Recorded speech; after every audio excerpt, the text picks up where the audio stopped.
Marshall Peak. Chapter 53:16. Three Little Brats. When Fu Qian was at a loss, he suddenly caught a glimpse of Zhu Wuyu's eyes wandering around, looking down into the depths every now and then. Fu Qian was shocked and asked, "Zhu Wuyu, what do you intend to do?" Zhu Wuyu glanced at him and said with a snort, "You clearly know the answer to that." Fu Qian frowned and then whispered, "Big Brother Ji is not to be messed with." There were a total of 3 young dragons in this generation of Dragon Clan.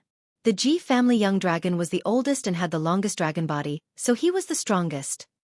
Only the 2 of them addressed him as Big Brother Ji, so it did not mean that he was the strongest within the Ji family. For instance, Ji Lao San was about to break through to become an ancient dragon. They grew up in a different era, so each generation of the Dragon Clan addressed each other differently. Big Brother Ji was a young dragon who had already exceeded the 9,000 meters mark, unlike the 2 of them who were still some ways away from their breakthrough. When they entered the dragon pool this time, neither Zhu Wuyu nor Fu Qian had the intention to compete with Big Brother Ji. They knew that they were not his match and could not compete for his territory. However, now they might not have a choice but to fight. If they did not compete for a better territory with stronger dragon pool power, how could they train and improve their strength? Thus, one look at Zhu Wuyu's wandering eyes and Fu Qian knew what he was thinking.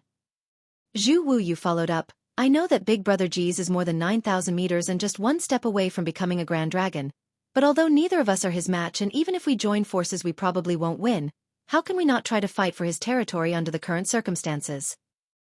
Fu Qian could not help but shrug and asked, "Aren't you afraid that Big Brother Ji will beat you to death?"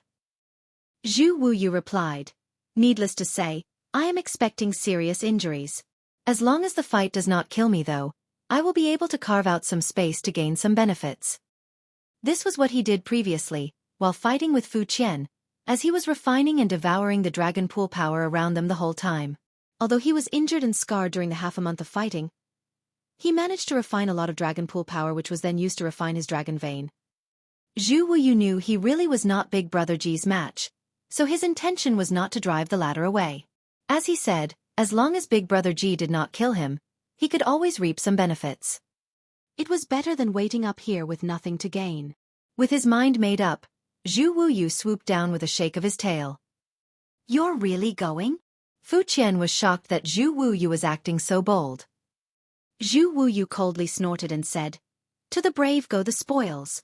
Stay up there if you're too scared." Fu Qian hesitated and remained where he was, but a short while later, he gritted his teeth and chased after Zhu Wuyu. As Zhu Wuyu said, the power of the dragon pool in his territory was already very thin. Thus, there was no point in staying here. He had to go to compete for a better territory. Perhaps he could even take advantage of this dragon pool contest to advance to become a grand dragon.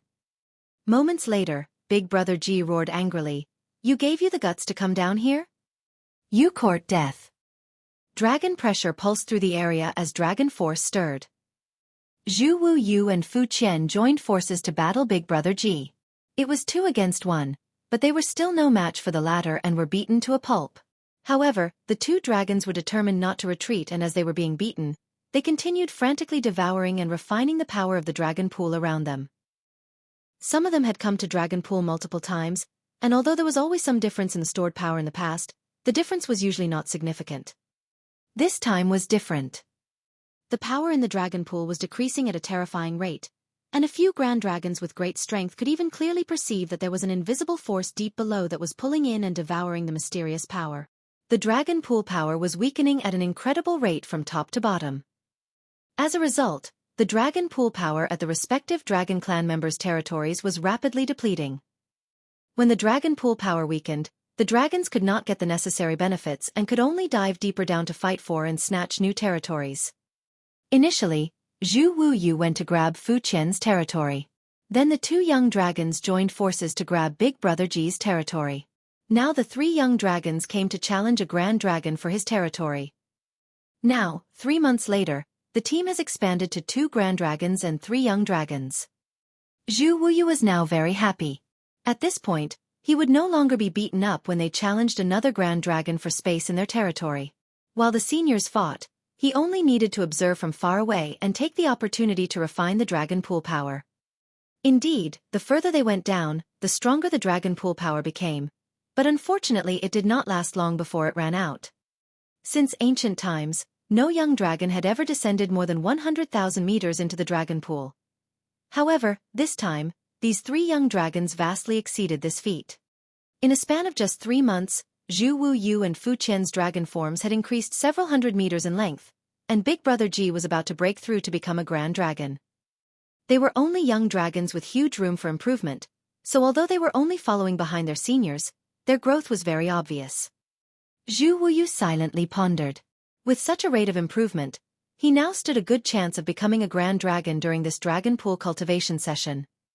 Looking at the seniors who were now fighting, Zhu Wu grinned sinisterly. Fight, keep fighting. Fight so that we, the young dragons, can continue to reap the benefits. Martial Peak. Chapter 53:17.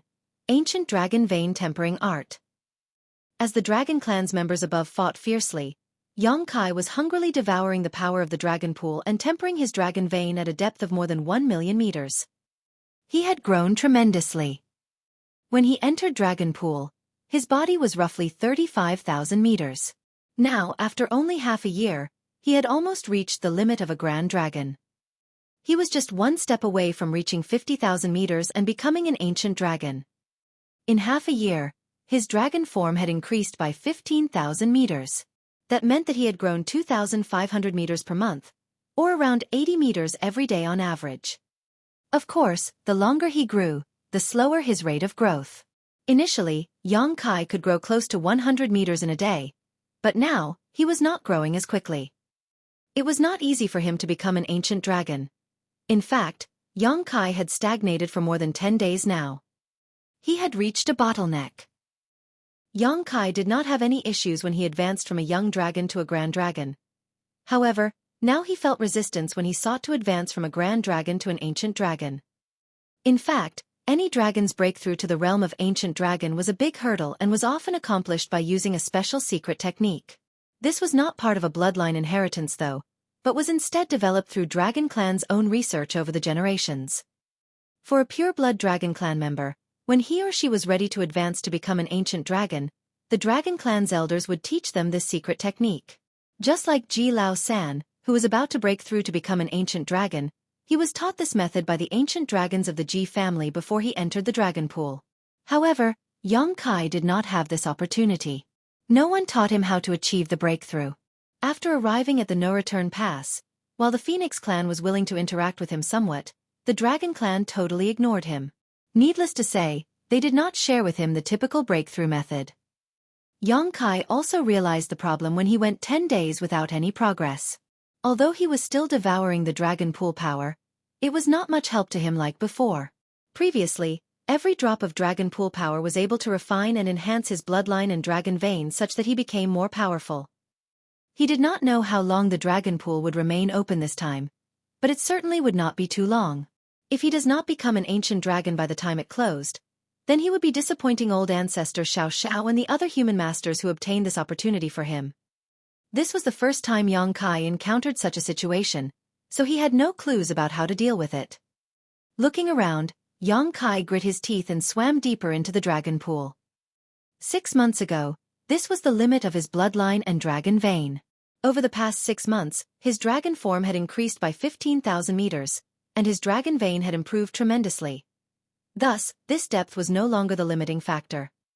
Now, he was qualified to go deeper. Xueqi's thought process was very simple. Since his dragon vein had reached a bottleneck, then he needed to use a lot of energy to overcome it.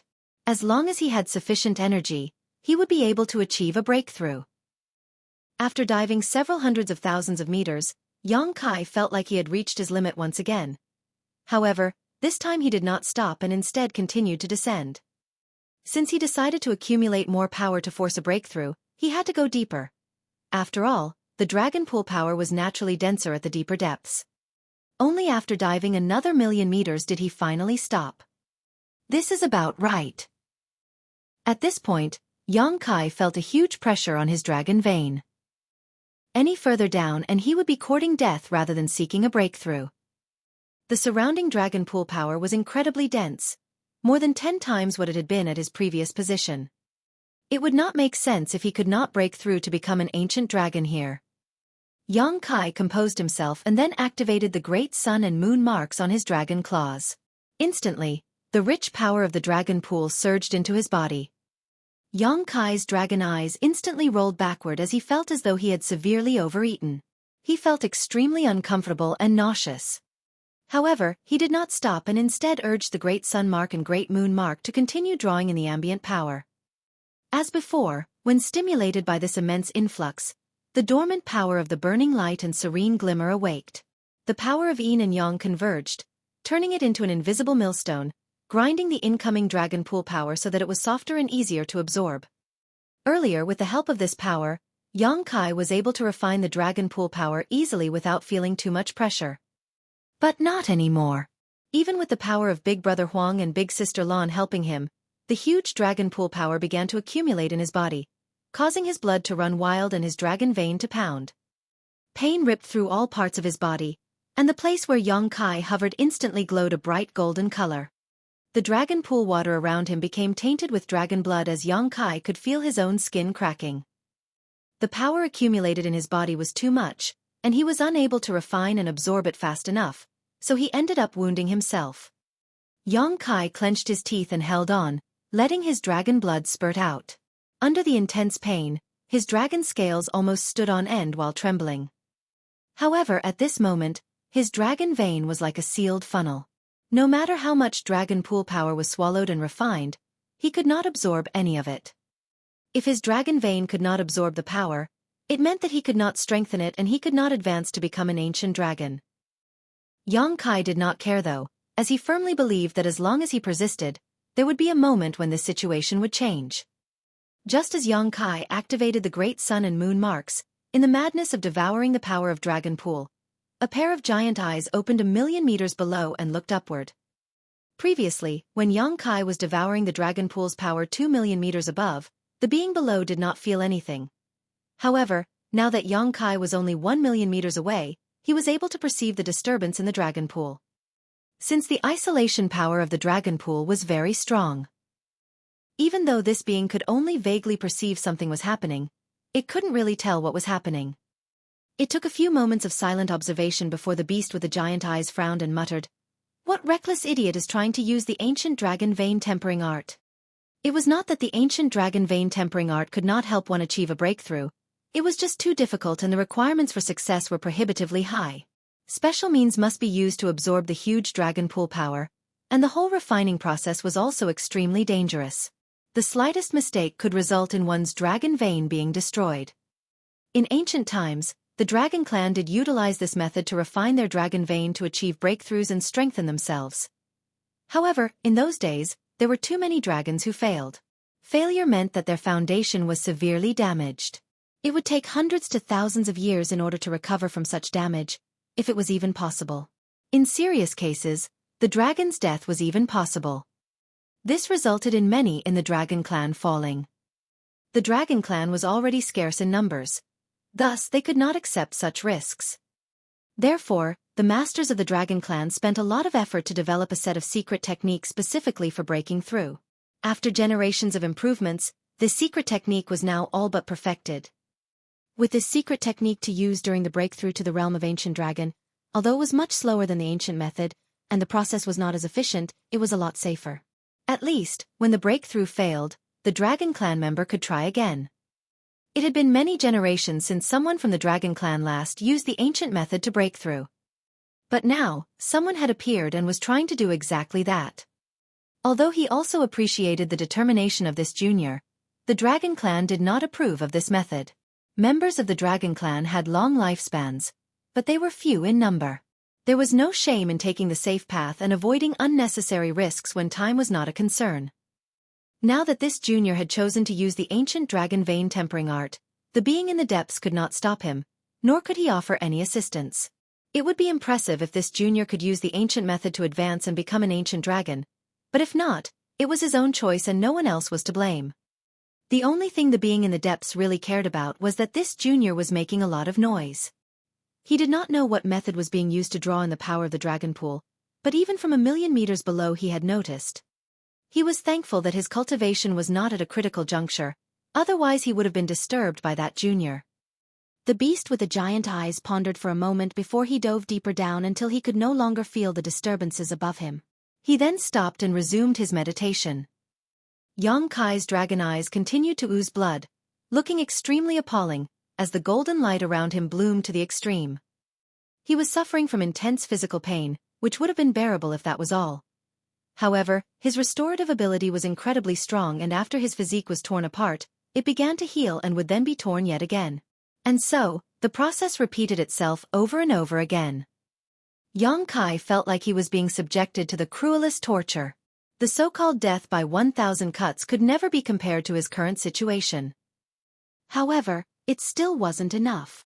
Several days of persistence with intense sufferings did not yield the slightest progress. He was now out of ideas and furious. He was furious because he did not know how long he had to suffer and endure. He was also angry because if someone from the Dragon Clan could advance to become an ancient dragon, there was no reason he could not achieve a breakthrough. Although he was a human, his source was no worse than any others in the Dragon Clan. With bloodshot eyes, Yang Kai gritted his teeth, and descended more than 100,000 meters further. During this time, the great sun and moon marks continued to draw in the power of Dragon Pool. Simultaneously, the yin-yang millstone continued to grind and refine this power to nourish his body. The unbearable pain pushed Yang Kai almost to madness. Yet, he had no intention of stopping. Old ancestor Xiao Zhao's concern was reasonable. The human race's crusade would certainly be dangerous, so Yang Kai's 7th Order Open Heaven Realm cultivation might not be able to protect himself. It was difficult for him to improve his strength within his current order in such a short period. Thus, the only option was to strengthen his dragon vein. Now that he had this opportunity, he could not let it go to waste. With this thought in mind, Yang Kai gritted his teeth and persevered. At one point, he could not hold back anymore and roared. While he was in intense pain, the battle of the Dragon Clan members above him had almost ended. The 3 young dragons and a few grand dragons were all badly mauled. One of the grand dragons was particularly angry and gritted his teeth as he roared, "You bastards!" In the past, although there were dragons fighting for territory in the dragon pool, they basically only sparred against each other. Whoever was strongest stayed and whoever was weakest retreated. This time, he was quietly cultivating in his own territory, but several grand dragons and 3 young dragons suddenly came at him. He was alone, so how could he fight off so many enemies at once? Even when he valiantly resisted, he was beaten to the point where his dragon scales were sent flying and dragon blood spattered all about. As he spoke, he glared viciously at the 3 young dragons and snarled, "Never mind that the grand dragons came to fight for territory, what are you 3 young dragons doing here?" Zhu Wu Yu and the other 2 young dragons were startled when questioned by this grand dragon. Their 13th uncle was not known for his graciousness, so he might shift all the blame back to them. Naturally, the 3 young dragons felt a bit remorseful, but they had little choice as the situation had forced them to follow the seniors down the dragon pool to fight. Otherwise, they could not obtain any benefits at their original depths.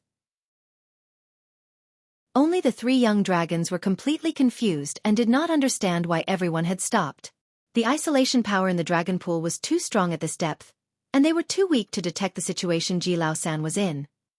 Zhu Wu Yu was blunt, impatient, and spoke without thinking twice, so he swam towards the lead grand dragon and asked softly, "Uncle Shirlu, what is the situation down there?" Fu Shirlu glanced at him, wanting to ignore this cheeky brat, but he soon realized that Zhu Wu Yu would just keep pestering him if his curiosity was not satisfied, so he reluctantly explained, "He's about to break through." Zhu Wu Yu was surprised and exclaimed, "Third uncle is about to achieve a breakthrough just half a year after entering the dragon pool." Fu Shirlu replied, "Your third uncle was just 1 step away from becoming an ancient dragon. Furthermore, his source is not bad. There is nothing strange about taking only half a year to achieve a breakthrough. In fact, this can already be considered slow. Previously, we all believed that he would only need 3 months to break through. The reason for the delay must be that the dragon pool power had become thinner, causing Ji Lao-san to take a few more months to accumulate enough." Big Brother Ji asked with great concern, "Uncle Shirlu, now that the dragon pool power is so weak, will third uncle be affected?" Fu Shirlu replied, "Of course he will be impacted if he does not accumulate enough power. Now that he has accumulated enough though, his bloodline is undergoing a transformation and the need for external power is not as great. Thus, the depletion of the dragon pool power will not interfere with his breakthrough. Big Brother Ji heaved a sigh of relief upon hearing this. There would be trouble if Ji Lao San's breakthrough failed. However, it appeared that the weakened power of the dragon pool had no impact on his third uncle, which meant that the latter's breakthrough was a certainty. Henceforth, the dragon clan would have another ancient dragon. They were able to sense that Ji Lao San was at a critical moment of breakthrough. Thus, the dragon clan team stopped so as not to disturb him. As Ji Lao San was about to achieve a breakthrough, Yang Kai was also happy in the deeper parts of the dragon pool. He felt that his dragon vein was undergoing some amazing changes, and his bloodline had become purer and more condensed. He was not afraid of the changes to his body, and more afraid that nothing would change since that would mean that all his efforts had been in vain. The pain was intense and Yang Kai grunted repeatedly, but it was mixed with joy and excitement. Then suddenly, Yang Kai's entire body was invigorated and he felt as if he had broken through some kind of shackle, allowing his dragon vein and bloodline to suddenly rise to a higher realm. His skin cracked and his dragon scales that were trembling began to shed. This sudden change caught Yang Kai off guard. Dragon scales could be said to be a dragon's strongest protection. With his current length of 50,000 meters, even if he took a direct blow from a 7th Order Open Heaven Master, his dragon scales might not fall off. But now, a few had actually shed on their own. Before he knew what was happening, more dragon scales fell from his body. Yang Kai was shocked. He did not know if this was a good sign. After all, without their dragon scales, how could a dragon protect itself? Not to mention, his dragon scales gave him a majestic and imposing look. Without those dragon scales, he looked naked and hideous. Yang Kai could not even bear to imagine a naked dragon without scales. Yang Kai was powerless to stop the continued shedding of his dragon scales though. At the same time, his dragon bead was pulsing. Every time the dragon bead pulsed, a mysterious power would escape and be absorbed into his dragon vein. In just half an hour's time, Yang Kai's body had been stripped clean of dragon scales and he had indeed become a fully naked dragon. Is this how a dragon breaks through? Is it always like this? Yang Kai was not sure if his dragon scales could still grow out. Although it was likely that they would grow out again, there was always a chance that they might not as he was not a pure-blooded dragon clan member. If they really didn't grow back. Yang Kai secretly made up his mind that if that happened, he would never show his dragon form to others in the future. It would simply be too embarrassing. While he was thinking that, fresh blood oozed out of his cracked skin, and strangely enough, the fresh blood that oozed out was not golden.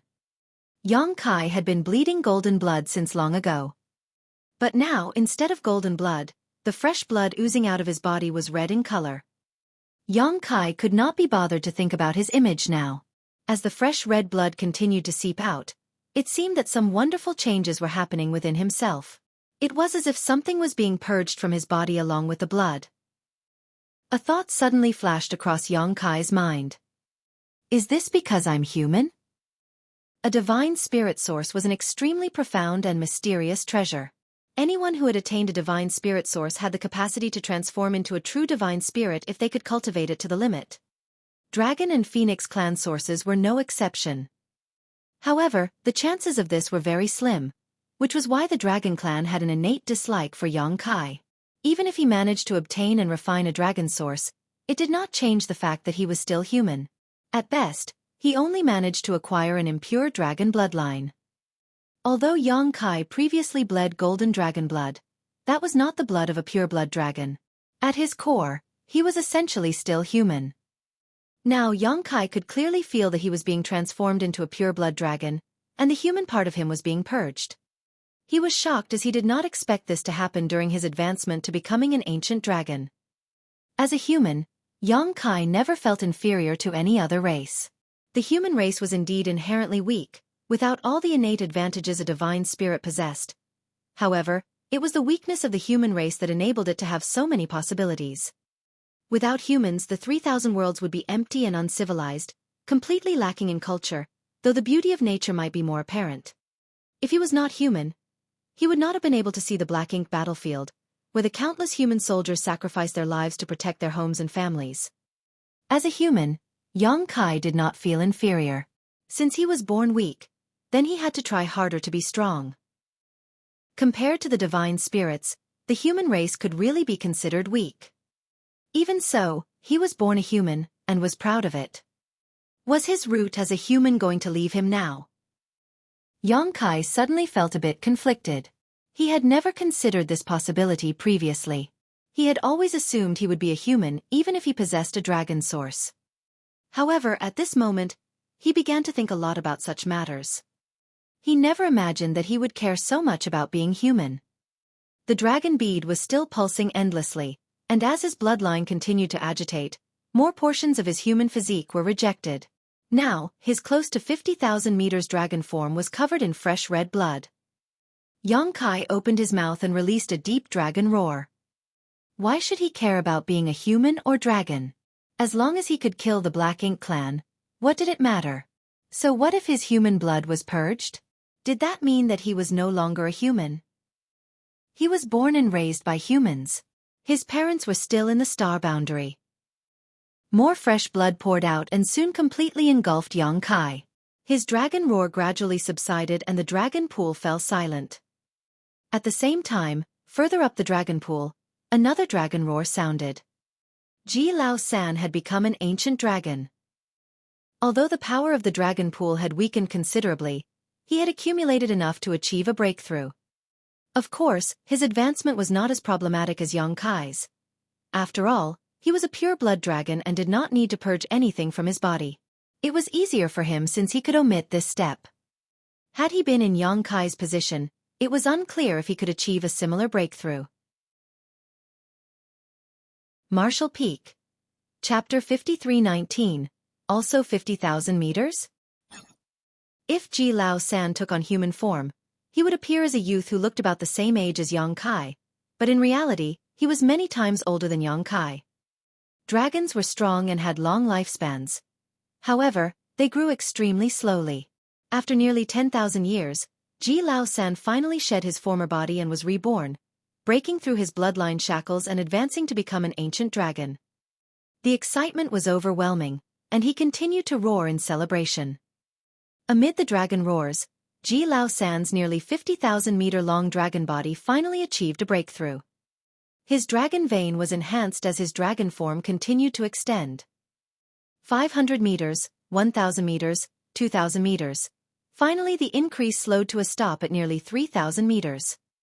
Each breakthrough a dragon accomplished was accompanied by a leap in strength. Although when compared to before entering the dragon pool, he had only grown around 3,000 meters. Ji Lao San's strength now was leaps and bounds greater than before. Now, he would be able to fight and defeat 3 of his previous selves from before he entered the pool. If he encountered that human's dragon pressure again, he was confident that he would be able to block it without any difficulty. The other party might have obtained a divine dragon source, but he was only a grand dragon. How much of the source's strength could he utilize? After advancing to become an ancient dragon, Ji Lao San's immediate desire was to seek revenge and regain his dignity. Of course, it was impossible for him to kill Yang Kai as the humans had some agreement with the Dragon Clan. He would be in big trouble for killing the human, but certainly, a beating was acceptable. Fights in the dragon pool were a common affair and would not draw any attention from the elders. Therefore, after his breakthrough, Ji Lao San immediately dove down towards the depths of the dragon pool. "Where is third uncle going?" Zhu Wuyu asked when he sensed that Ji Lao San's aura was getting further and further away. A grand dragon next to him thought, he must have gone to pick a fight with that human. Of course, that was only to be expected when he was so agitated and impatient when he left. Zhu Wuyu froze and asked, "Hey, how come I haven't seen that human as we descended all the way here?" Big Brother Ji looked at him scornfully and said, "Are you stupid? Since you did not see him, he must be deeper down. Otherwise, why would third uncle swim deeper in anger?" Zhu Wuyu remarked in disbelief, "Does that mean that human is so powerful he could dive deeper than third uncle?" Among these current dragons in the dragon pool, Ji Lao San was the strongest with the purest bloodline. Thus, his territory was the deepest in the dragon pool compared to the other Dragon Clan members who entered this time. How could that human have gone so much deeper than Ji Lao San? Was his bloodline and source so much more powerful? Zhu Wu Yu's casual remark caused the Grand Dragons to look at each other and begin to wonder what was going on. "Let's follow," said a Grand Dragon before he immediately swam down after Ji Lao San. Even if they were not going down for the spectacle, the dragon pool power at this level had been depleted and they had to go deeper for their respective needs. Since they had to go deeper anyway, they might as well tag along to see how Ji Lao San dealt with that human. All the young dragons and the Grand Dragons had naturally encountered Yang Kai when he was diving deeper into the dragon pool and had lost to him. Thus, they felt humiliated and were eager to see him being taught a lesson by Ji Lao San. They wanted that human to know that the Dragon Clan was not to be messed with. The only reason why they were not his match was because they were not strong enough. Along the way down, the Grand Dragons slowly began to have an ominous feeling. This couldn't be helped, as it was getting too deep. The position where Ji Lao San was before should be the limit of his tolerance, but now, they had dived 2 million meters down and still they did not see the human. They even began to suspect that the human had been overconfident, dove too deep, and been crushed by the pressure of the dragon pool. But then, why had they not seen any signs of his remains? If he was not crushed, that would be even more terrifying. The Grand Dragons were also aware of this and the atmosphere suddenly became a lot more serious. Although the three young dragon did not give it much thought, they could sense how solemn the situation was getting. Even the normally talkative Zhu Wu Yu kept quiet along the way. Hundreds of thousands of meters further down, the lead Grand Dragon's eyes suddenly lit up as he exclaimed, "Third brother!" All the dragons fixated their eyes on Ji Lao San, who was one step ahead of them. Now, he had stopped to one side and did not descend any further. None of them knew what he was doing. Soon, all the dragons arrived at Ji Lao San's position and the lead Grand Dragon said, "Congratulations on your advancement, third brother. The Dragon Clan now has one more ancient dragon." The other Grand Dragons also congratulated Ji Lao San. Among the three young dragons, Zhu Wu Yu went all out to flatter Ji Lao San. He praised him as the unrivaled dragon in the world and the #1 dragon in history. It was an exaggeration for him to be deemed as the #1 dragon. However, at only 10,000 years old, to have become an ancient dragon, Ji Lao San was definitely extremely talented even among the Dragon Clan. Many older dragons were not as talented and would go through their entire life as Grand Dragons, were never able to take the final step to break through. On average, the Grand Dragons who had the ability to take this step were around 20,000 years old. This alone indicated how gifted Ji Lao San was. However, what was strange to all the dragons was that Ji Lao San did not react to their well wishes at all. In fact, he appeared quite sullen, puzzled, and in disbelief as he continued to look straight down. The dragons looked in the direction of where he was staring, but could not see anything. "Third brother, what happened? Aren't you happy that you've become an ancient dragon?" A Grand Dragon, who had spoken earlier, asked in bewilderment. If he became an ancient dragon, he would be so overjoyed that he could not sleep. Ji Lao San, on the other hand, looked bitter and dejected, which was really quite puzzling. Zhu Wu Yu also asked, "Where is that human? Has third uncle already killed him?" That human was too arrogant. When they entered the dragon pool earlier, he was slapped aside by that human. Unfortunately for Zhu Wu Yu, he was not strong enough to beat that human. Otherwise, he would have fought with him to the end. It would be fine if he was beaten by his own Dragon Clan seniors, but how dare a mere human beat him? Since Zhu Wu Yu was incapable of taking revenge on his own, he could only count on Ji Lao San. When he said this, a Grand Dragon asked, "Yes, where is that human? Why is he nowhere to be seen?" Ji Lao San, who had not moved, sighed unnoticeably before motioning slightly with his head, indicating the human was below. The expression of the Grand Dragon who asked the question changed as he remarked in disbelief, "He's down below." Ji Lao San was about to nod, when he suddenly frowned and shouted, "Brace yourselves!" As he said that, he used his dragon force to bring the three young dragons into his protection. The other 9 Grand Dragons were bewildered and couldn't help wondering, "Brace ourselves? For what?" They soon knew the answer. Deep in the dragon pool, a strange sound like that of a heartbeat pulsed. It was extremely faint, but at the same time, all the dragons felt their bloodlines resonate with it. The unusual feeling caused the dragons to become very anxious and they began to surge their dragon pressure. This was only the beginning though. Following the initial pulse, a powerful dragon pressure suddenly erupted and enveloped all the dragons, immediately causing them to feel a sense of intense dread. They felt helpless, like children facing a fully grown man. Their throbbing bloodlines were instantly suppressed as they looked at each other in panic. Not only the grand dragons, but even Ji Lao San, who had just become an ancient dragon, felt suffocated. Only then did the dragons understand why Ji Lao San had brought the 3 young dragons under his protection. If he had not done so, the dragon pressure would have been too much for them and they likely would have been instantly crushed. Luckily, this intense pressure disappeared as quickly as it came. A grand dragon wondered aloud. Was that from that senior? That feeling felt familiar to him, as he had once angered one of the clan's ancient dragon elders. When that elder became angry, he unleashed a type of dragon pressure that felt similar to what they had just experienced. Although he did not specify exactly who he was talking about, Ji Lao San was aware of the situation in the dragon pool and naturally understood who he meant. Still, he slowly shook his head and said, "No. No." Everyone gasped. The Grand Dragon was asked in surprise, "Who then?" From their position, the Grand Dragons could not see the situation below, but Ji Lao San, who had become an ancient dragon, was clearly able to sense something. Otherwise, he would not have stopped here. Before the strange pressure swept over them, Ji Lao San had reacted in advance, which meant that he could see the situation at a much deeper depth than them. Ji Lao San did not answer, though he appeared to be very reluctant and in utter disbelief. Another Grand Dragon hazarded a guess. "Third brother, if it is not from that senior, don't tell me it was from that human?"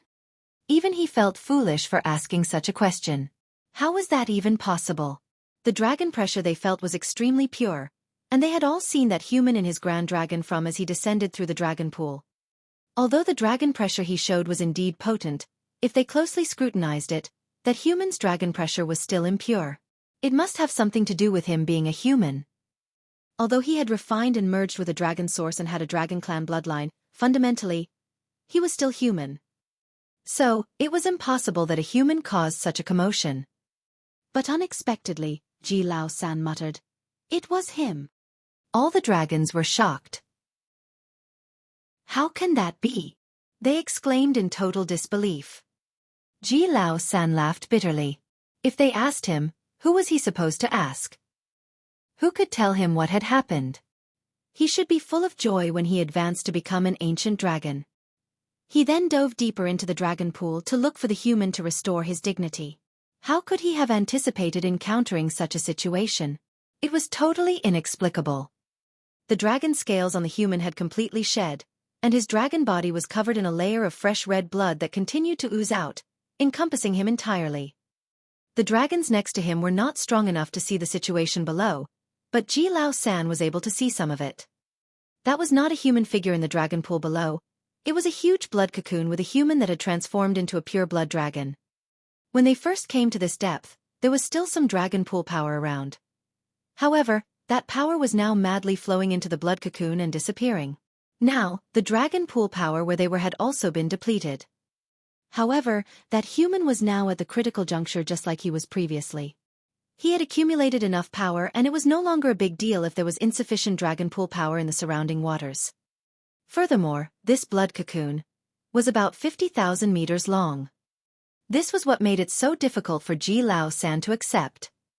When he entered the dragon pool, he was just a step away from becoming an ancient dragon, yet he spent half a year to break through after much effort. What about that human? When he entered the dragon pool, he was only 35,000 meters. Half a year later, he was now 50,000 meters. That was an increase of 15,000 meters. Since ancient times, no dragon who entered the dragon pool to cultivate had ever seen such a terrifying increase in size. 15,000 meters. How many years of cultivation was required to achieve that? At first, Ji Lao San also thought that the dragon pool's change had something to do with the senior below. Now, it seemed that was not the case.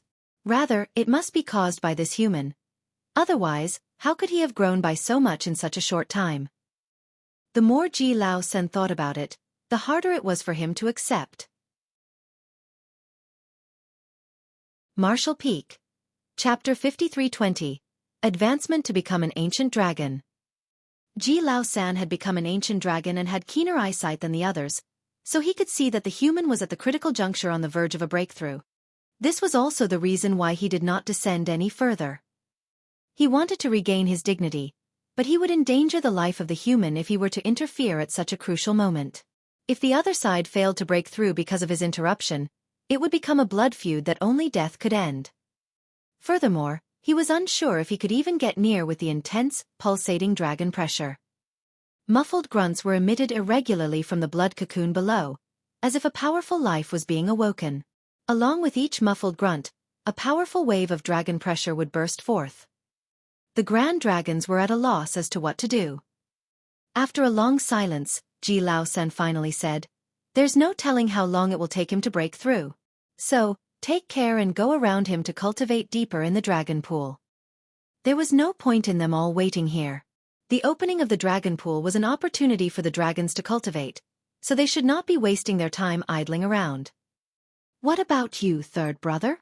a grand dragon asked.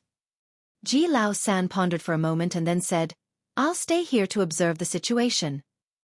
Since he had achieved a breakthrough and become an ancient dragon, it could be said that he had achieved his goal for this trip into the dragon pool.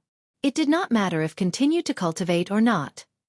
More importantly, he wanted to wait for Yang Kai's breakthrough, and then have another match with him to determine once and for all who was better.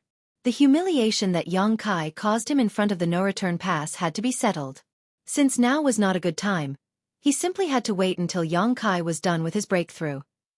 The Grand Dragon who asked the question must have sensed Ji Lao San's intentions, and did not try to talk him out of it.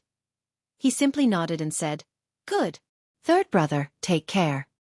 It seemed this human had a thing or two up his sleeve. The commotion during the breakthrough was intense, so if he became an ancient dragon, his strength would probably be quite profound and Ji Lao San might not be his match. If he was not careful, he might lose to the human again. However, since Ji Lao San insisted, it was inappropriate for him to try to convince him otherwise. Since a decision had been made, the Grand Dragons placed the 3 young dragons in the middle for protection, then swam around the dragon pressure-filled area below to dive deeper into the dragon pool, soon disappearing from sight.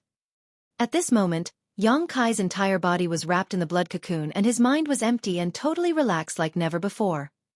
His dragon vein was pulsating and his body was undergoing a radical transformation. After a period of time, he suddenly felt an inexplicable restraint. He stretched his limbs and with crackling sounds, the bindings were torn open like a thin membrane. He was slightly shocked and quickly realized that there was nothing really restricting him. Instead, there was a blood cocoon that had wrapped around him at some point. The blood cocoon was naturally the part of him that was human, and now, with the purity and strength of his dragon vein reaching a certain height, the part had been discarded. When the blood cocoon was torn apart, it shattered to pieces and scattered into the flow of the dragon pool. Yang Kai literally shed his former body and was reborn. With a resounding dragon roar, Yang Kai's dragon pressure reverberated throughout the dragon pool and brilliant golden light was emitted from all over his body. Ji Lao San watched from afar filled with a complicated expression as the golden light was so glaring that he could hardly open his eyes. His breakthrough to the ancient dragon realm was not nearly as eventful. In contrast to his bitterness, Yang Kai appeared quite joyful. His divine sense surged and he quickly examined his own body, feeling as if his dragon vein had never been so pure and strong. His 50,000 meters form was even more fearful and appeared invincible. Yang Kai was even more satisfied that his dragon scales had regrown. He was no longer naked like before. Although the new dragon scales still look a bit delicate and not as strong as before, they were new and would harden over time. When his scales matured, they alone would be able to block off a blow from an 8th order open heaven realm master. After Ji Lao San advanced to become an ancient dragon, he grew in length by about 3,000 meters. However, Yang Kai did not, mainly because the dragon pool power here was completely depleted. If there was enough dragon pool power around, his body would have grown tremendously. Yang Kai was full of joy and laughed loudly, but his laughter came out as continuous dragon roars. Ji Lao San narrowed his eyes and clenched his claws, muttering to himself, "So noisy." The next moment, he saw a blur and Yang Kai's huge body instantly rushed towards him. Ji Lao San backed up instinctually as he exclaimed, "What?" He had remained there to wait for Kai to advance to become an ancient dragon, planning to fight him to determine who was stronger. However, when the moment came, he became hesitant. This couldn't be helped as his opponent's dragon pressure was significantly stronger than his. Having just broken through, Kai would not be familiar with his new strength and wouldn't be able to restrain himself. Worse, even from so far away, Ji Lao San already felt his dragon vein being suppressed. If they fought now, the only possibly result would be him being one-sidedly beaten. Not only that, when Kai broke through to the ancient dragon realm, his bloodline was completely refined and he had become a pure-blood dragon. Unlike before, Ji Lao San no longer saw Kai as someone who was half dragon and half human. Now, this golden dragon in front of him could be considered as his clansman, although he still hated Kai's guts. Kai looked at him with his dragon head tilted and seemed to be smiling. He then said, "Relax, I came to thank you." Although he was wrapped in the blood cocoon and his mind was emptied, he could still perceive what was happening in the outside world. After his breakthrough, the events that had transpired would naturally be recalled. Kai was surprised that Ji Lao San did not take advantage of the crucial period before his breakthrough to interrupt him. With his prior arrogance, it would not be surprising for the latter to interfere so as to disrupt his advancement. However, Ji Lao San did no such thing. This saved Kai a lot of trouble. "There's no need to thank me." Ji Lao San coldly snorted and stared at Kai with narrowed eyes as fury raged in his heart. It was as if Kai did not notice it, or perhaps, he did not care about the other party's attitude. He just turned his head towards the bottom and said, "I just made a breakthrough and need some dragon pool power to continue to refine. The power here had been depleted. I'll be heading down now." After saying so, his body flicked and he swam down the depths of the dragon pool. Pa! As Kai was departing though, his dragon tail flicked and hit Ji Lao San's body, throwing him far away. After he managed to stabilize himself, Ji Lao San gritted his teeth and roared, "Bastard!" Ji Lao San was convinced that Kai did it on purpose, whipping him with his tail because he sensed that Ji Lao San still wanted to fight with him. After cursing, Ji Lao San became a little dismayed. He was also an ancient dragon now, so how could he just accept being smacked by a tail for no reason? He was hit by Kai only because the moment Kai made a move, his dragon pressure had suppressed Ji Lao San, which caused his reaction to become extremely slow.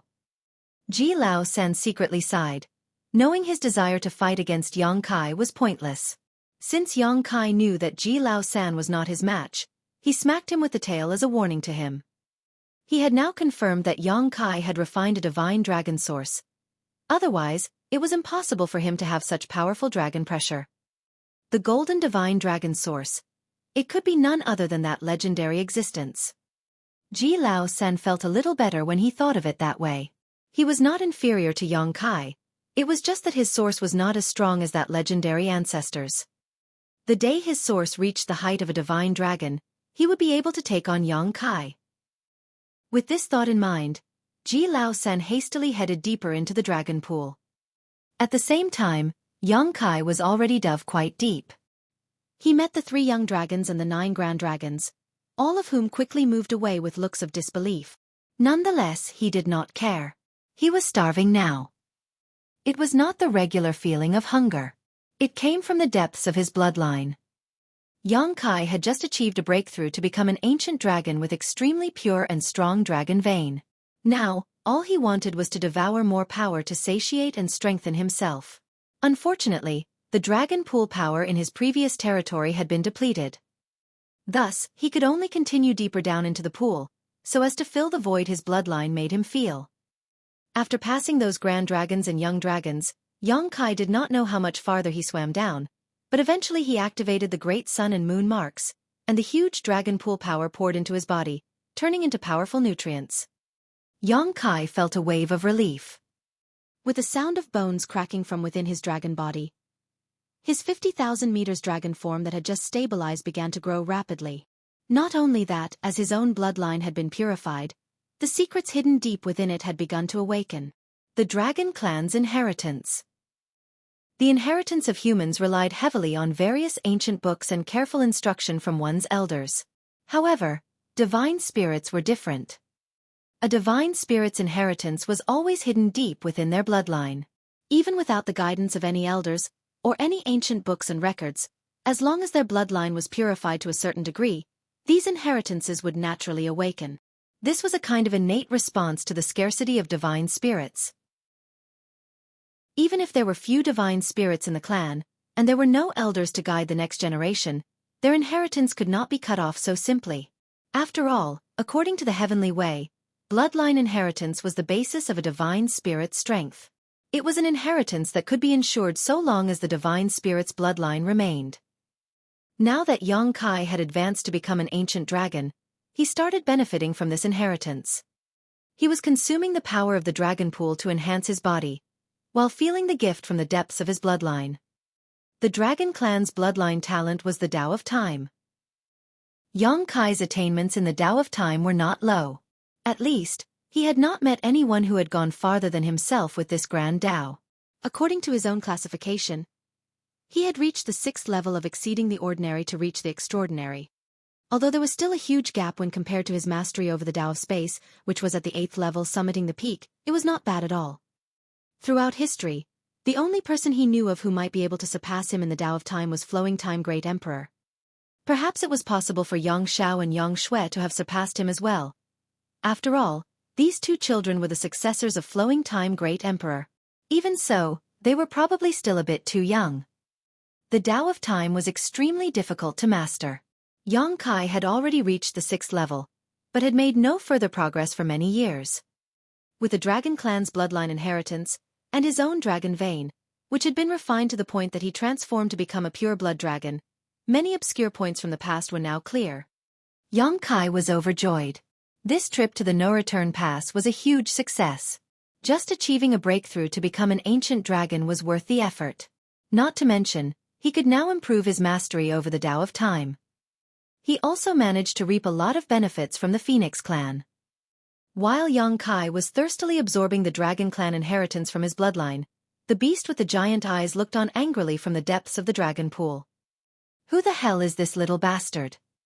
He had already moved far away from Xueqi previously, but how could he have known that Xueqi would continue chasing after him? Did he really think that an old man like him would not dare to teach others a lesson? Martial Peak. Chapter 53-21, Fu Guang. The beast with the giant eyes was at least several hundreds of thousands of meters away from Xueqi, so at such a distance, even if he was extremely strong, it was difficult for him to fully perceive the situation due to the isolation power of the dragon pool. He could only detect there was some commotion where Xueqi was. This brat hasn't broken through yet. The beast with the giant eyes felt a little strange. How could he have not broken through after he swallowed so much dragon pool power? Could it be that this junior's talent is just that horrendous? However, it was clear that this little one was very determined. The beast heaved a sigh and was satisfied that Xueqi had the right attitude. He could not blame Xueqi for not being talented enough. He would just go deeper and give this brat some room to cultivate. After all, he couldn't fight with a brat just because he was disturbed. The beast with giant eyes did not intend to help Xueqi. A dragon's breakthrough depended mainly on themselves and outsiders could not help. The giant beast silently swam down another 100,000 meters until it finally could not feel the disturbances above. Time flew by and 2 months later, Xueqi's body size increased again by nearly 10,000 meters. Now his dragon form was almost 60,000 meters. 50,000 meters was the baseline for being an ancient dragon, which was comparable to a newly advanced 8th Order Open Heaven Realm Master. Xueqi's 60,000 meters dragon form meant that he had firmly established himself in this realm.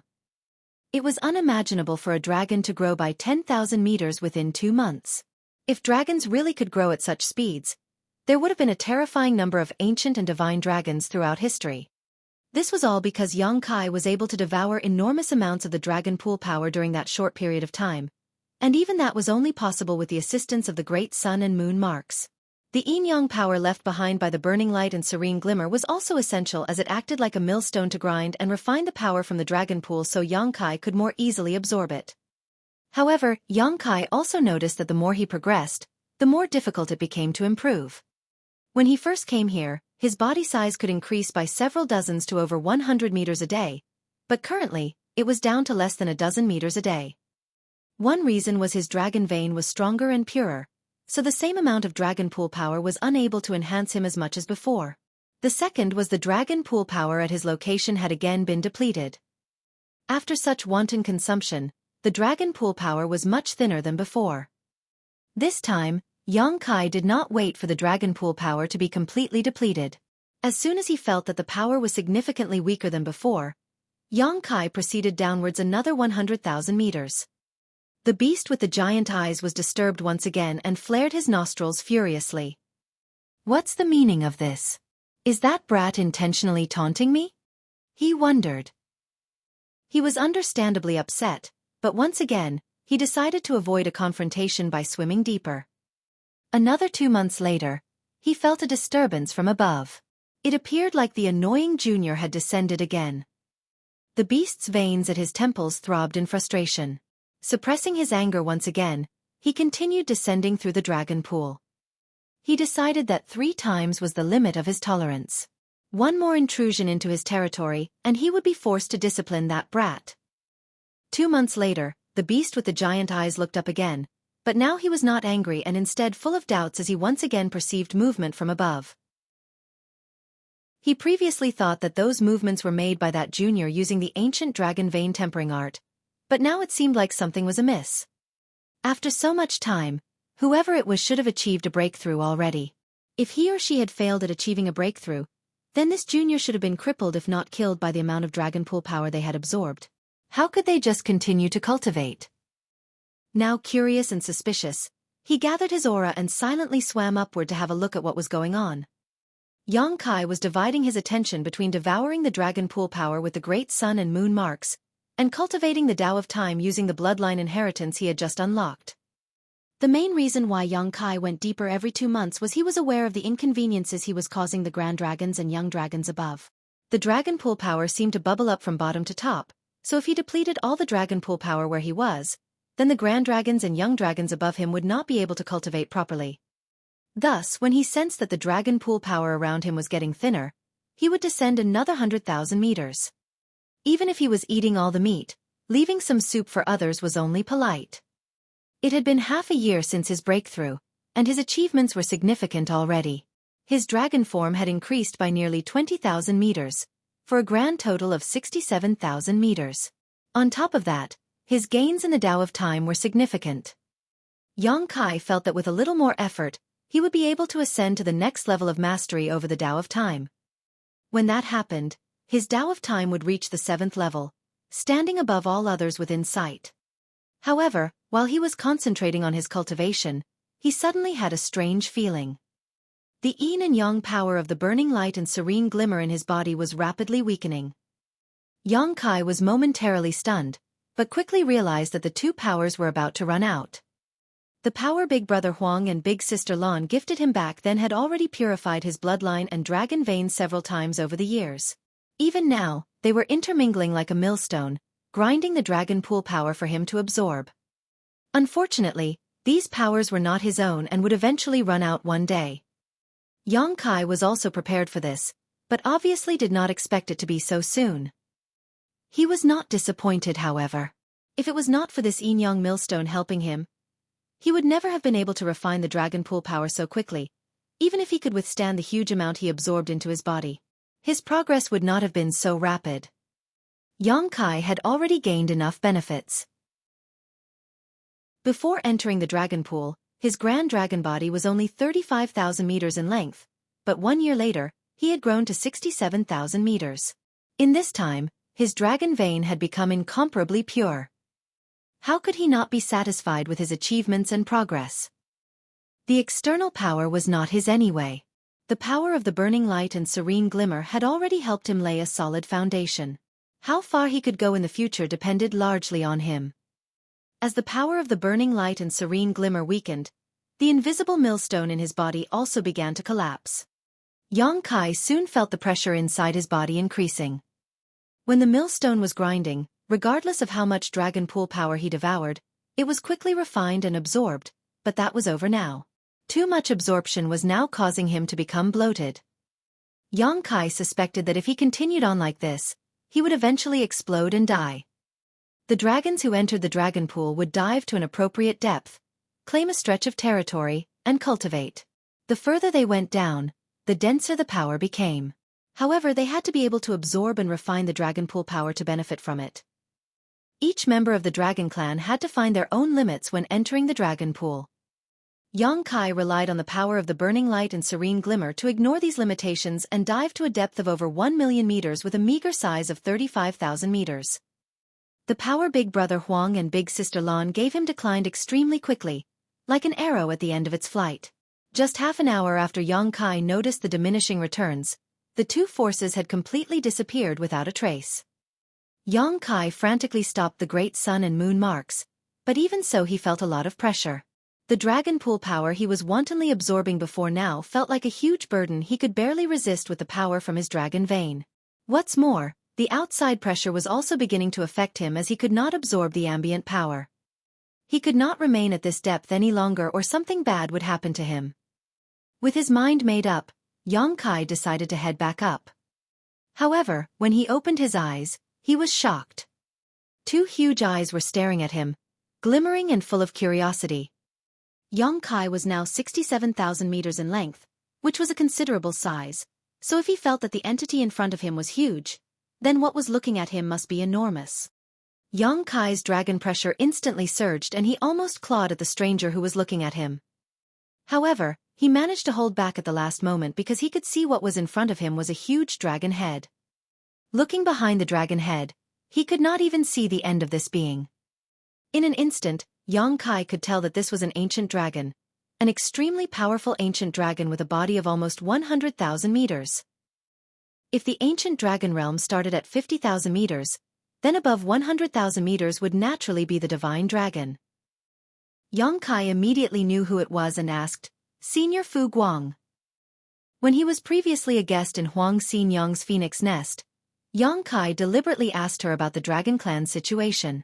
Huang Xinyang saw no reason to keep anything from him if the information was not confidential. According to Xinyang, there was a divine dragon in the dragon clan, who was the current clan head. The number of ancient dragons should be more than a dozen, but they were usually cultivating in seclusion and were not openly seen by others. The ones who presided over the affairs of the dragon clan at the No-Return Pass were the three ancient dragons that Xueqi once greeted. They were also known as the three elders of the dragon clan. Those three ancient dragons were very old and powerful, but they had all exhausted their potential and so there was no hope of them ever advancing to become divine dragons. In other words, their current strength was their limit and there was no possibility of them advancing further. However, among the members of the dragon clan, there was one ancient dragon who had reached the upper limits of his current realm but had not exhausted his potential and thus had hope of breaking through to become a divine dragon. Fu Guang. More than 5,000 years ago, Fu Guang had already reached the limits of the ancient dragon realm and then entered retreat deep in the dragon pool. He had not been seen since. According to Xinyang, Fu Guang would either become a divine dragon and emerge from the pool, or die in the dragon pool's depths. If he died, then his dragon force would escape into the dragon pool, leaving behind a legacy for the future generations. Without such determination, an ancient dragon who was attempting to make the final breakthrough would not easily enter the dragon pool. Throughout history, the dragon clan had many ancient dragons who died in the dragon pool without ever stepping out of it. Rumor had it that there were many dragon bones buried in the deepest part of the dragon pool. Of course, Xinyang was part of the Phoenix clan and could not be sure about this. However, they all lived in the No-Return Pass so it was normal to have some understanding of each other. Fu Guang had been in retreat in the depths of the dragon pool for 5,000 years. No one knew how he was doing, only that he was still alive. Still 5,000 years was nothing for a dragon clan member. The dragons had extremely long lifespans so 5,000 years was considered brief when living more than 50,000 years was a given. What's more, each time the dragon pool opened, it was impossible for the later generation dragon clan members to descend anywhere near where Fu Guang had secluded himself. Thus, none of them knew if his retreat was going smoothly. However, for him to remain in the depths of the dragon pool for 5,000 years, it was obvious that progress was not coming easily to him. When an ancient dragon, who was close to becoming a divine dragon, appeared at this depth of the dragon pool, Xueqi was certainly able to guess his identity. This was a white dragon, and even at this depth in the dragon pool, it was difficult to hide its pure glory. Although the ancient dragon did not exert any dragon pressure, Yang Kai felt stifled just by being stared at by those eyes. Although his source was slightly inferior to Yang Kai's, this ancient dragon's bloodline was much stronger than his. Fu Guang nodded lightly and asked curiously, "Which family do you hail from?" Martial Peak. Chapter 53-22. You want to do what with me? The dragon clan was divided into 3 families, the Fu, Zhu, and Ji. The dragon clan's bloodline was being continued by these 3 families. Which was why Fu Guang was surprised that he did not feel the bloodline aura of any of these 3 families from this young one. Moreover, if he was not mistaken, when he first perceived this youngster, he was using the ancient dragon vein tempering art, which meant that he was not yet an ancient dragon. Under up-close observation, this youngster was already a nearly 70,000 meters long ancient dragon. It was simply unimaginable for a dragon to have such a huge improvement in less than a year's time. Even for someone as gifted as himself, it was impossible to have such an achievement. Throughout history, no dragon had ever grown so rapidly. It was completely beyond Dragon Clan's ability to understand how this could be accomplished. While asking the question, Fu Guang inadvertently looked at Yang Kai's 2 front dragon claws. When he noticed the great sun and moon marks, he realized that they must have something to do with this junior's rapid growth and the enormous consumption of dragon pool power. "Senior, I am not a dragon of the no-return pass." Since he was sure that the ancient dragon before him was Fu Guang, Yang Kai had nothing to fear. At least, he would not be attacked for no reason. "You're not a dragon of the no-return pass?" Fu Guang was slightly surprised as he continued to ask, "Did you return to your roots from the outside to pay respects to your ancestors?" Yang Kai shook his head and explained, "No, I am human. It was a coincidence that I had the opportunity to refine a dragon source and advance to become an ancient dragon. During that process, my bloodline was purified." Fu Guang was even more surprised and exclaimed, "Human? Those few stubborn old goats actually agreed to let you into the dragon pool?" He obviously knew the stubbornness of those ancient dragons. The dragon pool was fundamental to the existence of the dragon clan, so no one was worthy to enter it except for the pure-blood dragons. He wondered what they were thinking to let a human enter the dragon pool. However, Fu Guangsu nodded lightly and said, "Whether you were a human or not before, now that your bloodline is pure, you can be considered part of the dragon clan. Furthermore, you are already an ancient dragon." As he said, he continued to study Yang Kai. He noted that Yang Kai's golden dragon source was extremely powerful. If he was not mistaken, it should be the legendary source that was lost all those eons ago. No wonder those stubborn old goats were willing to let him enter the dragon pool. They must have taken this into consideration. Unaware of the other party's thoughts, Yang Kai was slightly stunned when he heard what Fu Guang said and said with a touch of dismay, "Yes, this junior is part of the dragon clan now." Fu Guang laughed slightly and asked, "What's the matter? Are you reluctant to give up being a human?" Yang Kai replied, "Not really. It's just that I'm not used to it yet." Fu Guang nodded and said, "Although someone like you is very rare, there have been a few recorded in my dragon clan's history. I do not understand your feelings as there is no downside to being part of the dragon clan. At least when comparing to others in the equivalent realm, the dragons are much stronger than humans." He then changed the topic and asked, "Those 2 marks, are they from the burning light and serene glimmer?" Senior's vision is truly sharp. They are indeed from those 2 seniors. Yang Kai was not surprised. Since Huang Xinyang could recognize the origins of the 2 marks at a glance, there was no reason why Fu Guang could not. Fu Guang swam around Yang Kai with some curiosity and asked, "Those 2 marks can draw in and absorb the dragon pool power? I've never heard of anything like them before. However, since they are marks granted by those 2, it's not surprising that they have this ability. What I wonder is how you managed to withstand such a huge amount of power inside your body. By right, you should have exploded long ago." He had been observing Yang Kai for a while and was truly puzzled by this situation.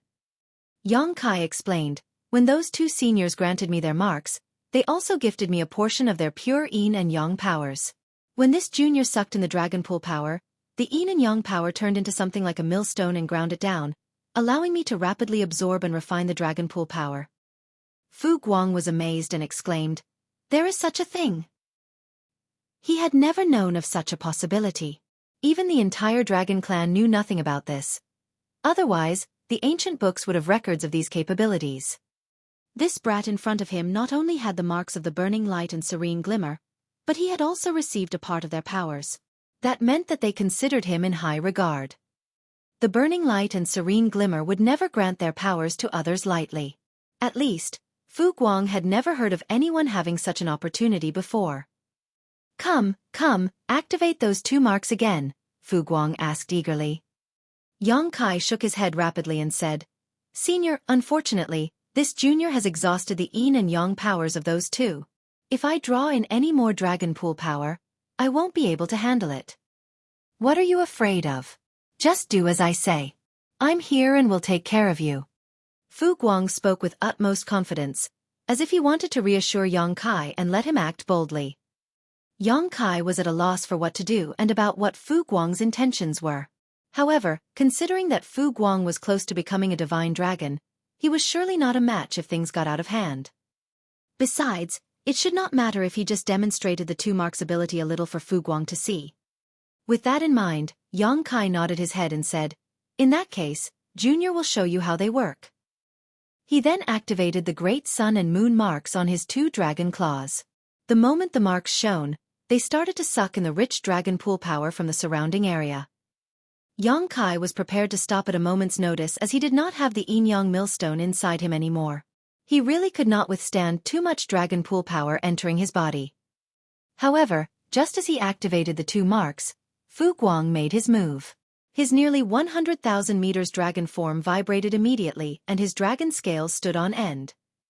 As he did so, Fu Guang's dragon body suddenly turned into what seemed like a bottomless abyss, madly devouring the incoming dragon pool's power. Feeling his dragon vein roar and his bones crack loudly, Fu Guang's eyes lit up. Yang Kai was not experiencing too much pressure, because almost 80% of the dragon pool power drawn in by the great sun and moon marks was being intercepted by Fu Guang, leaving a mere 20% to enter Yang Kai's body. Although it was still a bit uncomfortable for Yang Kai, it was within his ability to tolerate. At least he would not be at risk of dying anymore. Yang Kai suddenly understood Fu Guang's intention of requesting him to activate the great sun and moon marks. Xin Yang said that Fu Guang had been in retreat in the depths of the dragon pool for 5,000 years. If he had not broken through yet, it meant that advancing from an ancient dragon to a divine dragon was no easy task. If Yang Kai could help him achieve a breakthrough, it would be an enormous favor, not only to Fu Guang himself, but to the entire dragon clan.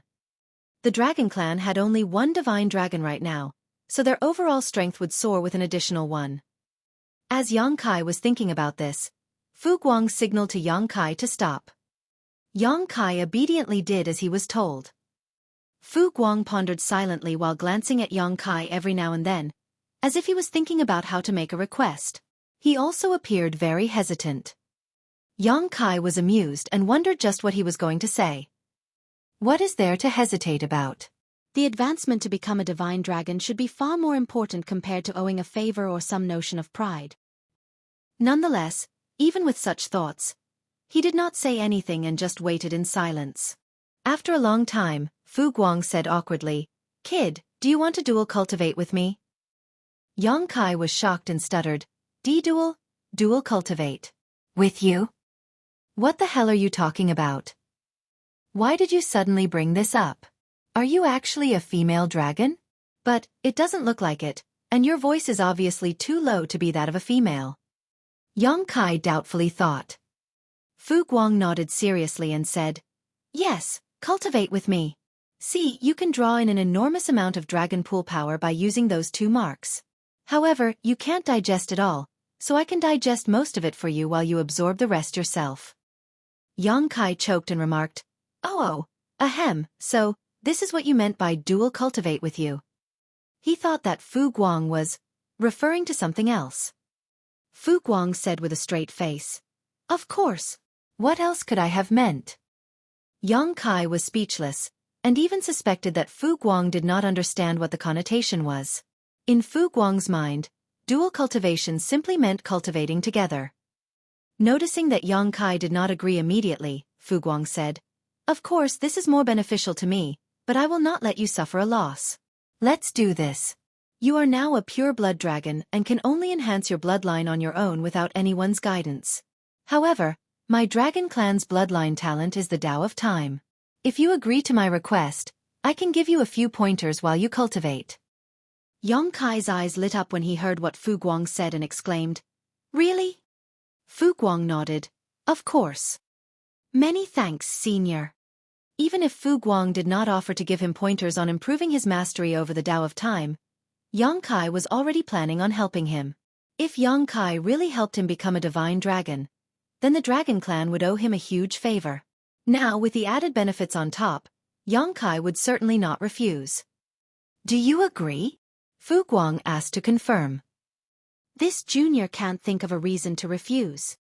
"Very good." Fu Guang slithered his dragon form and continued, "This matter cannot be delayed. Come with me." It had been over a year since the dragon pool opened, so Yong Kai would leave in at most a few years' time. Thus, Fu Guang did not want to waste even a single moment.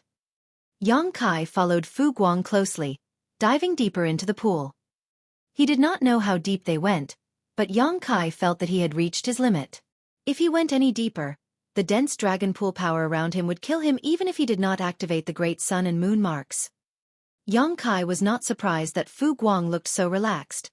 After all, there was a difference of over 30,000 meters between their sizes. Fu Guang was on the cusp of becoming a divine dragon, so it was only natural that he would be able to resist the pressure better than himself in the dragon pool. Fu Guang also sensed this, and without waiting for Yong Kai to say anything, he took the initiative to stop and said, "This will do." Yong Kai promptly replied, "As you wish, senior." Fu Guang was very considerate and explained, "You should slowly activate the great sun and moon marks and progressively draw in the dragon pool power. You don't have to do it all at once. Just slowly adjust it." Yong Kai nodded and replied, "I'll try." He had never tried to control the great sun and moon marks, because previously, he had the yin-yang millstone in his body to help him grind however much power he could draw in. Now that he was going to help Fu Guang cultivate, though, it was necessary to use a more refined method. "Coil up your body," Fu Guang said. When Yong Kai heard this, he quickly coiled himself into a ball. Fu Guang placed Yong Kai in the middle and wrapped him with his body for protection. On seeing this, Yong Kai felt a lot more assured. In this way, the dragon pool power sucked in by the great sun and moon marks would be devoured by Fu Guang first, and only what he could not take in would flow to him. Thus, Yong Kai's safety was guaranteed. Martial Peak. Chapter 53-23. Fu Guang's Hypothesis. The great sun and moon marks were activated and the dragon pool power began to swirl around them. This time, Yong Kai deliberately tried to control the two marks and found that it was actually not difficult to manipulate them. When Big Brother Huang and Big Sister Lan gave him these two marks back then, this should have been taken into consideration. However, the marks still pulled in the dragon pool power at an alarming rate. This place was already a few million meters deep into the dragon pool, so the surrounding power was very dense. Any kind of suction force would draw the power in like tsunami. Fu Guang grunted as his huge form shook. His dragon scales stood on end and his body instantly became like a bottomless abyss, devouring the dragon pool power that he absorbed. Yong Kai, who was surrounded by Fu Guang's dragon body, was a bit nervous, but soon realized that he had worried over nothing. The majority of the dragon pool's power was swallowed up by Fu Guang, and not a single bit came to him. Seeing this, Yong Kai gradually strengthened the power of the marks, and more dragon pool power was drawn. Yong Kai slowly increased the suction force of the marks until he reached about 70% of maximum, when he began to feel some of the power overflowing to him. That also meant that Fu Guang was at the limit of how much he could absorb. He gestured to Yong Kai, who understood and strengthened the power of the marks a bit more. With Fu Guang's cooperation, the excess dragon pool power that flowed to Yong Kai was devoured and refined by him. Both Yong Kai and Fu Guang were silently adapting to the current pressure of the incoming power. Yong Kai found that without the burning light and serene glimmers yin-yang millstone to assist him, he could not refine all the dragon pool power that he drew in, and a large part of it simply passed through his pores and back out into the dragon pool. Previously, with the yin-yang millstone, no matter how much dragon pool power he drew into his body, Yong Kai was able to refine it quickly and not a drop remained.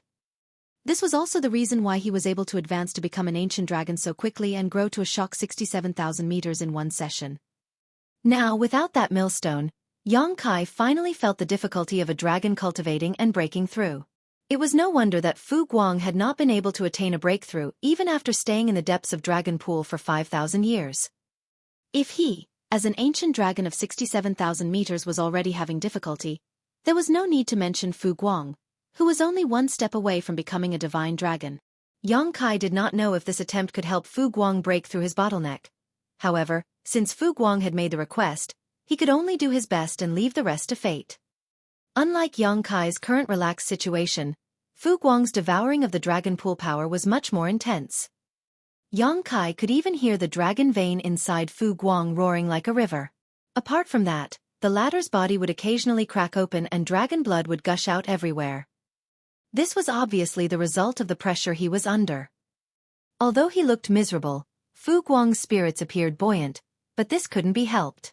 Before Xueqi entered the dragon pool, he had also tried using the ancient dragon vein tempering art, drawing in as much power of the dragon pool as possible to use the pressure to break through his own shackles.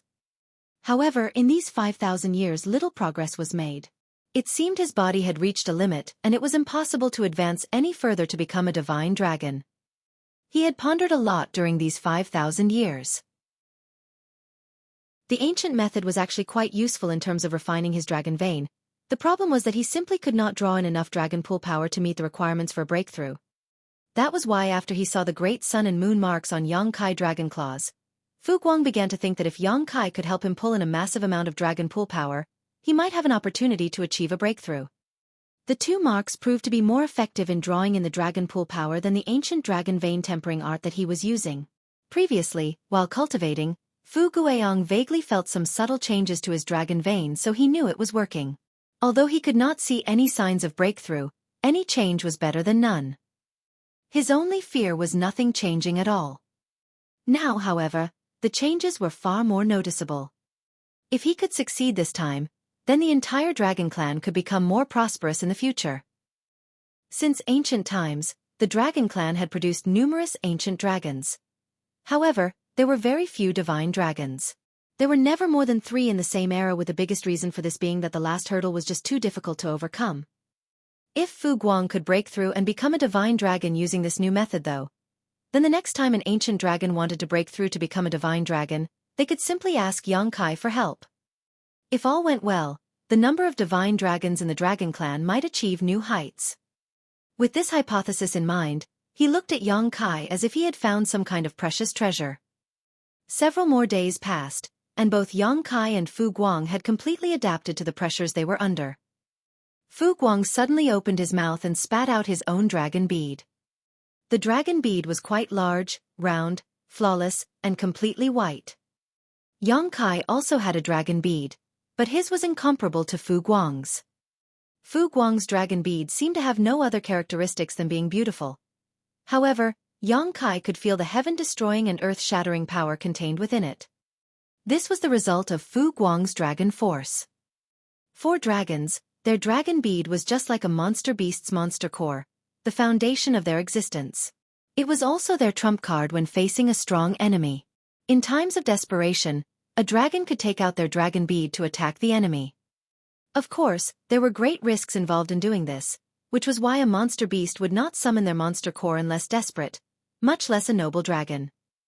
Xueqi had done it once before in order to kill Zhu Feng territory lord, but that one single clash had resulted in his dragon bead being damaged, and without the help of Big Brother Huang and Big Sister Lan's power, it would have taken him hundreds if not thousands of years to recover.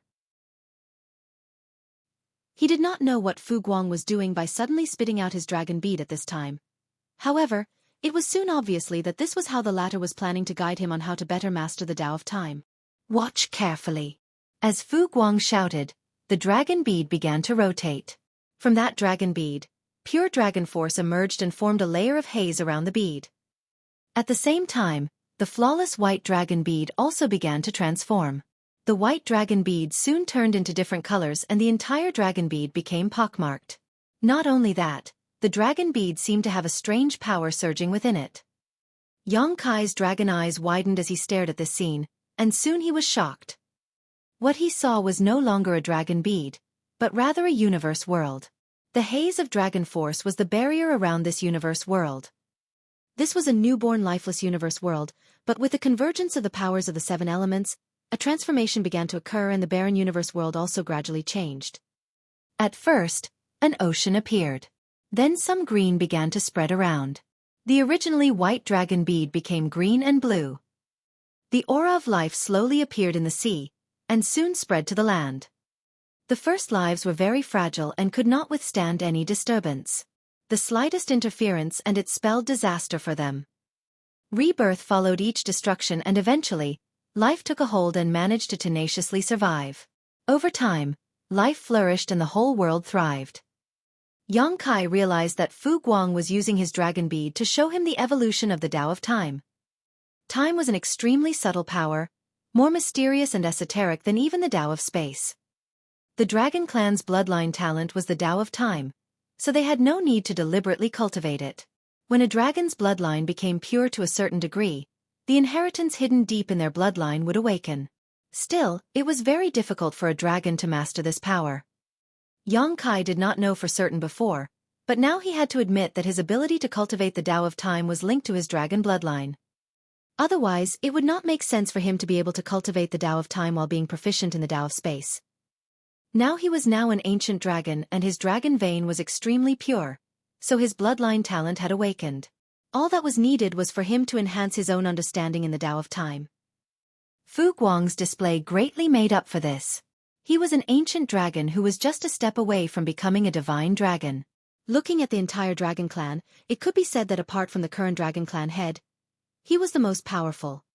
With the help of his own dragon bead, Fu Guang displayed the wonders of the Tao of Time for Yang Kai, with no regard for how much of his strength he used up from his source. This was an opportunity that not just anyone could have. Even Fu Guang would not have done such a thing if he had not requested Yang Kai's help. Yang Kai's mind and soul had been completely absorbed by the dragon bead. It was as if he was inside of it, experiencing all the wonders of the Tao of Time. It was as if he was sucked in and could no longer feel the passage of time in the outside world. Every moment was like tens of thousands of years. The whole world's living creatures became extinct just before the universe collapsed under a violent shock and turned into an empty black abyss.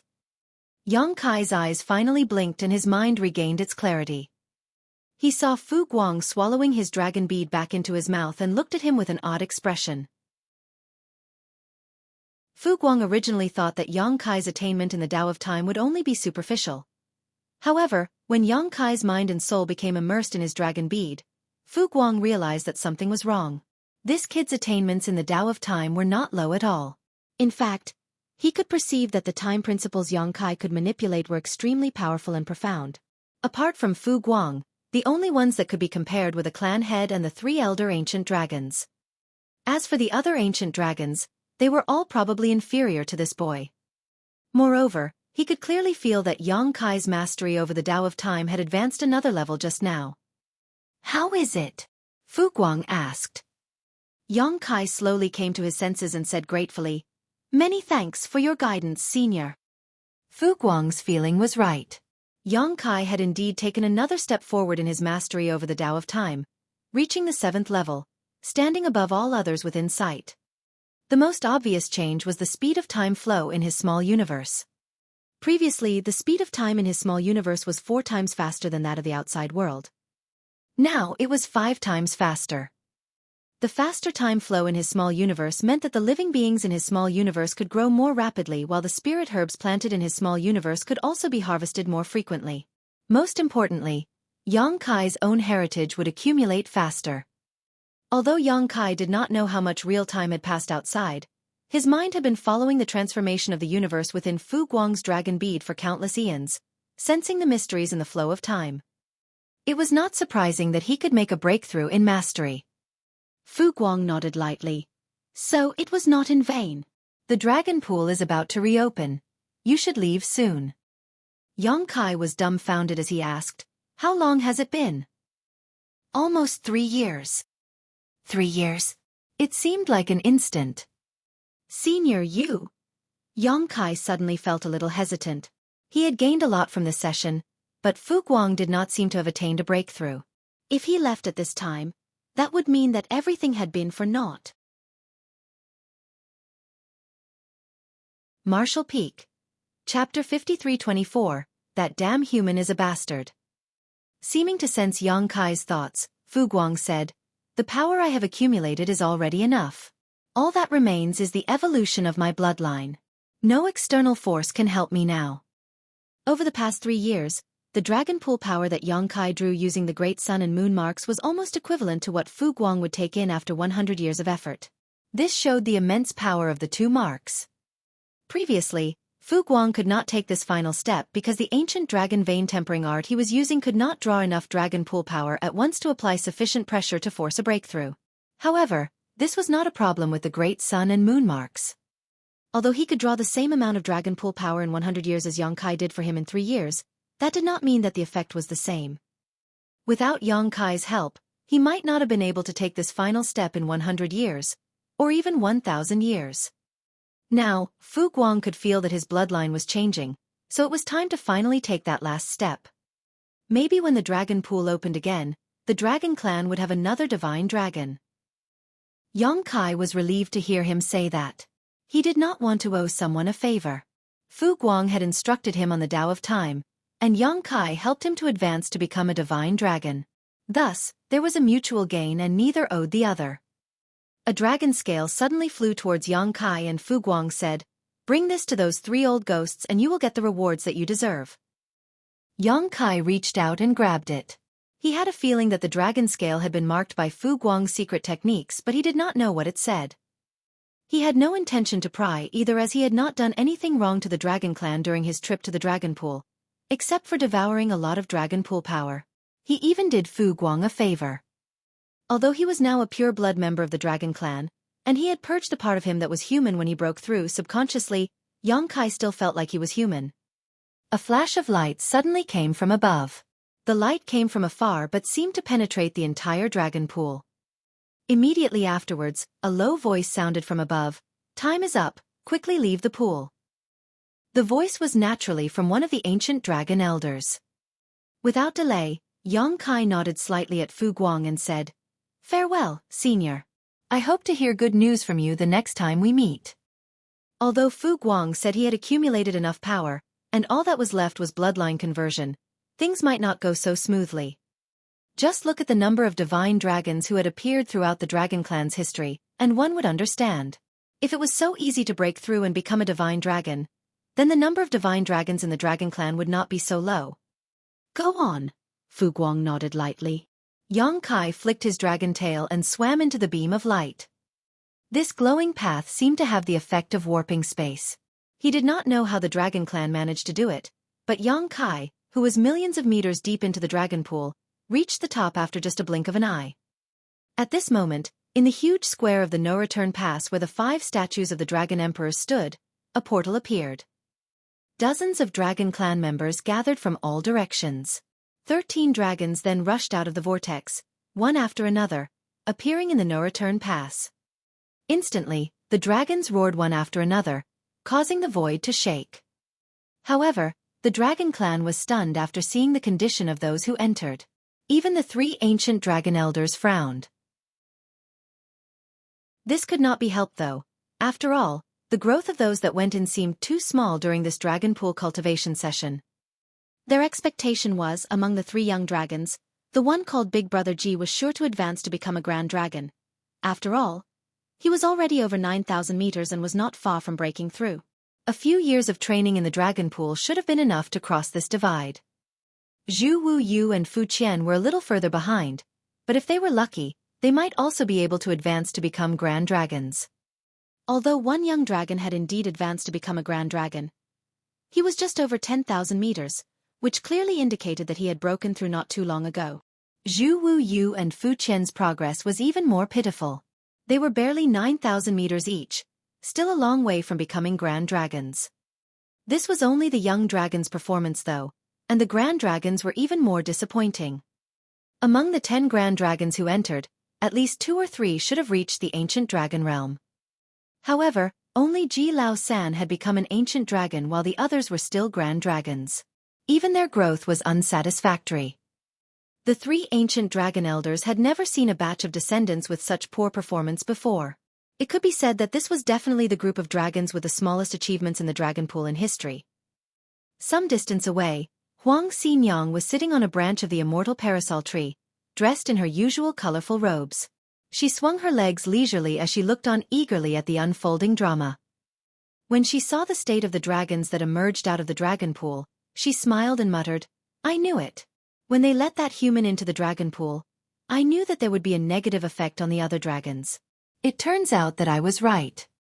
Feng Lu Lang stood next to her and frowned as he said, "Didn't the dragon clan ever consider checking his source?" Huang Xinyang pursed her lips and said, "The dragon clan is too proud. Even if that human had refined a dragon source, it was of no importance to them. Additionally, they made some agreements with the old ancestors from the human race, so they would not waste their energy checking. What they did not know is that the source that human obtained was extremely powerful. Yang Kai had the golden divine dragon source, the source of the third-generation dragon emperor. While the dragon clan did not know about this, the Phoenix clan had guessed it before he went in. This couldn't be helped, as Yang Kai had been able to access a phoenix nest on his own. That phoenix nest belonged to the Phoenix Empress of the same era as the third-generation dragon emperor. The sources of these two were lost together, and had never been found. Since Yang Kai was able to enter that phoenix nest, and he said that his wife obtained the source of that generation's Phoenix Empress, it was likely for that dragon emperor's source to be with him. Since the dragon clan was too lazy to check, the Phoenix clan head also did not bother to tell them. By letting such a person into the dragon pool, there certainly would be some impact.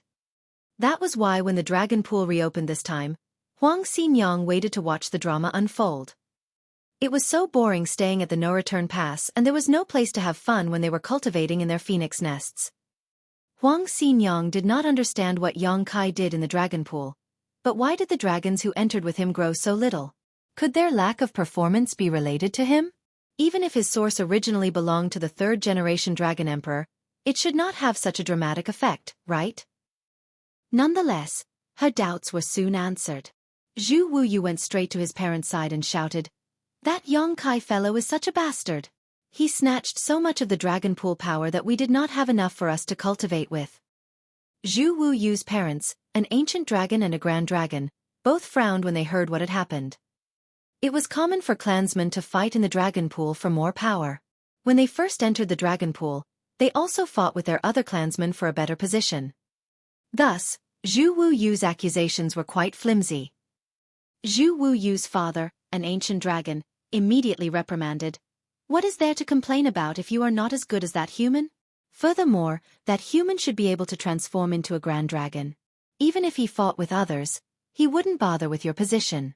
You've always been too lazy, which is why you did not advance much this time." Zhu Wuyu felt aggrieved and explained, "No, father, that guy really has something strange about him. I don't know what method he used, but he was somehow able to quickly devour an enormous amount of dragon pool power. My strength is weak and I occupy the uppermost position, but just half a month after entering the pool, the position where I was no longer had any dragon pool power at all." The dragon pool power was depleted that rapidly? Zhu Wuyu's mother, a grand dragon, appeared stunned. Zhu Wuyu nodded and continued, "Yes, so I went to Fu Qian's territory to fight for a better position, but after just half a month of fighting, his place also did not have any dragon pool power left. We continued descending through the pool to fight with the others, but no matter how deep we dove, the dragon pool power did not last long. It not only happened to where we three young dragons were, but also the places occupied by the senior grand dragons. Go ahead and ask them if you don't believe me." The ancient dragon turned his head and looked doubtfully at the others who had just emerged, to which all of them nodded in agreement. Upon hearing the explanation and seeing their collective reaction, the dragons, who were waiting in the square, loudly remarked, "No wonder all those who entered the dragon pool this time have not improved much. How can that be? The power of dragon pool should have been sufficient. How could it have dried up so quickly? The dragon pool power seeps up from bottom to top. If too much power is consumed at the lower depths, it would disrupt the replenishment above and then the top would dry up. But how can a mere human have that kind of ability?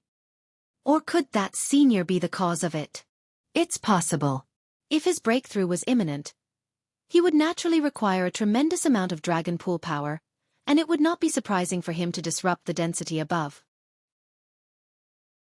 If it was really because of him, then these brats were just unlucky to enter the dragon pool at this time. Xueqi did not know who they were referring to. Fu Guang had been cultivating in the dragon pool for the past 5,000 years, and Xueqi was only a few hundred years old. Thus, he did not know of Fu Guang. Xueqi's parents certainly knew about Fu Guang though. If it was really because of him that these dragons did not advance much during this dragon pool cultivation session, then there was nothing they could do about it. After all, an additional divine dragon in the clan was worth far more than having a few more grand dragons or ancient dragons. When Xueqi heard their speculations, he complained, "Why do you all keep referring to that, senior? It was all due to that human. Ask Third Uncle G if you don't believe me."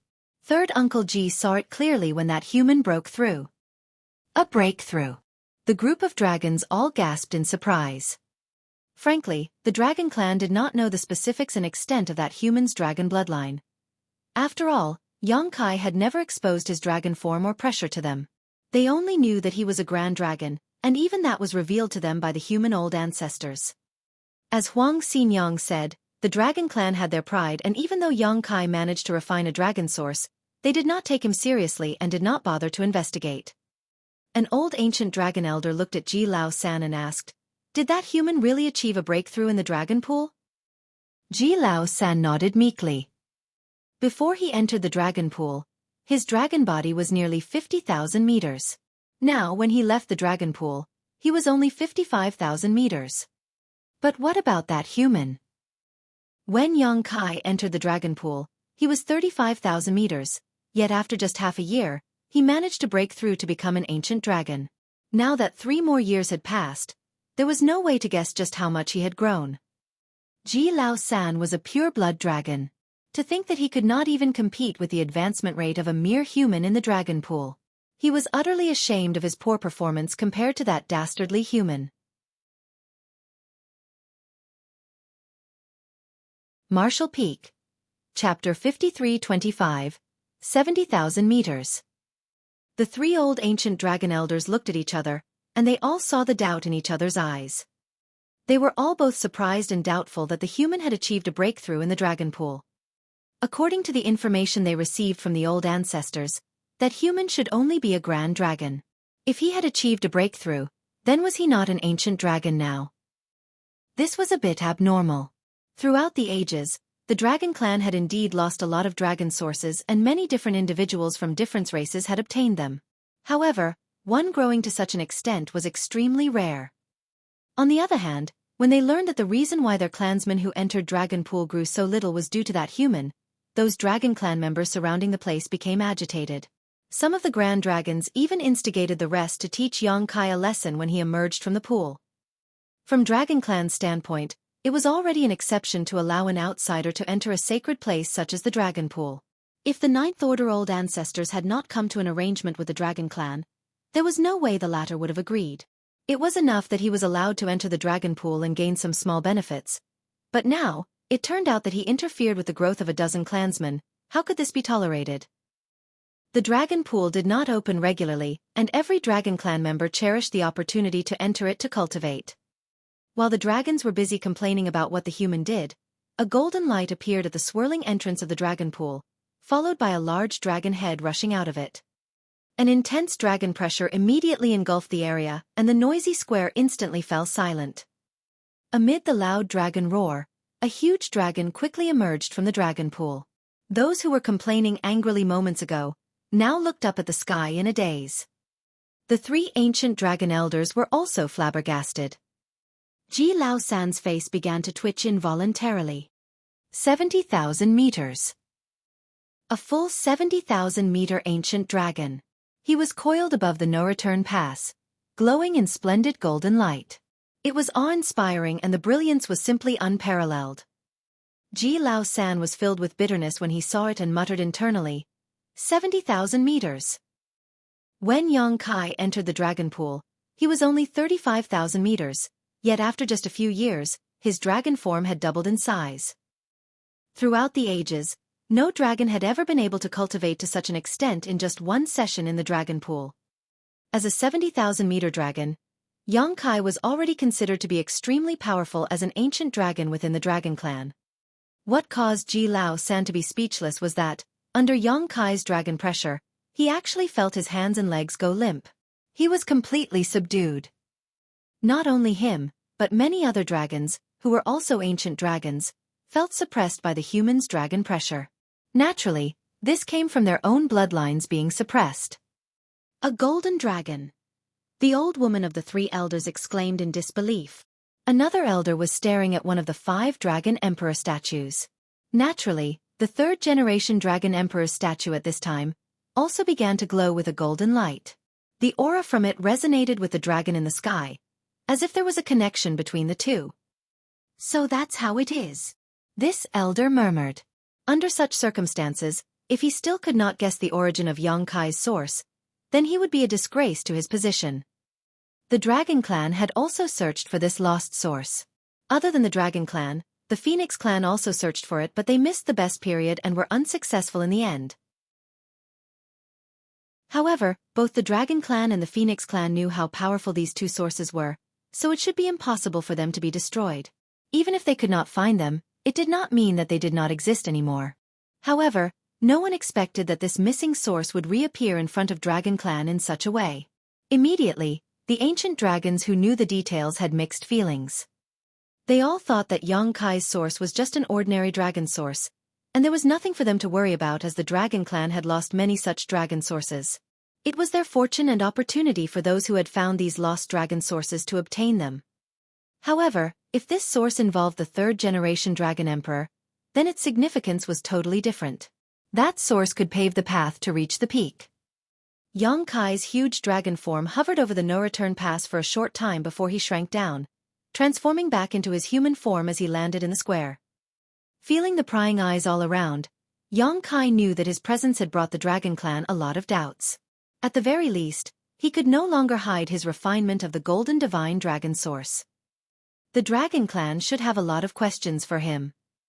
Xueqi decided to speak first before they could ask any questions. Greetings, 3 elders. Senior Fu Guang has an object for this junior to pass on to you. The oldest-looking elder in the center held back his initial questions and instead asked in surprise. Fu Guang? You met Fu Guang in the dragon pool? Yes. Xueqi nodded firmly. How is he doing? The old man asked with concern. Xueqi replied, Senior Fu Guang is well. What did he want you to bring back? The old female elder asked. Xueqi handed over a dragon scale from Fu Guang. The old woman took it, focused on it, and after a while, she handed the dragon scale to another elder. She then looked at Xueqi in disbelief. When the other 2 elders also finished examining the dragon scale, they looked at each other silently, seemingly reaching a tacit understanding between them. The middle elder nodded slightly and looked warmly at Xueqi as he said, Since you have shed your former body and been reborn, your bloodline is now pure. From now on, you are a member of the Dragon Clan. In fact, the moment Xueqi rushed out of the dragon pool, the 3 ancient dragon elders already felt this. Xueqi was not the same as when he first came to the no-return pass. Xueqi had a strong human aura when he first came to the no-return pass. However, when he emerged from the dragon pool, that aura was completely gone. He now exuded the aura of a pure-blood dragon. After checking Fu Guang's message in the dragon scale, the 3 ancient dragon elders also learned what happened inside. As they had previously thought, Xueqi had indeed refined the lost source of the 3rd-generation Dragon Emperor. This was confirmed by Fu Guang. He was also highly regarded by the sun's burning light and moon's serene glimmer, who granted him the great sun and moon marks.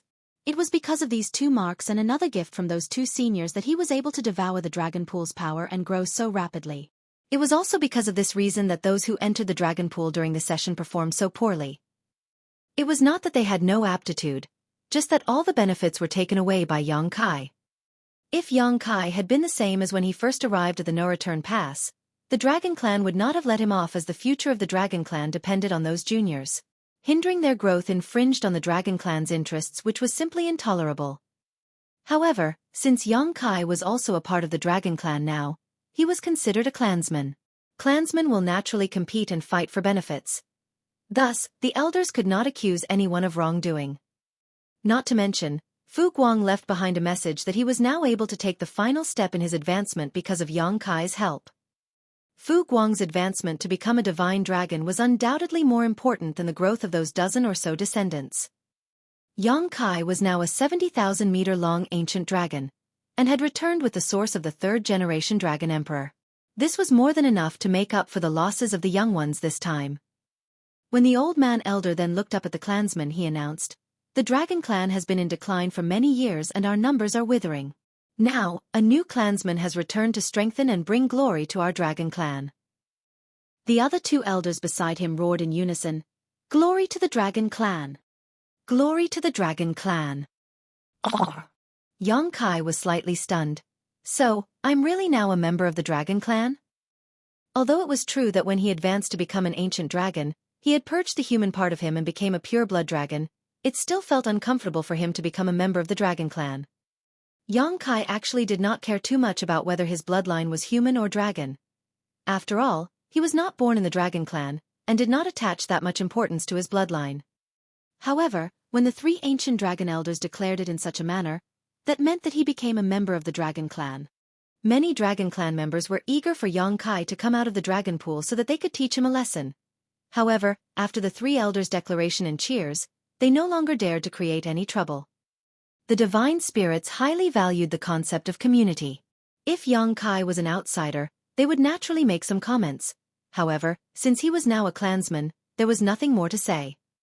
Even Zhu Wu Yu, who was the most irritated by Yang Kai, had roared along, not to mention the other Dragon Clan members. Only Ji Lao San rolled his eyes furiously as he thought, "That makes him part of our clan? If so, then how can I get my revenge?" However, when he thought about it, Yang Kai was now a 70,000-meter-long ancient dragon, while he was only 55,000 meters. His bloodline power and source were both inferior to Yang Kai's now. If he were to try to seek revenge, he was doomed to fail. He sighed inwardly and admitted defeat. At least he knew that he was too weak to seek revenge now. On the parasol tree, Huang Xinyang was very excited as she watched the entertaining show unfold before her eyes. She knew that Yang Kai's trip to the dragon pool would certainly cause a stir. However, she never expected it to end up with him being accepted by the Dragon Clan and becoming part of it. The Phoenix Clan and Dragon Clan had been living together at the No-Return Pass for many years, and were both basically numb to each other by now. However, in the end, they were all on the same side. If the Dragon Clan became stronger, it was also beneficial for the No-Return Pass. It had been many years since the No-Return Pass had experienced a war, but more power was never a bad thing. As the rest of the dragons were still cheering, the three elders looked at Yang Kai warmly and appeared very friendly towards him.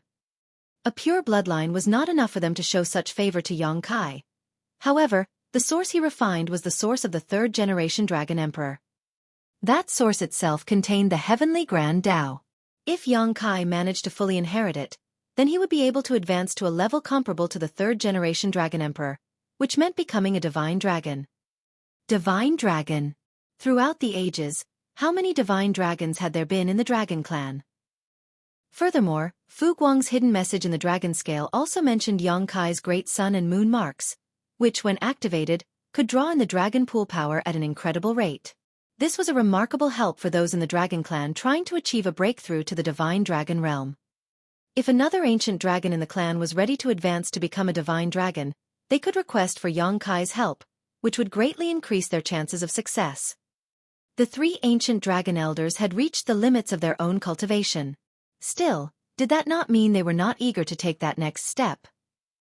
They all wanted to, but they were constrained by their bloodline and could not advance.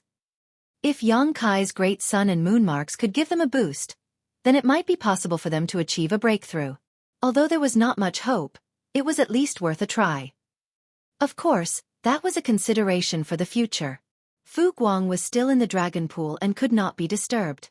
When Fu Guang emerged, perhaps the three ancient dragon elders might also give it a try.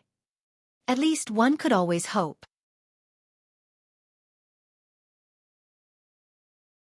Martial Peak. Chapter 53-26. Dragon Tome. The three ancient dragon elders gladly accepted Yang Kai, who had such a pure bloodline, and undoubtedly had a bright future that would greatly benefit the entire clan. The old man elder in the center of the group asked, "Now that Yang Kai has joined the clan, should his name be included in the dragon tome?" "Yes." A low voice suddenly came out of nowhere. The voice was loud and it sounded like a grand bell. At the same time, Yang Kai felt a divine sense sweeping over him. The divine sense was comparable to old ancestor Xiao Zhao's. Yang Kai's heart fluttered as he realized that the origin of this divine sense was probably the head of the dragon clan. The one and only divine dragon alive today. In the dragon clan, young dragons had bodies that were under 10,000 meters. The strength of those in the dragon clan was very different. A newborn young dragon was very fragile, perhaps even worse than an ordinary human cultivator. However, when their body grew to 9,000 meters, they were equivalent to a human just below the 7th order. More than 10,000 meters, they became grand dragons, which was equivalent to 7th order open heaven realm masters. Above 50,000 meters, they were ancient dragons, which were equivalent to the 8th order open heaven realm master. At 100,000 meters, they became divine dragons. That was comparable to a 9th order open heaven realm old ancestor.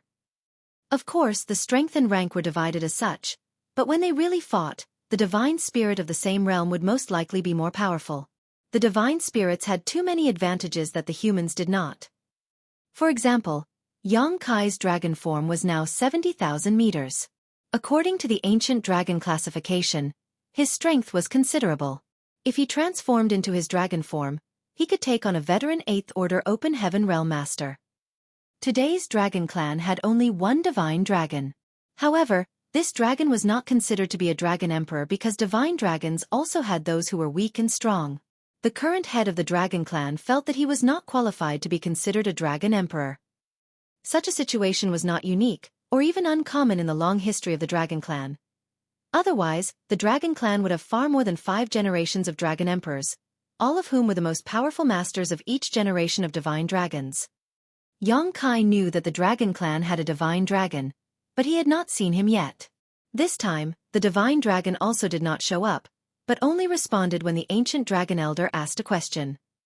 Yang Kai did not know what the dragon tome was as he had never heard of it before. When Huang Xinyang told him about the dragon clan, she did not mention anything about a dragon tome. He did not know if she also did not know about it or simply didn't mention it for some reason. As Yang Kai was wondering, one of the male elders said, "Come with me." He then led the way, accompanied by the other 2 elders. Yang Kai followed behind them. The other dragons stopped cheering and followed behind Yang Kai solemnly. Sensing this atmosphere, Yang Kai realized that having his name entered into the dragon tome was an extremely solemn event for the dragon clan. A short while later, they arrived at a simple temple where the 3 elders entered in turn, followed by Yang Kai. As for the other dragons who followed them, they all stopped outside. The temple was extremely spacious, but the interior was very simple. It gave an unusually empty feeling. At the head of the grand hall was an altar, which was surrounded by dragon force that acted as a kind of barrier. Yang Kai squinted and saw that the altar seemed to be suspended on an irregular stone slab-like object. The slab appeared to be about the size of a wash basin and was covered by a restriction. Yang Kai also did not see any other unique objects, and guessed that this was the dragon tome mentioned by the elder. What the hell is this? As he was wondering, the 3 dragon clan elders stood at the 3 corners of the altar. Each used a dragon clan secret technique and then with a mysterious dragon roar, the restriction opened. Moments later the old man elder shouted, "Open the dragon tome!" After he shouted, the 3 ancient dragons opened their mouths and spat out their respective blood essence, which fell into the dragon tome. The seemingly mundane dragon tome quickly swallowed up the dragon blood from the 3 ancient dragons, and in the next moment, it began to emit a faint glow. As the dragon tome flew out, the male old elder reached out and caught it. He then turned around, looked at Yang Kai, and said, "The dragon tome has existed since the beginning of the universe and has witnessed the birth of the first dragon and the inheritance of generations upon generations. Since ancient times, it has recorded the names of 14,362 dragons. You are the 14,363rd. Yang Kai raised his brow slightly at this new information. The Dragon Clan had been around for ages, and this Dragon Tome was something that was created when the Dragon Clan first appeared. He had never heard of this before. If every pureblood dragon was recorded in the Dragon Tome, that meant there were less than 15,000 of them that had been born thus far. It was an extremely small number. However, considering the Dragon Clan had extremely long lifespans and great difficulties reproducing, the low number was not that surprising. During this trip to the no-return pass, Xueqi had encountered 3 young dragons, but this was actually quite rare for the Dragon Clan as, in the past, it was not unusual for thousands of years to go by without a single newborn clansman. The old female elder looked at Xueqi with a smile and said, "Perhaps in the past, you did not know of the existence of the Dragon Tome. When your name is recorded in the Dragon Tome, not only does it mark the clan's recognition of you, it is also a great benefit for you." Xueqi said humbly, "Please enlighten me, elder." The old woman elder smiled and said, "Firstly, the Dragon Tome keeps track of the life or death of anyone whose name is recorded within. If a clansman encounters a crisis outside, they can call for help from the clan by using a secret technique which is connected to the Dragon Tome. Secondly, the Dragon Tome is connected to the Dragon Pool. If you really meet with misfortune outside and die, if there is still a trace of your source spirituality in the Dragon Tome, with the dual powers of the Dragon Tome and Dragon Pool, there is a chance you may be reborn in the Dragon Pool." Xueqi was shocked by this and exclaimed, "Resurrection? As in, back from the dead?" The elder nodded. "Indeed." Xueqi was now completely dumbstruck. The first power of the Dragon Tome was not too significant, but the second ability was completely outrageous. Xueqi had experienced a kind of resurrection once before. When he fought with the great demon god Mo Shang in the Star Boundary, his physical body was completely destroyed. That time, he was able to come back from the dead with the help of the powers of the Immortal Tree and the Soul-Warming Lotus. That was a combination of extremely good fortune and opportunity. Xueqi did not want to experience that again. After all, dying was not a pleasant experience. However, who could guarantee that they would not die? Especially in an environment like the Black Ink battlefield, where 8th Order Open Heaven Realm Master perished at a not infrequent rate, not to mention a minor 7th Order Open Heaven Realm Masters like him. Recording his name in the Dragon Tome meant that it could be used to basically turn back and bring back a dead dragon inside of the Dragon Pool. This would be an extremely appealing prospect to anyone. However, Xueqi soon realized that something was amiss and asked, "Is there a price to pay for coming back to life?" It was simply too heaven-defying to bring back the dead. Previously, he had to refine the entire Immortal Tree before he could rebuild his body, and the Immortal Tree was an extremely precious treasure of the universe, close to the ranks of supreme treasures. Even if the Dragon Clan had the power of resurrection, it should be impossible to do it at will. If they could, then the Dragon Clan would be truly immortal and indestructible. How could such a community be so withered? Setting aside the rest, if the 3rd-generation Dragon Emperor had been resurrected, then Xueqi would not be standing here today. The old man elder nodded and said, "Indeed, it is natural to pay a huge price to be resurrected. Additionally, no one can guarantee the success of this process. Truthfully, the chance of success is very small. In Dragon Clan's history, the number of times the Dragon Pool and Dragon Tome have been used to resurrect someone is not more than 10, and among these 10 attempts, only 3 succeeded." Xueqi now understood. He knew full well that such a heaven-defying technique was impossible without serious constraints. In the entire Dragon Clan's history, they only attempted about 10 resurrections. One would expect that each time, it must have been for an extremely important member of the Dragon Clan. When the 3rd-generation Dragon Emperor fell, the Dragon Clan must have done it, but unfortunately, it did not succeed. Otherwise, the 3rd-generation Dragon Emperor would still be alive. What's more, the probability of success was less than 30%, which could be considered very low. Even if it was very low though, that was also a ray of hope and it was enough to motivate anyone. The Dragon and Phoenix clans were worthy of being the heads of the divine spirits, who won the favor of the heavens. The Dragon Clan had the Dragon Tome which had the powers of resurrection while the Phoenix Clan also had the ability to resurrect with their Nirvana fire. Even so, both clans had restrictions placed on them when it came to the act of resurrection. Such clans were truly worthy to be the leaders of the divine spirits. "What does Junior need to do?" Xueqi asked. The old man elder said, "Use your source and leave your mark on the Dragon Tome." Yang Kai nodded lightly and asked again, after recording one's name, does the dragon tome place any restrictions on this junior? The old man elder replied, indeed. There is one small restriction. Please tell me, elder. Do you know why the Dragon Clan and Phoenix Clan are absent from the greater Black Ink battlefield? The old man elder asked instead of answering. Yang Kai shook his head. In fact, he had been wondering about this previously. The no-return pass was located at the rear of the human race's defensive line and served as the final barrier to the 3,000 worlds. Although the location was of great strategic importance, over the years, except for when the Black Ink clan took over Great Evolution Pass and launched an attack, this place had not encountered any battles at all. Both the Dragon and Phoenix clans were powerful in their own right, and as divine spirits they had a much higher ability to resist invasion by Black Ink's strength. With there not being any full-blown wars at the No-Return Pass, the Dragon and Phoenix clans could have easily sent some of their people to support the human race on the Black Ink battlefield, especially when the battles were the most intense. However, across the entire Black Ink battlefield, there was no signs of the Dragon Clan and Phoenix Clan fighting. It was only the human race.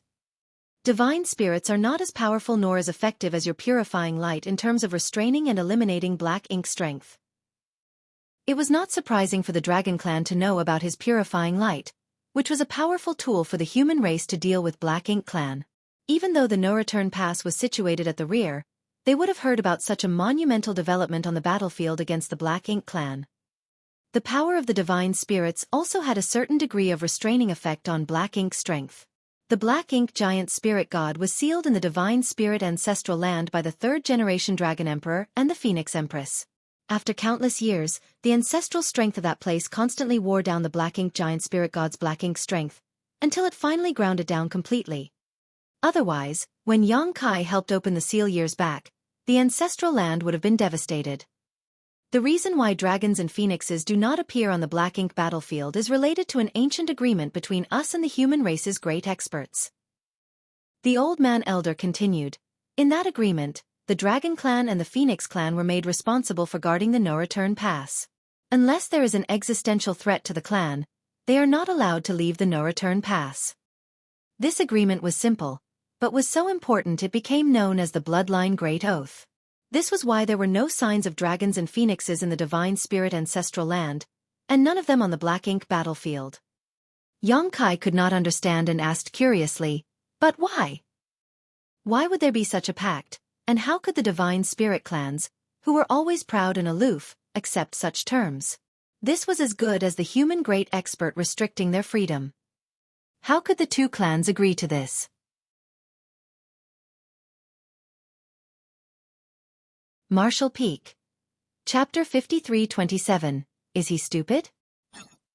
The male old elder said, I do not know what the ancient masters were thinking, however, in this current situation, if there wasn't this agreement, then the numbers of dragons and phoenixes would definitely have been fewer than it is now. Without this agreement, the dragon and phoenix clans could enter and leave the battlefield at will, but who could guarantee that they would survive the fight? Under the powerful attacks of the Black Ink clan, even mighty dragons and phoenixes could fall. They could accept a few clansmen dying on the battlefield, but what about significant numbers of deaths?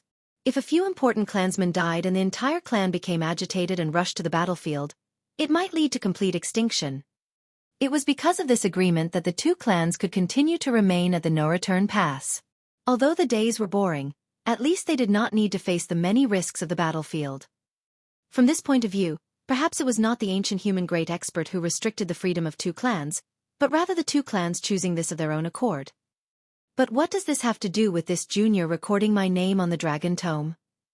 Yang Kai asked with a frown. The elder replied, if you record your name on the dragon tome, then you must also honor this agreement. In other words, if I record my name on the dragon tome, I have to stay at the no-return pass and cannot return to the Black Ink battlefield? Yang Kai exclaimed. Indeed. The elder nodded.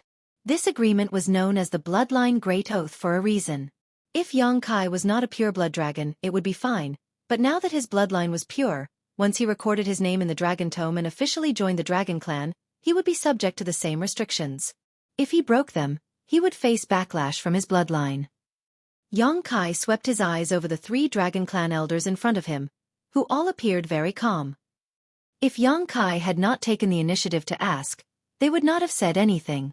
It was not that they intended to hide anything, for if they did, they could simply have not explained at all. Of course, the message that Fu Guang sent back on the dragon scale indicated that Xueqi's great sun and moon marks were extremely useful to the dragon clan. If possible, they wanted Xueqi to remain at the no-return pass. Not to mention the three of them, there were also other ancient dragons in the clan who either wanted or needed to break through in the future. If Xueqi helped them with their breakthrough, then their chances of success would greatly increase. Maybe by as much as 30%. A 30% increase could not be underestimated. After all, over time that would mean a 30% increase in the number of divine dragons for the dragon clan.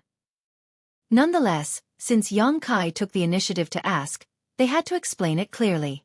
They did not intend to deceive him. The benefits of recording one's name in the Dragon Tome were indeed enormous, and the possibility of coming back from the dead with the powers of the Dragon Tome and Dragon Pool were very tempting. However, what was the use of all these benefits if he could not leave the no-return pass? Xueqi's trip here was to improve his strength, mainly in preparation for the human race's crusade. If he was now forced to remain in the no-return pass, how could he take part in the crusade? He would also have wasted old ancestor Xiao Zhao's efforts and expectations. Amidst the silence, the old female elder said, "Xueqi, the source you received is the source of the third-generation Dragon Emperor. This source is remarkable. Additionally, you have transformed from a human to a dragon. Once you record your name in the Dragon Tome, you can maintain your family name and establish a new branch family of the Dragon Clan. This would be a huge contribution to the Dragon Clan." The old woman elder's message was obvious. If Xueqi stayed at the no-return pass and sired a few more young dragons, then the Dragon Clan would add the Yang family to the existing Fu, Zhu, and Ji families. Furthermore, he would be the founding patriarch of this new family. Not just anyone could receive such an honor. The Dragon Clan has existed for countless eons, but so far, only 3 family branches had been established. As soon as Xueqi recorded his name on the Dragon Tome, there would be another family branch, and Xueqi would immediately become the first ancestor of this dragon family branch. Another elder who had not spoken so far also added, "We're not asking you to remain at the no-return pass and idle for the rest of your life. With your 7th order open heaven realm cultivation, even with your 70,000-meter ancient dragon form, your role on the Black Ink battlefield will be very limited. However, if you stay in the no-return pass, your presence would be of great benefit and importance to the future of the Dragon Clan. If you want, you can also bring your family to the no-return pass. Although we are also technically on the Black Ink battlefield, it has been quite peaceful over the years. Now that Great Evolution Pass has been retaken, the Black Ink clan can no longer come to harass us." "That's right. You have family in the 3,000 worlds, right?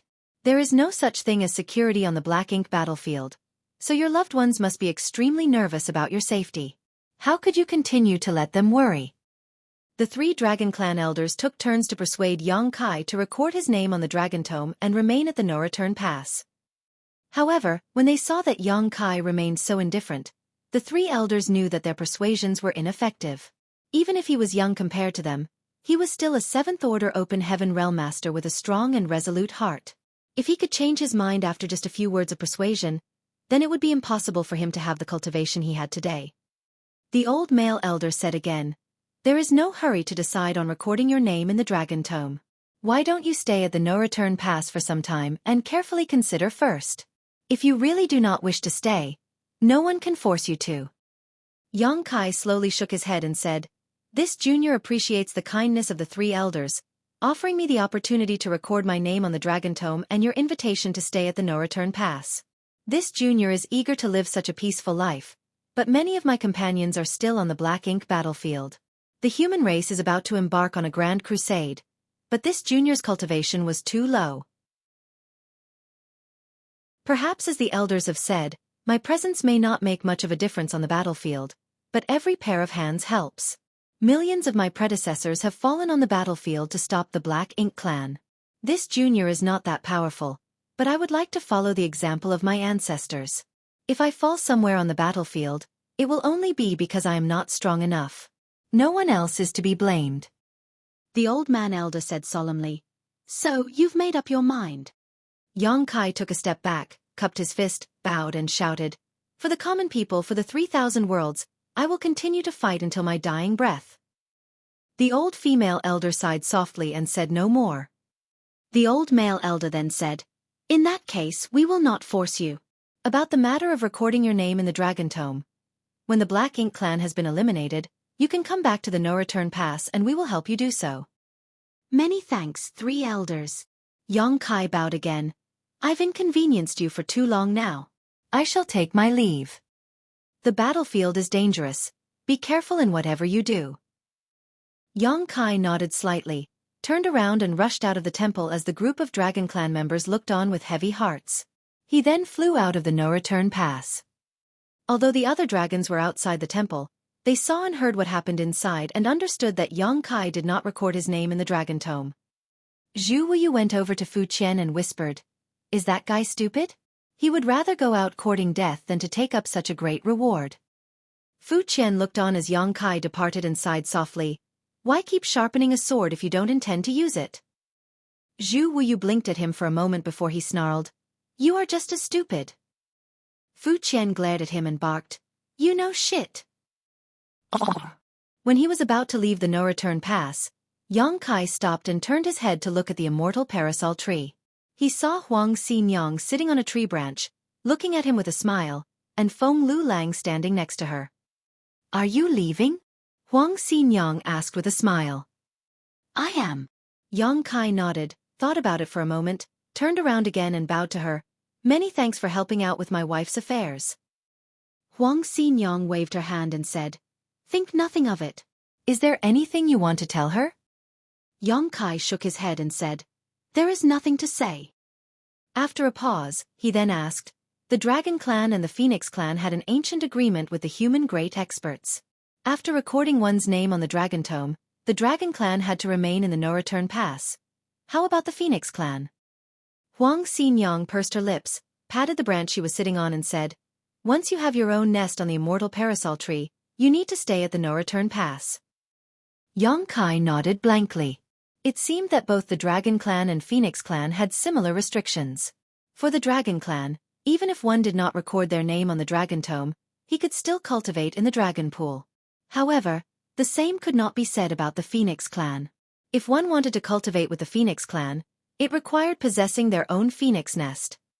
Now, Yang Kai understood that if Su Yan really came here, she would be restricted to the no-return pass. Yang Kai cupped his fist and said, "I will take my leave now. If I come back, it will be a triumphant return." Huang Xinyang snickered. "Shameless boasting.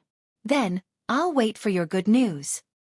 As soon as he finished, he dashed away and then a loud dragon roar could be heard from the distance. A golden light flashed brightly as the dragon pressure faded away. In the void, Yang Kai transformed into his 70,000-meter ancient dragon form. He did not do this to intentionally show off. The void was silent and no one would see even if he wanted to show off. He was overjoyed because he had gained so much during this trip to the dragon pool. His dragon body was only 35,000 meters when he first entered the dragon pool, but after emerging, it was 70,000 meters long. Not only did his size double, but his dragon vein and dragon bloodline had become completely pure, allowing him to transform into a true dragon. This dramatic increase in size meant a huge increase in strength. However, his small universe still only had the heritage of a 7th-order open heaven realm master. Thus, it would take time for Yang Kai to get used to this sudden surge in power. He had to find a way to adapt, otherwise, it may be a problem if he had to face powerful enemies. It took Yang Kai half a year to travel from Great Evolution Pass to the No-Return Pass. Now, even if his mastery over the Tao of Space had improved, it would still take roughly half a year for him to return. This was the perfect opportunity to get familiar with his new strength. During the journey, Yang Kai swung his dragon claws and whipped his dragon tail from time to time. Occasionally, he would use Dragon Clan's secret techniques, and sometimes, he would summon the Azure Dragon Spear. His 2 dragon claws would grab the spear and wield it around as if he was fighting invisible enemies. If anyone saw this scene, they might think that this golden dragon had gone insane. Yang Kai could not help it though. The human race crusade was about to begin, and he did not want to enter the battlefield before he familiarized himself with his newfound powers. It was a very fruitful trip to the no-return pass. On top of the improvement of his bloodline, he had gained a massive amount of Space Dao essence from Su Yan's phoenix nest. The Space Dao essence in her phoenix nest was created from the immortal parasol tree, and contained the mysteries of the grand Dao of heaven and earth from the primordial era, so it was a great tonic for Yang Kai. Although it did not take him to the next level of master in the Dao of space, it did enhance his comprehension immensely. The main reason was that Yang Kai's own attainments in the Dao of space were already very high, and it would be very difficult for him to ascend to the next level. Inside the dragon pool, when he helped Fu Guang to draw in the dragon pool power, the latter even used his dragon bead to demonstrate to Yang Kai the mysteries of the Dao of time. That enabled Yang Kai to break through the shackles of his understanding of the Dao of time, reaching the next level of mastery. His dragon bloodline had grown and his 2 grand Daos had improved tremendously. At this moment, Yang Kai felt very fulfilled, both in terms of his strength and his perception of the 2 grand Daos. He was totally unrecognizable as compared to when he left Great Evolution Pass.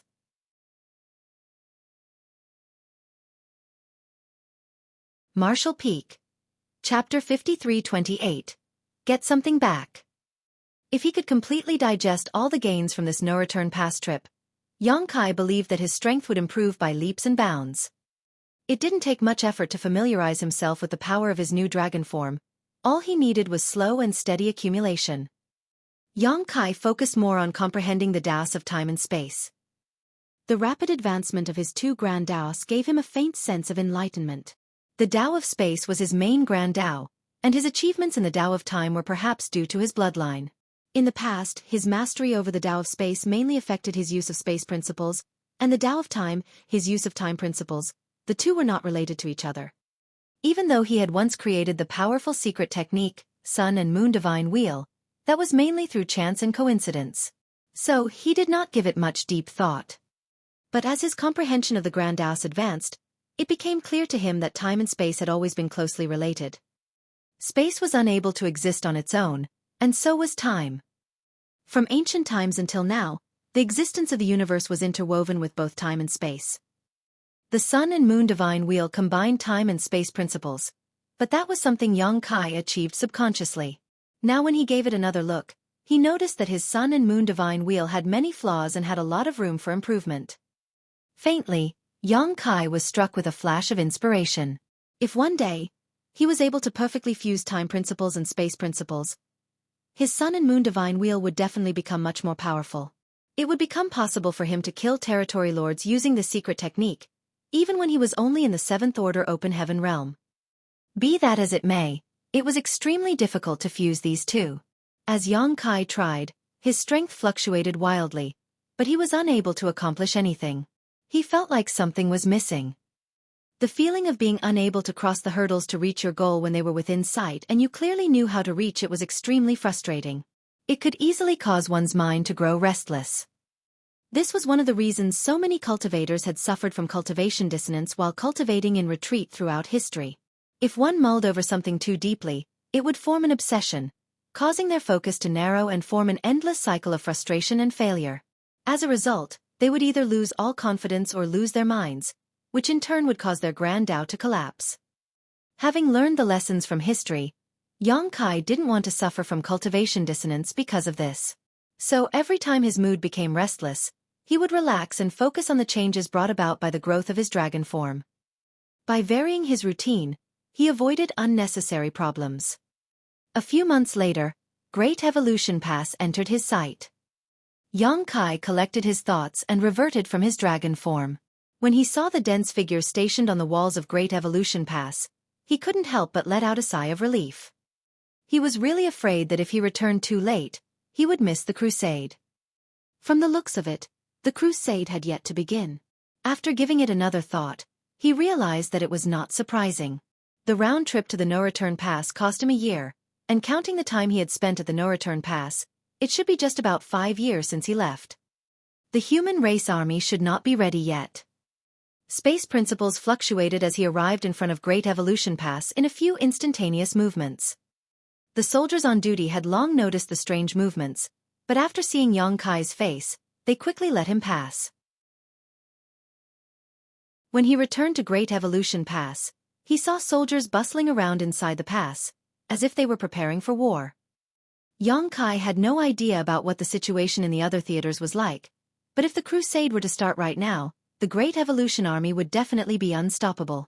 With the confidence gained from their previous victory over the Black Ink clan and the addition of the evil-purging divine spears to their arsenal, it shouldn't be a problem for them to destroy the royal city.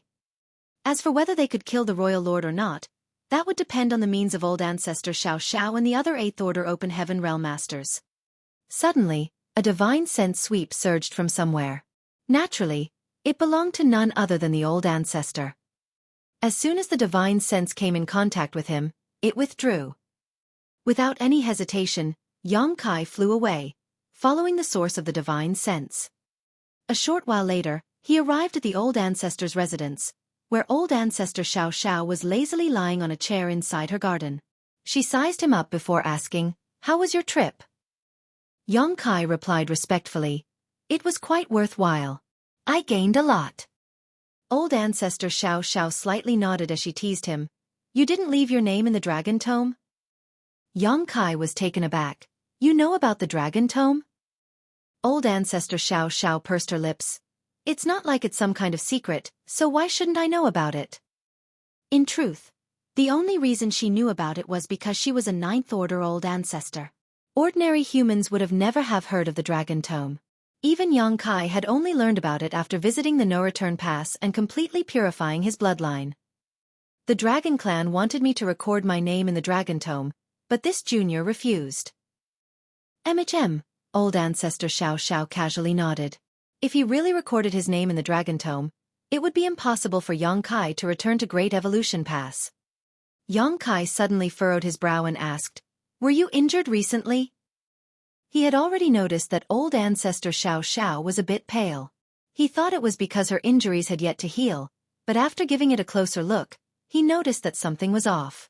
Old ancestor Xueqi's aura was clearly unstable. This could not be due to old injuries acting up. The only possibility was that old ancestor Xueqi was injured recently. "I've been going to the royal city more frequently these days," old ancestor Xueqi casually replied. Xueqi was speechless. Why fight with the royal lord? Isn't harassing him enough? During the previous war, repeated battles had caused the royal lord's injuries to pile up, while old ancestor Xueqi's frequent visits after the war ended prevented him from healing in peace. Old ancestor Xueqi didn't need to fight with him. All she needed to do was disturb him from time to time, frustrating him and eliminating any chance he had to recover. Xueqi could not understand why old ancestor Xueqi had suddenly become so aggressive. Saying so, he spread out his small universe. Old ancestor Xueqi furrowed her brow at the sight. "It's just some small wounds. I'll be fine in a few days." Xueqi shook his head and asserted, "You're the old ancestor, so this matter concerns the entire Great Evolution Army. It's more important for you to quickly recover." The old ancestor politely refused. "I know you're doing this out of goodwill, but I've spent a lot of time healing in your small universe. My recovery comes at the cost of its bustling world essence, which will have some negative impact on you." Xueqi requested once more, smiling, "This junior understands, but such losses won't affect me too much. You should focus on healing yourself." Old ancestor Xueqi glanced at him before sighing, no longer insisting. Suddenly, her expression changed. "Your small universe." Xueqi explained with a smile, "My dragon bloodline was purified and my mastery over the Tao of Time improved. Now, the flow of time in my small universe is faster than before." A faster flow of time made it easier for the old ancestor to heal her injuries. Old ancestor Xueqi had lived there for hundreds of years inside of his small universe, so she naturally could sense the changes here. The old ancestor's injuries weren't too serious, and she had completely recovered after staying a few months in Xueqi's small universe, while only a month had passed in the outside world. After recovering from her wounds, the old ancestor suddenly stood up. "Don't be in a hurry to leave, wait here for me." Saying so, she soared into the sky. Xueqi quickly retracted his small universe as his face twitched slightly, staring in the direction the old ancestor had left. After recovering from her injuries, the old ancestor had gone to cause trouble for the royal lord once more, so it was no wonder she told Xueqi not to leave. Apparently, he would have to help her heal from her injuries after she returned. As he had expected, the old ancestor returned in less than half a day later, but her condition greatly surprised Xueqi. Although he couldn't find anything wrong with her appearance, Xueqi could clearly feel that the old ancestor's injuries were much more serious than last time. Needless to say, he quickly spread his small universe and let the old ancestor enter to heal. After a few more months, when the old ancestor had completely recovered, she left the pass once more. The old ancestor returned after half a day again, and this time her face was pale and there were traces of dried bloodstains on her clothes. After repeating this process several times, each time, old ancestor Xiao was injured more severely. When the old ancestor returned from her fifth excursion, Xueqi finally couldn't bear it any longer and persuaded, "Old ancestor, there's no need to rush. The crusade is imminent. At that time, we'll first cut his wings and then, with the cooperation of the 8th Order Division commanders, we can slowly take care of the Royal Lord." Xueqi really could not understand what the old ancestor was trying to achieve. Although he helped her mend her injuries and the Royal Lord was now even more heavily injured, the Royal Lord could rely on the power of the Black Ink Nest to empower himself. Fighting alone in the royal city wasn't beneficial to the old ancestor. Old ancestor Xiao gave him the feeling as if she wanted to quickly finish off the Royal Lord. Hearing this, old ancestor Xiao bitterly smiled. "It's not what you think. I have my reasons." Xueqi was confused. As if she felt a little apologetic, old ancestor Xiao explained with a smile, "I'm not trying to kill that Royal Lord. His injuries might be quite serious, but it would be quite difficult for me to kill him without the cooperation of the army. I've been going over to visit him only because I want to get something back from him." "What is it?" Xueqi was taken aback. Does the royal have something that belongs to the old ancestor? Could it be that she had lost it while fighting with him last time? But that should be impossible. With the old ancestor's cultivation, how could the Royal Lord have secretly snatched something from her? Old ancestor Xiao was silent for a moment, seemingly hesitating about whether or not to tell Xueqi about this, but in the end, she still chose to give him the answer, "Every great pass is a huge mobile palace artifact, you should know this." Xueqi nodded his agreement. This was something he had learned when he first laid eyes on Blue Sky Pass. However, despite being a type of mobile palace artifact, the great passes were simply too large and difficult to control. Even the old ancestors overseeing each great pass were unable to control them freely despite their fearsome strength. Every great pass has its own core, and with the help of that core, the 9th Order old ancestors can control their respective great passes. With the assistance of others, a mobile palace artifact like the Great Pass can also be used to attack the enemy. The core is similar to an array core of a grand array. The Great Pass is nothing without its core, just a giant, immobile fortress. The Great Pass can't be used for anything other than for defense in such a state, but if you have its core, the Great Pass can really be used as a mobile palace artifact. Unfortunately, the core of the Great Evolution Pass has been lost. If I'm right, it should have fallen into the hands of the Royal Lord, so I must retrieve it. Xueqi was dumbfounded. Judging by the old ancestors' words, if they had the core, Great Evolution Pass wouldn't have to remain in place and could instead be brought to the royal city at some cost. At that time, how could the royal city possibly resist the powerful Great Evolution Pass? Even if all they did was charge right at the royal city, the Great Pass would easily smash the royal city. However, the core of Great Evolution Pass had been lost, and without it, Great Evolution Pass could not move. After giving it another thought, Xueqi did not find it strange. Great Evolution Pass was in the possession of the Black Ink clan for 30,000 years. Although they had recovered it now, why would the Black Ink clan leave behind such an important thing? It was very likely that it had been taken away long ago. This was the reason why old ancestor Xiao had been frequently haunting the royal lord. With the crusade approaching, if Great Evolution Pass didn't have its core, they wouldn't be able to mobilize the pass. This would make it impossible for them to coordinate with the other great passes. So no matter what, she had to retrieve the core of Great Evolution Pass.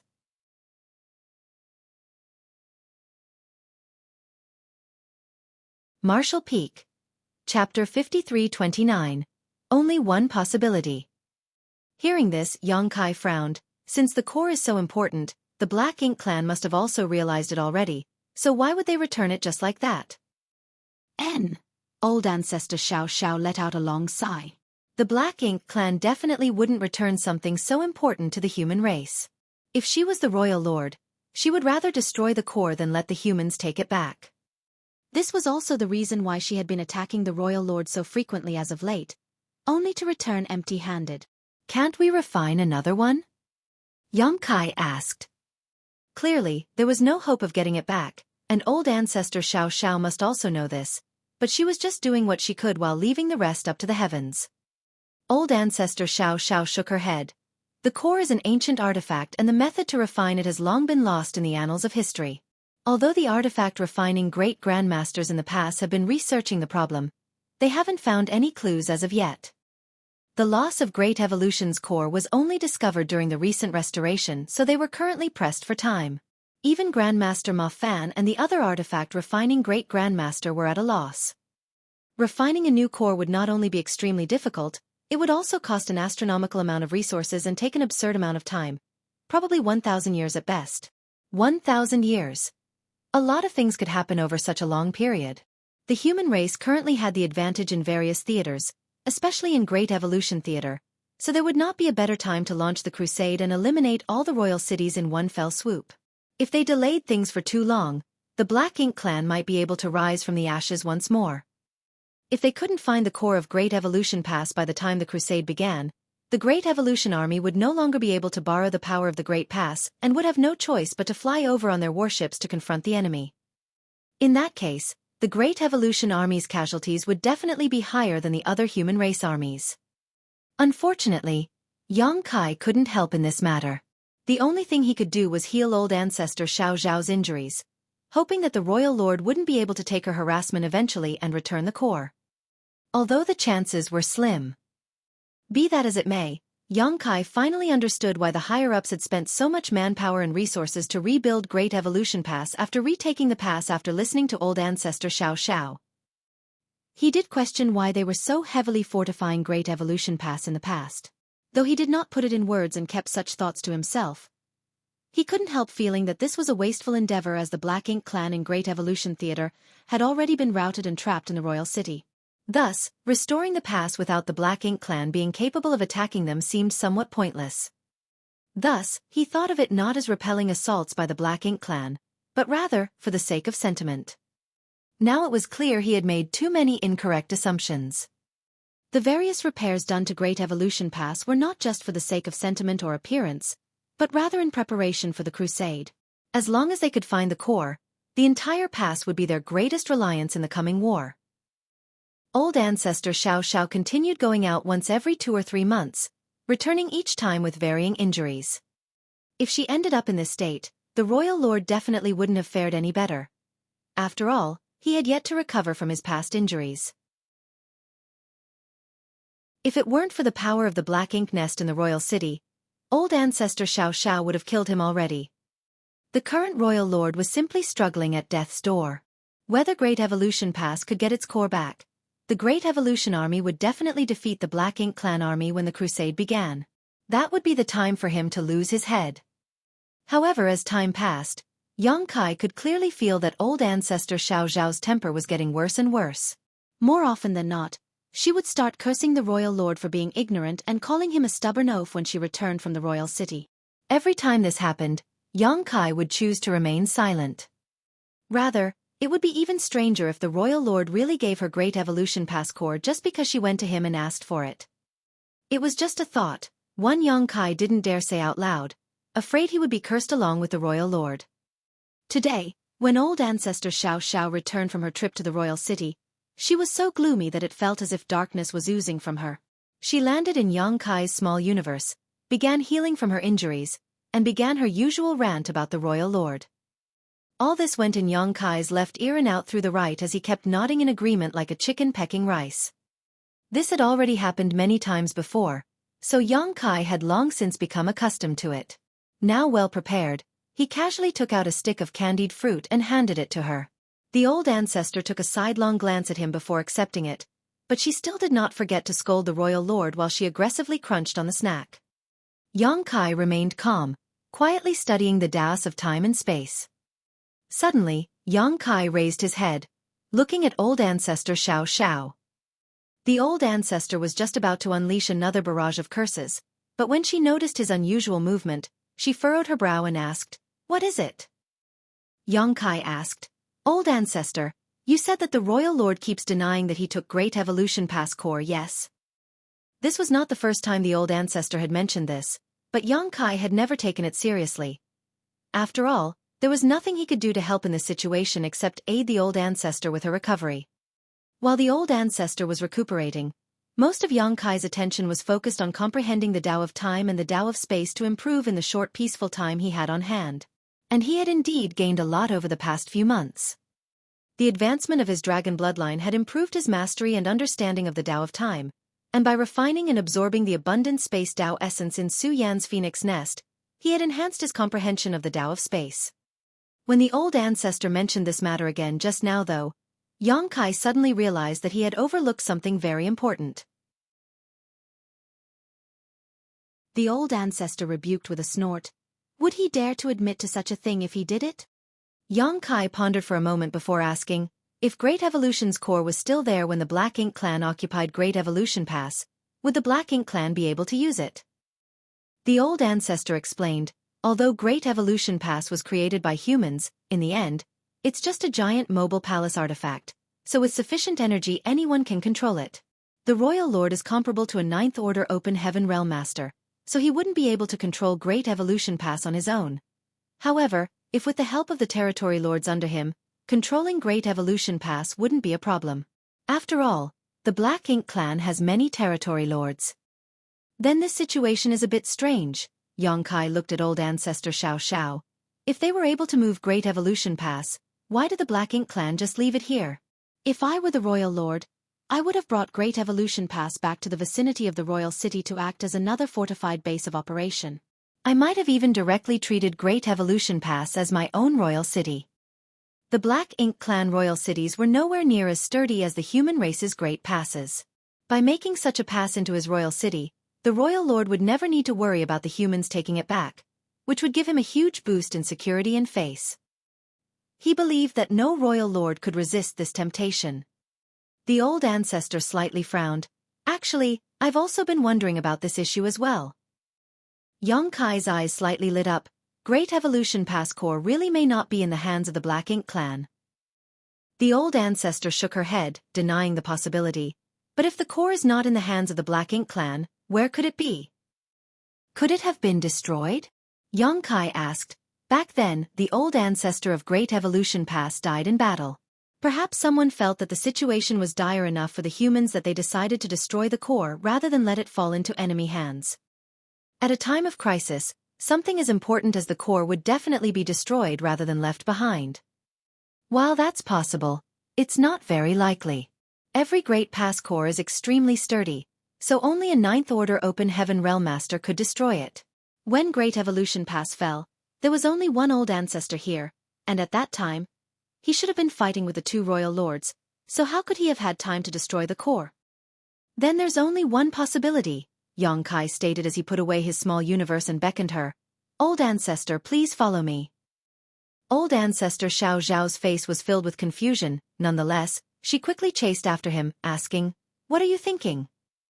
Yang Kai shook his head, stating, "I'm not certain, but we'll know after giving it a try. Old ancestor, please wait patiently."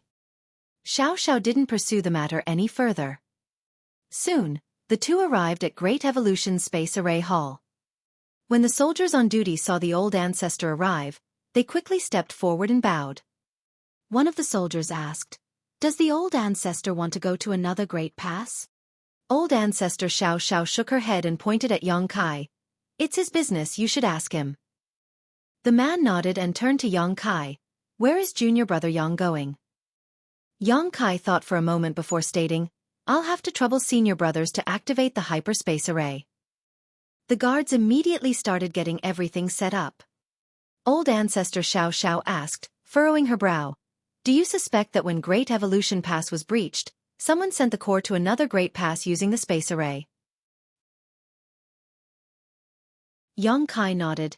If the core is not in the hands of the Black Ink clan, and it has not been destroyed, then that is the only possibility left. After all, they did not outright destroy the space array, believing that the humans' race would come back one day to retake the pass. No one knew what had happened 30,000 years ago. After all, on the day Great Evolution Pass fell, except for those who had been captured, almost everyone, from the old ancestors to the ordinary soldiers, was wiped out. However, just as Yongkai had said, if the core was not in the hands of the Black Ink clan and was not destroyed, the only way to send it away was through the space array. Perhaps on that day, someone had stepped through this space array, shouldering the heavy responsibility of preserving Great Evolution Pass core. If it really was sent to another Great Pass, why would that Great Pass not report it? Old Ancestor Xiao Xiao shook her head in response. Yongkai answered with a smile, if they don't know, how can they report it? Old Ancestor Xiao Xiao was confused. At this moment the guard on duty stated, Junior Brother Yang, everything is set. Where should we set the location? Yongkai stated without hesitation, Wind and Cloud Pass. Saying so, he stepped onto the array. The space array hummed and energy surged as the lines of the array flashed, enveloping Yongkai's figure in a dazzling glow. By the time the light disappeared, Yongkai was nowhere to be seen. At the same time, inside Wind and Cloud Pass Space Array Hall lit up. The guards promptly reported the situation, while searching for the source of the disturbance. Soon, they found out that it was someone arriving from Great Evolution Pass. A moment later, Yongkai's figure appeared on the space array. Junior Brother Yang. A 7th Order Open Heaven Realm Master cupped his fist and greeted Yongkai. The last time Yongkai came here, he was also on duty, so he immediately recognized Yongkai. Yongkai returned the greeting, Greetings, Senior Brother. The 7th Order Master asked, What business does Junior Brother Yang have here?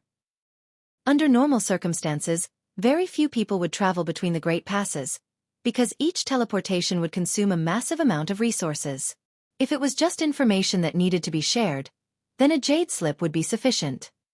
The evil purging divine spears, purifying black ink pills, and even the refining method of the void yin-yang mirrors were all shared with other Great Passes by sending out jade slips. It had to be something very important for Yongkai to teleport here in person. Yongkai stated outright, There are indeed some things I need to discuss. May I ask which army commander is free right now? I would like to ask them about something. The 7th Order guard agreed with a nod. Junior Brother, please wait a moment, allow me. Before this person could finish, a voice came from outside. What's the matter? The moment the voice rang in everyone's ear, a figure stepped into the hall. Everyone quickly bowed. Yongkai looked over and saw an old acquaintance, Wind and Cloud Pass Eastern Army Commander, Yuan Xinggu.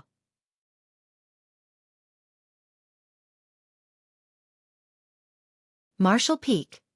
Chapter 5330, 30,000 years ago. The last time Yongkai came here, it was this army commander who took him to meet Wind and Cloud Pass Old Ancestor. Greetings, Senior Yuan, Yongkai bowed. Yuan Xinggu lightly nodded in response before solemnly asking, What did you come here for? Any time someone traveled between the passes, it was accompanied by a major event. So, he immediately rushed over after receiving this news. Yongkai replied, I have something I want to ask you. Speak. When Great Evolution Pass was breached 30,000 years ago, did anything unusual happen with Wind and Cloud Pass Space Array? 30,000 years ago, Yuan Xinggu was speechless. This Yuan only arrived at Wind and Cloud Pass 10,000 years ago. How could he know anything about what had happened 30,000 years ago? It was too long ago. In fact, he wasn't even born 30,000 years ago. Is there anyone alive from 30,000 years ago in the pass? There is, but they won't necessarily know about this. Everyone had their own duties they were assigned to. Apart from the person guarding it at the time, it was unlikely anyone else would know anything about the matters of the space array. After a moment of silence, Yuan Xinggu asked, Is this important? Yongkai earnestly nodded, It is of critical importance. Yuan Xinggu turned around and stated, Follow me, I'll take you to the old ancestor. There was no point in asking others about this. It was best to just ask the old ancestor. After all, it had certainly been over 30,000 years since the current old ancestor began presiding over Wind and Cloud Pass. A moment later, Yang Kai saw Wind and Cloud Pass old ancestor tending his cattle in the manifestation of his small universe at a secluded location in Wind and Cloud Pass once more.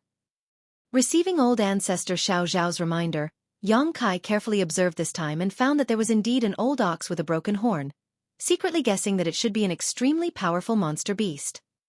After all, anything that could make old ancestor Xiao Xiao pay attention to would be surely extraordinary. Perhaps sensing Yang Kai's gaze wandering on its ribs, the old ox, that was casually eating grass, raised its head and mooed. Yuan Xingge stepped forward and whispered a few words to the old ancestor, who nodded and asked, looking at Yang Kai, "Why do you suddenly want to inquire about what happened 30,000 years ago?" Yang Kai cupped his fist and answered, reporting to old ancestor, "Great Evolution Pass core is missing." Yuan Xingge's expression slightly changed after hearing this, but this was also well within his expectations. After all, the Black Ink clan had occupied Great Evolution Pass for more than 30,000 years, so they definitely wouldn't leave the core behind.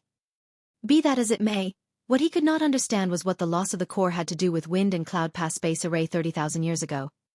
Without waiting for them to ask, Yang Kai explained, "Junior suspects that when Great Evolution Pass was breached, the human soldiers from that time took the core and tried to send it to Wind and Cloud Pass." The old ancestor looked at him with interest. "Why do you think so?" Yang Kai replied with a serious look on his face, "If I were a Great Evolution soldier 30,000 years ago, and saw that the old ancestor would fall in battle and the Great Pass was likely to fall, my priority would be to think of a way to protect the core. And if I wanted to protect it, the only way to do so would be to send it to a nearby Great Pass via the space array." The old ancestor nodded in agreement. That makes sense. Continue. The passes adjacent to Great Evolution Pass are Wind and Cloud Pass, and Azure Void Pass. At that time, the situation would have been urgent, so they would have definitely chosen one of these two. Then why Wind and Cloud Pass and not Azure Void Pass? Yang Kai explained, after recovering Great Evolution Pass, this junior managed to repair Great Evolution Pass hyperspace array. But during the final tests, something went wrong when I tried to teleport to Wind and Cloud Pass. Something was interfering with the space array, preventing a smooth connection from being established between the two passes. I had no choice but to enter the void corridor and break through the interference personally, allowing the space array to function smoothly. Senior Yuan should know about this. The nearby Yuan Xingge lightly nodded in agreement. That day, when Great Evolution Pass space array connected to this place, a portal had opened, but nothing came through from the other side. It was only after waiting for a very long time that Yang Kai finally arrived. As this had never happened before, the soldiers on duty that day immediately reported it to Yuan Xingge and the army commander of Wind and Cloud Pass Northern Army, Tian Lu. Eventually, Yang Kai did arrive, solving the mystery. Back then, Yang Kai was unable to understand what went wrong with the teleportation. Although he had transited the entire void corridor to investigate, he was still unable to find the reason. What's more, apart from the first time, nothing unusual happened with the later teleportations. So, Yang Kai didn't pay any much attention to this matter. He only thought that it was because the void corridor had not been used for a long time and needed to be smoothed out or unblocked. But now, it suddenly struck him that this was not the case. There was a high chance that something was stuck in the void corridor and was interfering with its stability. So, even if they were able to determine the direction and open the portal, nothing was able to pass through it. If old ancestor Xiao Xiao hadn't told him about Great Evolution Pass core, it would have never occurred to Yang Kai that these two seemingly unrelated matters were actually closely related. Obviously, the old ancestor understood this and asked, "So you suspect that Great Evolution Pass core was lost in the void crack and the power it gave off was interfering with the passage between the two passes?" Yang Kai nodded, "That is my hypothesis." As for what exactly happened that day, no one knew. And it was impossible to investigate what had happened 30,000 years ago as everyone who knew had most likely already died. However, if Yang Kai's speculations were true, then a Great Evolution Pass soldier must have brought the core with them and tried to send it to Wind and Cloud Pass through the space array 30,000 years ago. But, just as the space array was activated, the Black Ink clan must have breached Great Evolution Pass.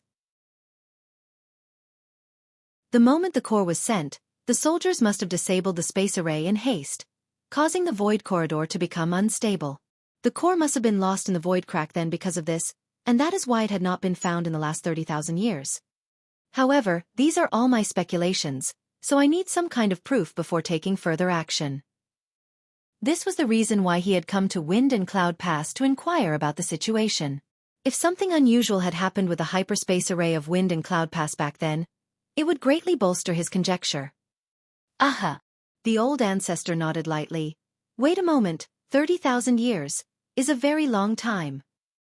Even a master like the old ancestor might not be able to recall what happened so long ago. Not to mention, the old ancestor might not have been paying attention to the space array at the time. As such, he needed to calm his mind and search his memories for the scene from 30,000 years ago to find some clues. The verdant mountains and clear waters sunk into silence for the moment as the old ancestor's eyes drooped, as if he had fallen asleep. Yang Kai and Yuan Xinggu quietly stood in place, respectfully waiting. Only a few old oxen were leisurely eating grass nearby.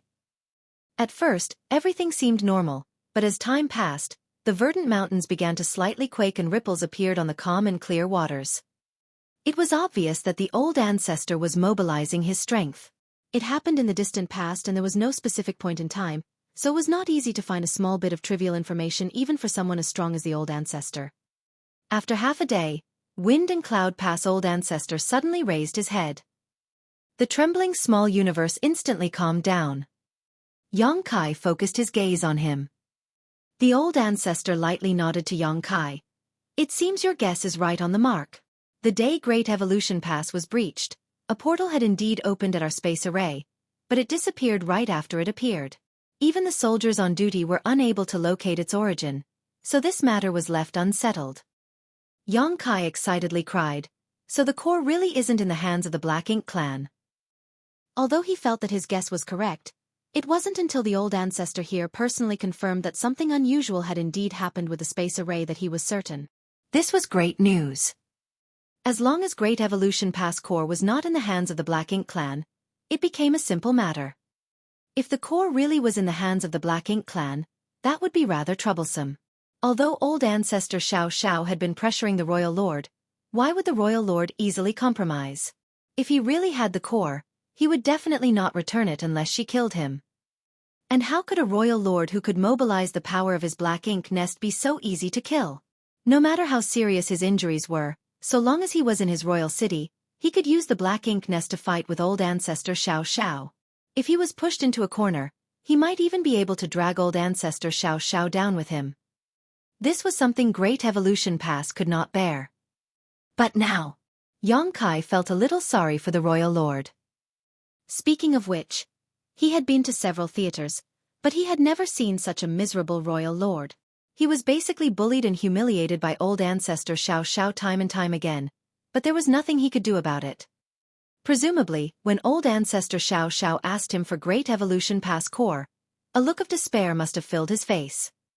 He could do nothing about it if he did not have it. Yuan Xinggu asked, "Just now, you said that you vaguely sensed some kind of disturbance in the void corridor. Does this mean that Great Evolution Pass core is still there?" Yes. Yang Kai nodded in agreement. Can you find it? Yang Kai took a deep breath. This junior will do his best. In this world, there were not many who stood a chance of finding an artifact that had been lost for 30,000 years in the void crack. On the divine spirit side, the Phoenix clan with strong bloodlines might be able to, but on the human race's side, only Yang Kai was capable.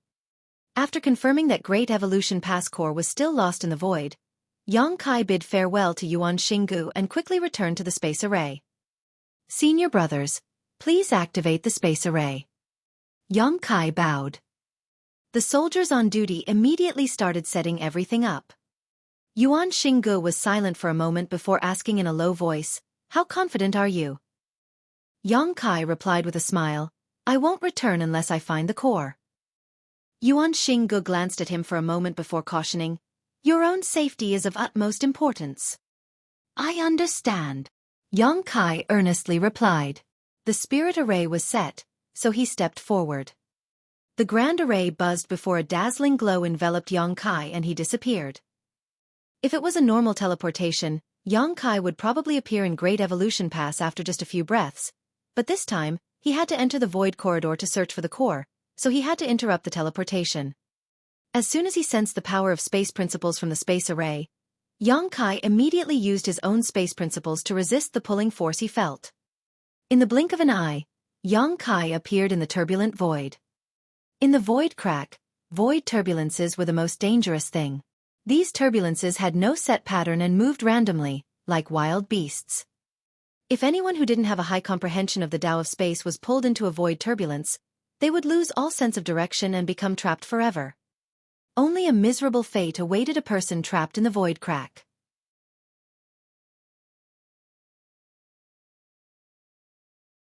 Marshall Peak.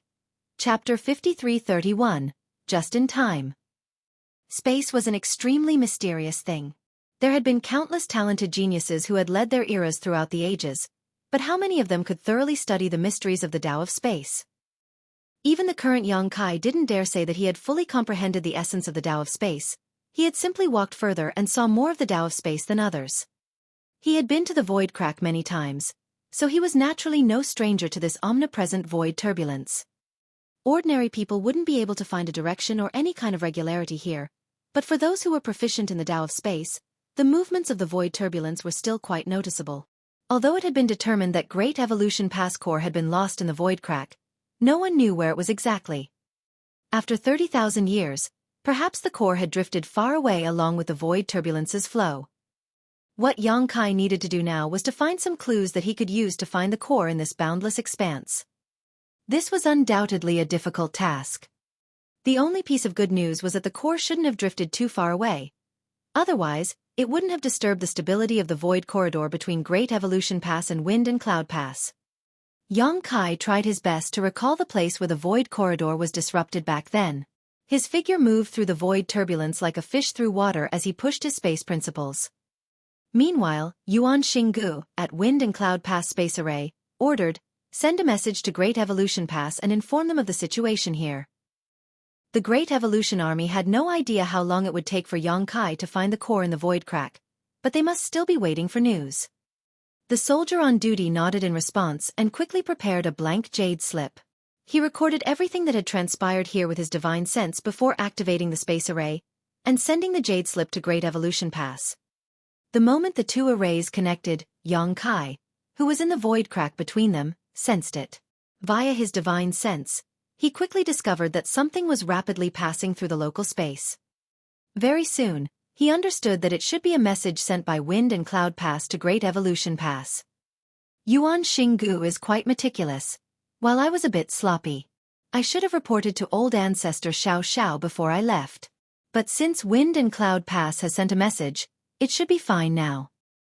Yang Kai found nothing as he investigated along the direction of the void turbulence flow, which frustrated him slightly. Had he known that Great Evolution Pass core was lost in this void crack, he wouldn't have been so quick to open up the void corridor that day. That was undoubtedly the best opportunity to find the core, because he could find the source of the disturbance. The source of this disturbance was definitely the location of the core. Unfortunately, after he cleared the passage between the two passes, these clues were also erased. Nevertheless, there was no point in crying over spilt milk. No one had expected such a situation to occur. Perhaps I could sabotage Great Evolution Pass Space Array and try to recreate the event from 30,000 years ago? Just as this thought flashed across Yang Kai's mind, he shook his head and quashed it. Sabotaging the space array wouldn't be a problem, and repairing it wasn't an issue either, but the chances of reconstructing the exact circumstance from 30,000 years ago were far too low. Even the slightest error could throw the entire attempt off. Right now, the best solution was to search, slowly and painstakingly. Perhaps he might even obtain some benefits. Just as Yang Kai was looking around, he suddenly felt a strange reaction from his space ring. He quickly stopped and focused his divine sense. The next instant, a look of shock appeared on his face as an extremely rich fluctuation of space principles began to radiate from his space ring. Before he could figure out what was going on, a seven-colored figure of light flew out from his space ring. The figure of light twisted and transformed, taking the shape of a young woman in front of him. Yang Kai stared at the figure before him in shock and muttered, "Xin Yang." This young woman was none other than Huang Xin Yang, who should be back at the no-return pass. How is Xin Yang here, and how did she appear from my space ring? Also, aren't the Phoenix Clan and Dragon Clan bound by the bloodline great oath that prevents them from leaving the no-return pass unless they are under threat of extermination?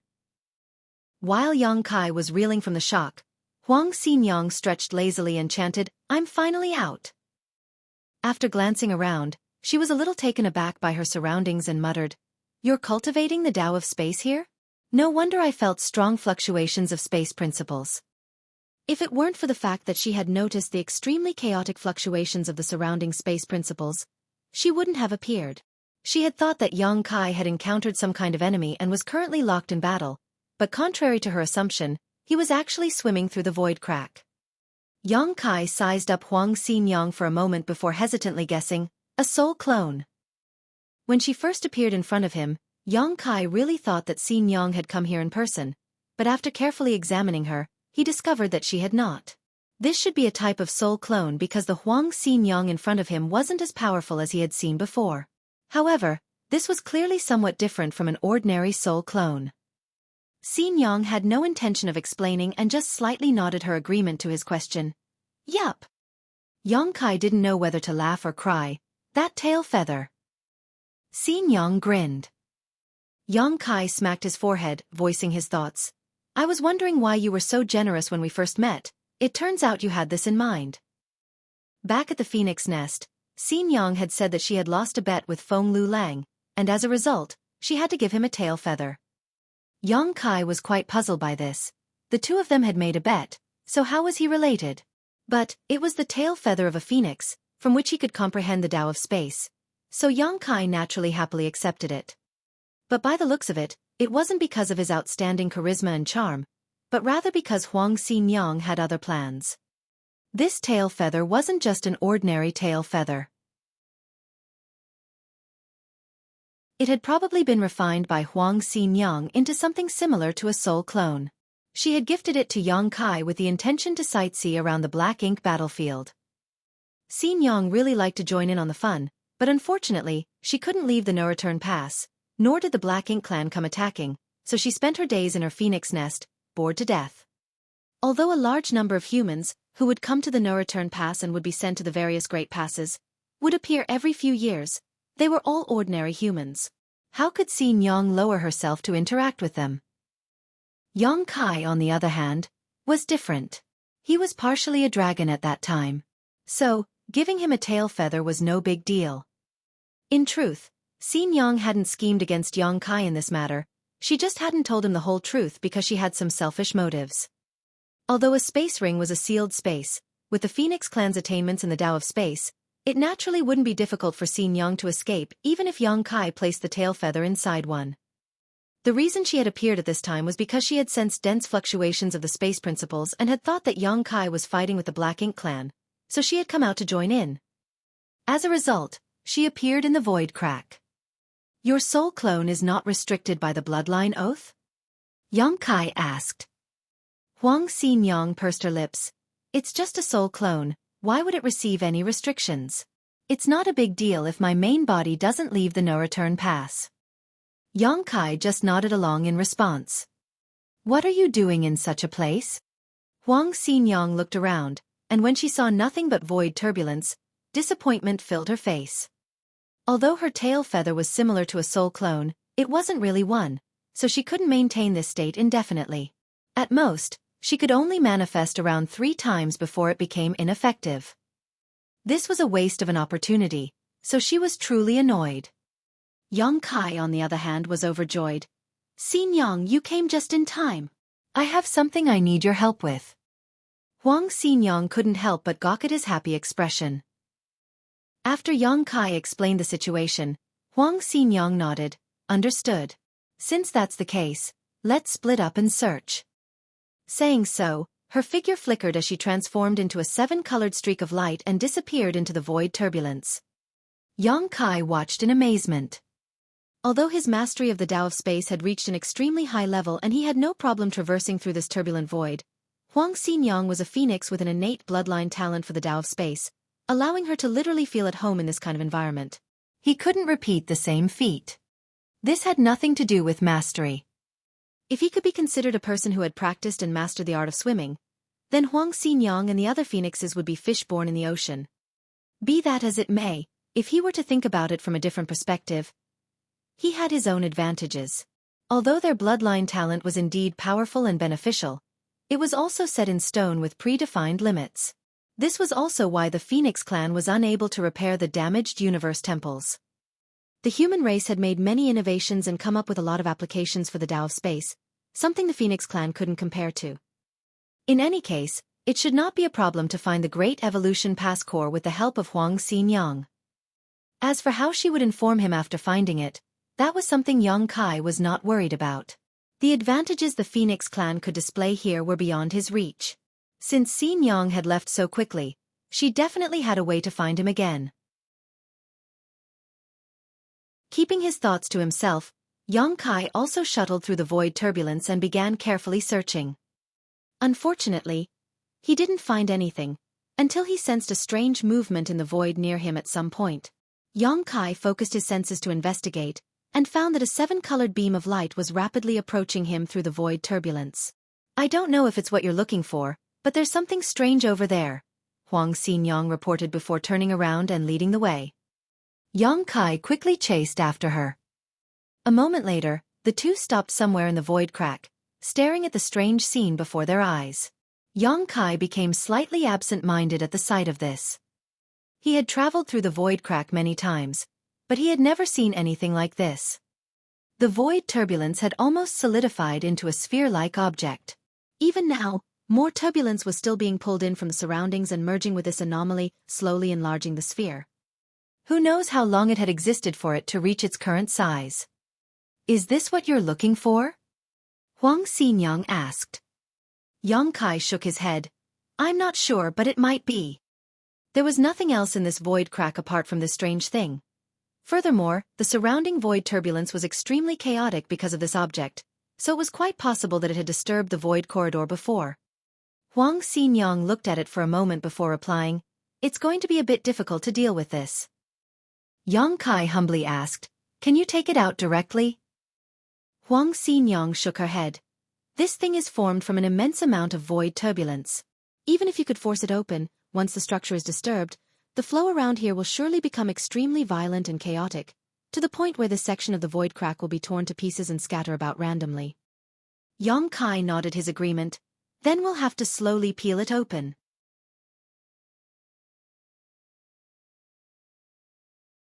Marshall Peak. Chapter 5332, Remains.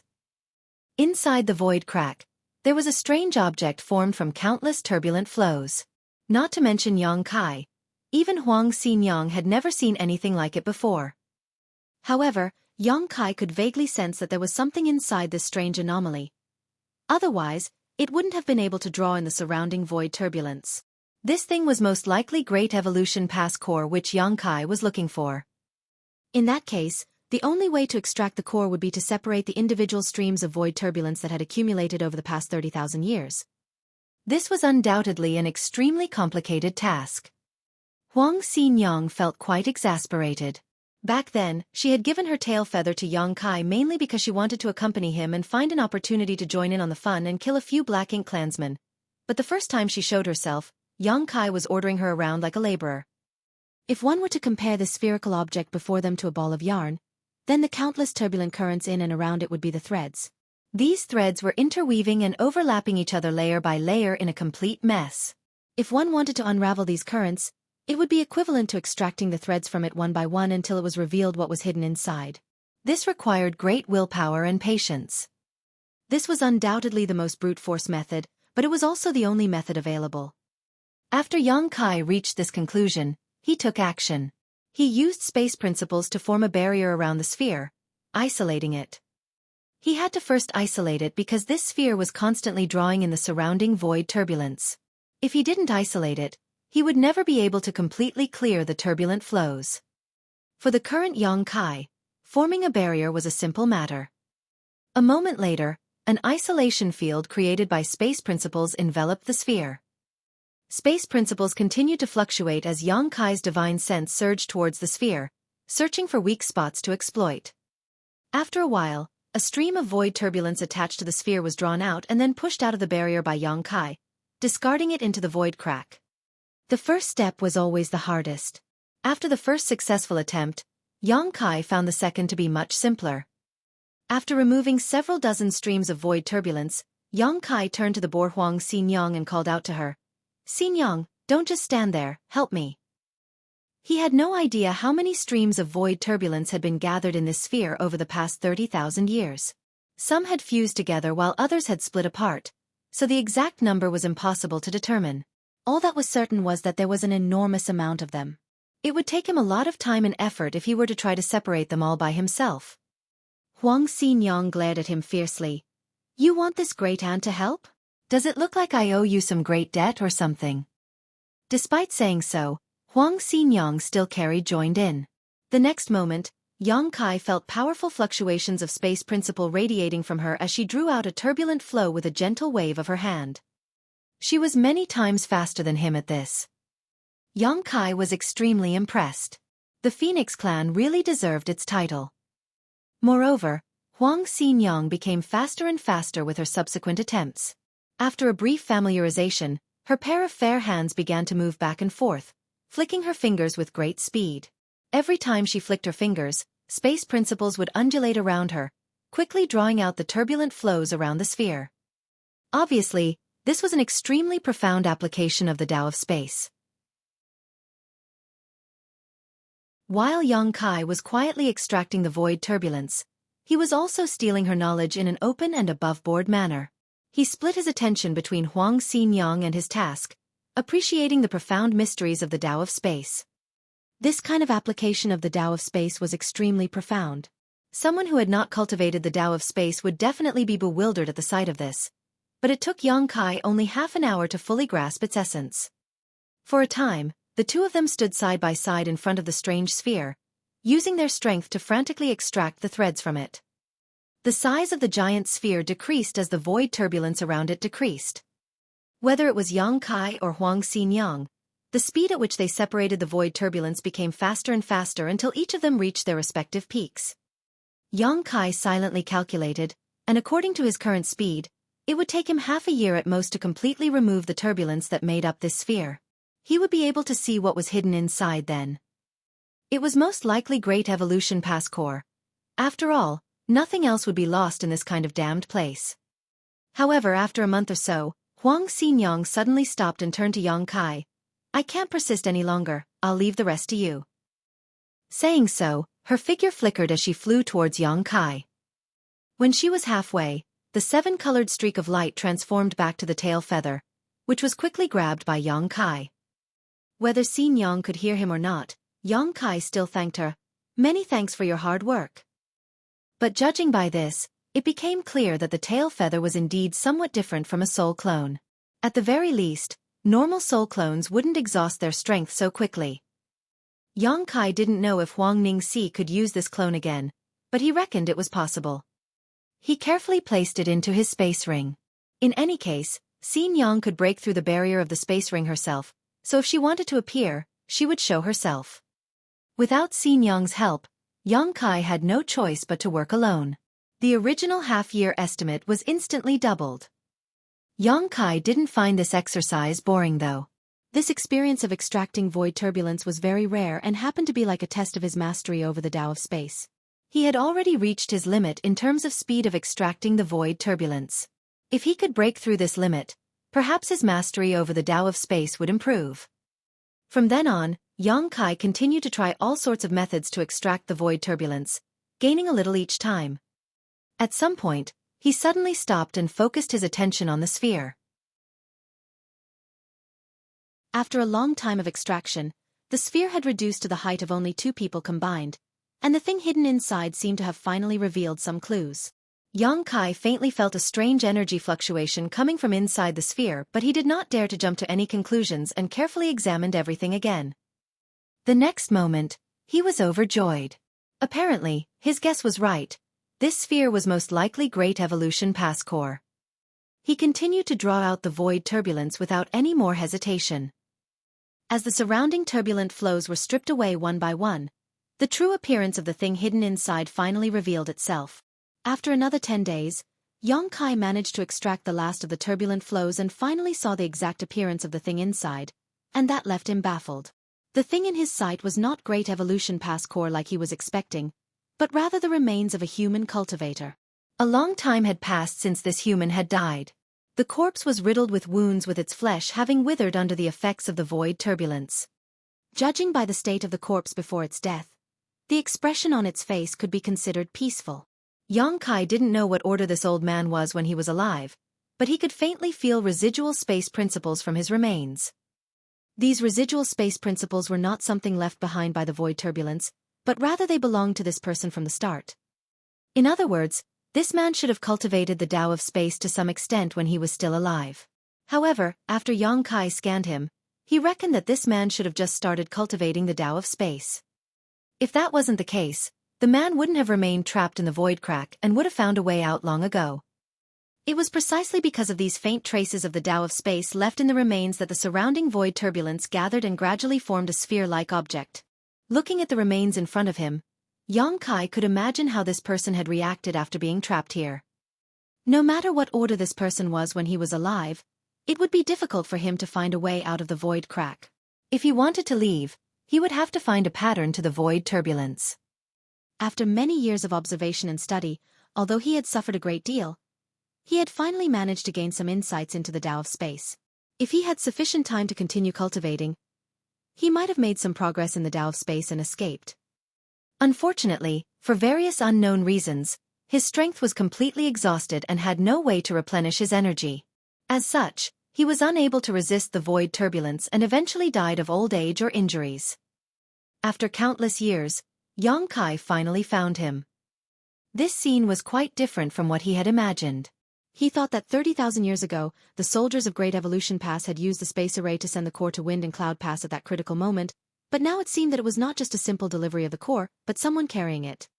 There was no Great Evolution Pass core in sight, but Xueqi wasn't disappointed, because if it were him, if he fled with the core, he would not be carrying it by hand. It must have been stored in this man's small universe or space ring. As the man was already dead, his small universe had certainly collapsed. No matter what the small universe had inside of it, it would have been destroyed.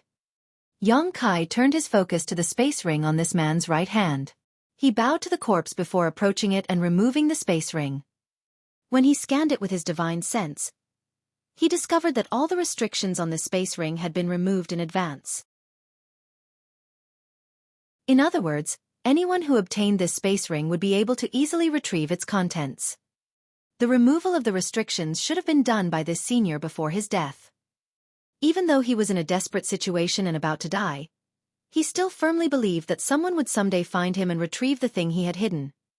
Thinking so, he could not leave behind any restrictions on his space ring, because if he did, it would only cause trouble for those who came to retrieve it in the future. If the space ring was destroyed while trying to remove the restrictions, its contents would be lost. Xueqi used his divine sense to investigate the contents of the space ring. The large space inside was empty, which was a given as this man must have used up everything he could while he was trapped here. Inside the space ring, there was only an identity token and a few artifacts. What caught Xueqi's attention though was a sparkling translucent white jade tree. Xueqi slightly furrowed his brow. He didn't sense anything special about this white jade tree. It looked like an ornamental artifact. Is this Great Evolution Pass core? If not, where is the core? He didn't touch the small tree. After all, this place wasn't safe. If the jade tree was really Great Evolution Pass core, it wasn't suitable to be taken out here. Xueqi took out the identity token and checked it for a moment before a sigh escaped his lips.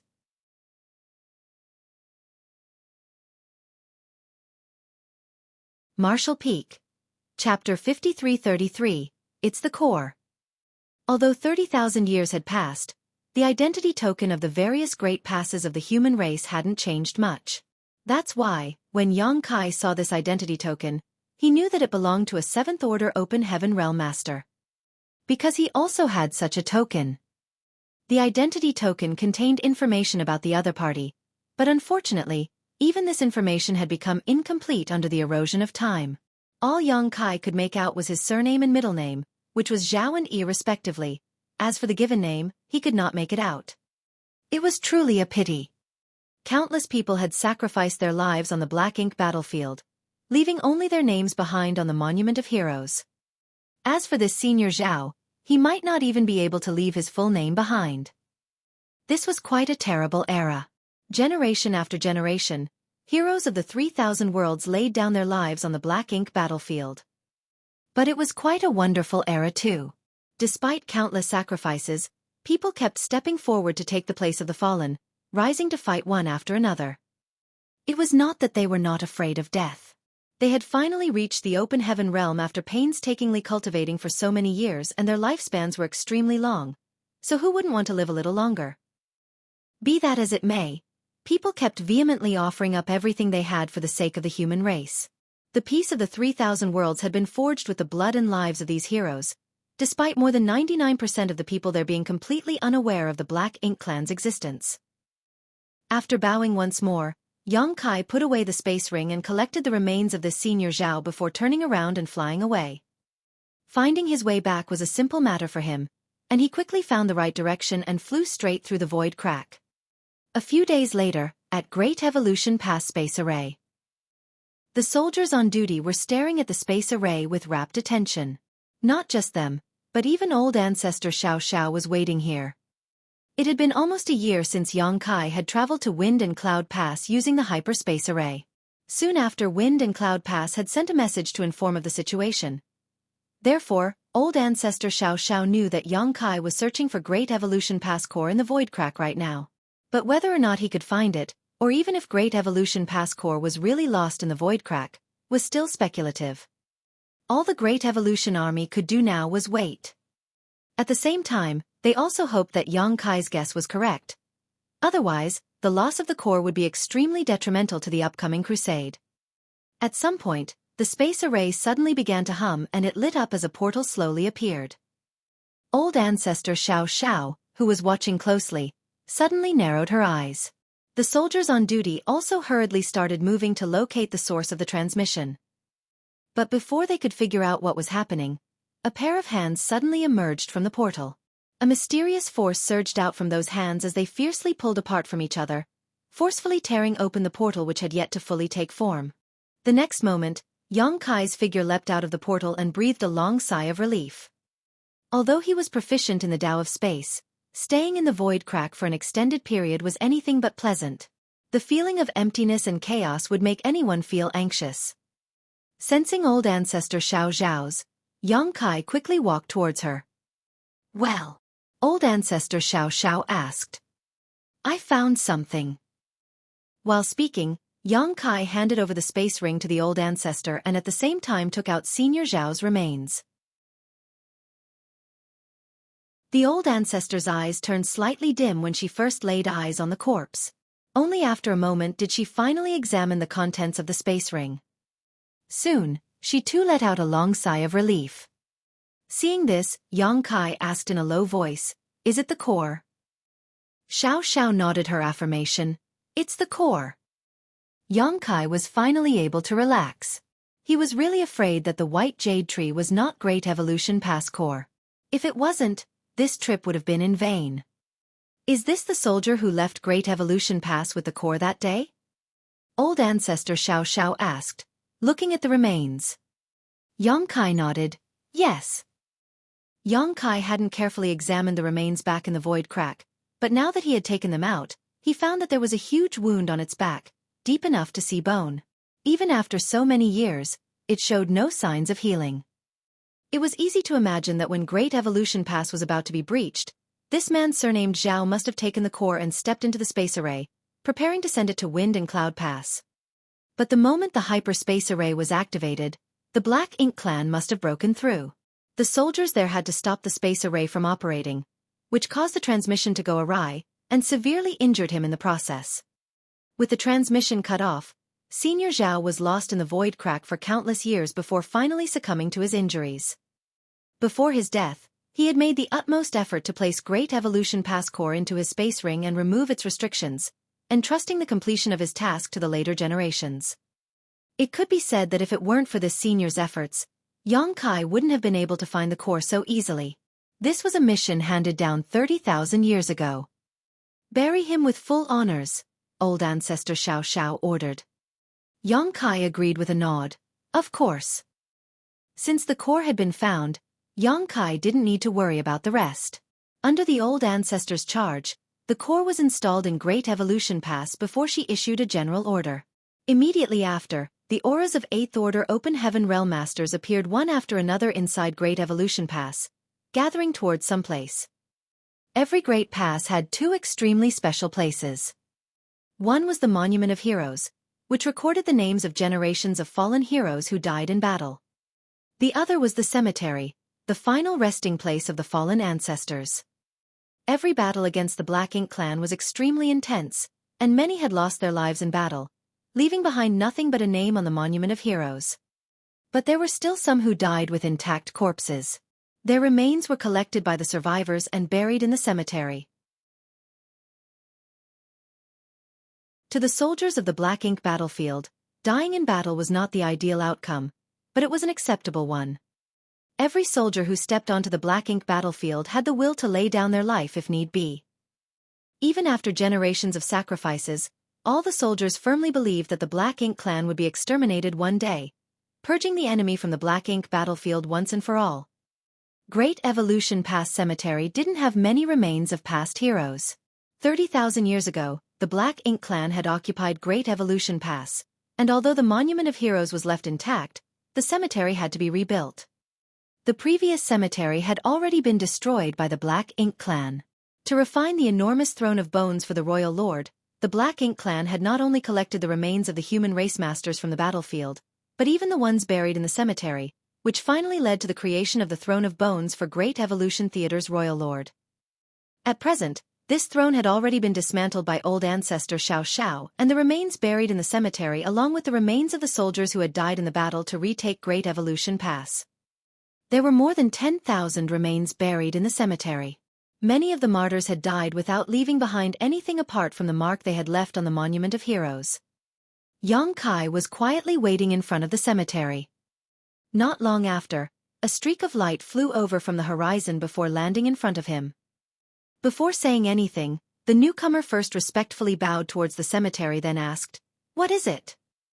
Grandmaster Ma Fan had immediately rushed over after receiving Xueqi's message, but he didn't know why Xueqi had chosen this location. Normally, no one would come to the cemetery, and every time they did, it meant that someone who had died in the battle was going to be buried. Those who died in battle didn't need to be mourned, the survivors only needed to diligently cultivate, raise their strength, and kill more Black Ink clansmen. This was the best way to comfort the dead. "Do you know this senior?" As Xueqi spoke, he took out Senior Zhao's remains and placed them in front of him. Grandmaster Ma Fan shot a glance at them and was instantly stunned. Although it was impossible to see the original appearance of this man after his corpse had dried out and shriveled from exposure to the void crack for so many years, there still remained traces of his past visage. In the past, when Great Evolution Pass was in critical need of assistance, all the Open Heaven Realm Masters of Great Evolution Paradise had rushed to the battlefield where they ultimately died in the final battle. If this senior surnamed Zhao was someone who had come to support Great Evolution Pass, Grandmaster Ma Fan should be able to recognize him. This was also why Xueqi had sent him a message. Senior Zhao had already passed away, but if it was possible, he should try to find out his full name so it could be properly inscribed onto the Monument of Heroes. Reality proved that Grandmaster Ma Fan recognized this senior. Grandmaster Ma Fan started trembling. He knelt on the ground and respectfully kowtowed 3 times to the remains before slowly standing up and whispering with slightly red eyes, "He is my Great Evolution Paradise's martial uncle Zhao Yihuan." Xueqi slightly nodded, confirming that Grandmaster Ma Fan was right. Grandmaster Ma Fan suppressed his excitement and asked, "Where did you find him?" Xueqi heaved a sigh. "In the void crack between Great Evolution Pass and Wind and Cloud Pass." When Great Evolution Pass was breached, Senior Zhao took the core and attempted to bring it safely to Wind and Cloud Pass. Unfortunately, Space Array was disabled at that time to prevent the Black Ink Clan from using it, and he was trapped in the void crack mid-transit. Grandmaster Ma Fan immediately understood everything. Only a few people knew about the loss of Great Evolution Pass core, but Grandmaster Ma Fan was one of them. This was because old ancestor Xiao Xiao had made preparations for all eventualities. On one side, she constantly harassed the royal lord, asking him for the core, while on the other, she asked the artifact refining great grandmasters in the past to see if they could refine a replacement. Unfortunately, even with Grandmaster Ma Fan and the other artifact refining master skills, their progress was dreadfully slow. The core of every pass was an ancient artifact. It wasn't that the people of that era were necessarily more skilled in artifact refining than the current generation, but the artifact refiners of that era must have spent an enormous amount of time, effort, and resources to refine these cores. What Grandmaster Ma Fan and the others lacked most to refine a replacement was time. "So you've also found the core?" Grandmaster Ma Fan suddenly asked. Yang Kai nodded. No wonder. It was no wonder so many Eighth Order auras had appeared just now and gathered. It turned out that the core had been found. Obviously, old ancestor Xiao Xiao wanted to borrow the Eighth Order Open Heaven Realm Master's strength to install the core and run some tests. As his sect elder's remains had been found, Grandmaster Ma Fan threw the matter of the core to the back of his mind and helped Yang Kai bury his martial uncle in the cemetery without a moment of hesitation. In truth, Ma Fan wasn't that close with this martial uncle Zhao Yi Huan. In the era Great Evolution Paradise fell, Grandmaster Ma Fan had only recently entered the sect and was just one of many young disciples. Although he was highly regarded by his honored master, he hadn't come into contact with too many top masters of the sect. In fact, he had only seen this martial uncle Zhao a few times. He especially remembered the day when all of Great Evolution Paradise's Open Heaven Realm Masters were mobilized. This martial uncle Zhao, like many other martial uncles and ancestors, looked back at Great Evolution Paradise's gate before leaving and never returned. When they saw each other again, they were already separated by life and death.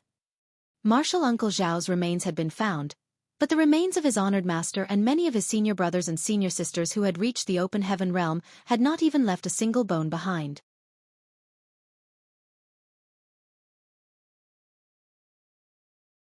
Martial Peak. Chapter 5334. Begin.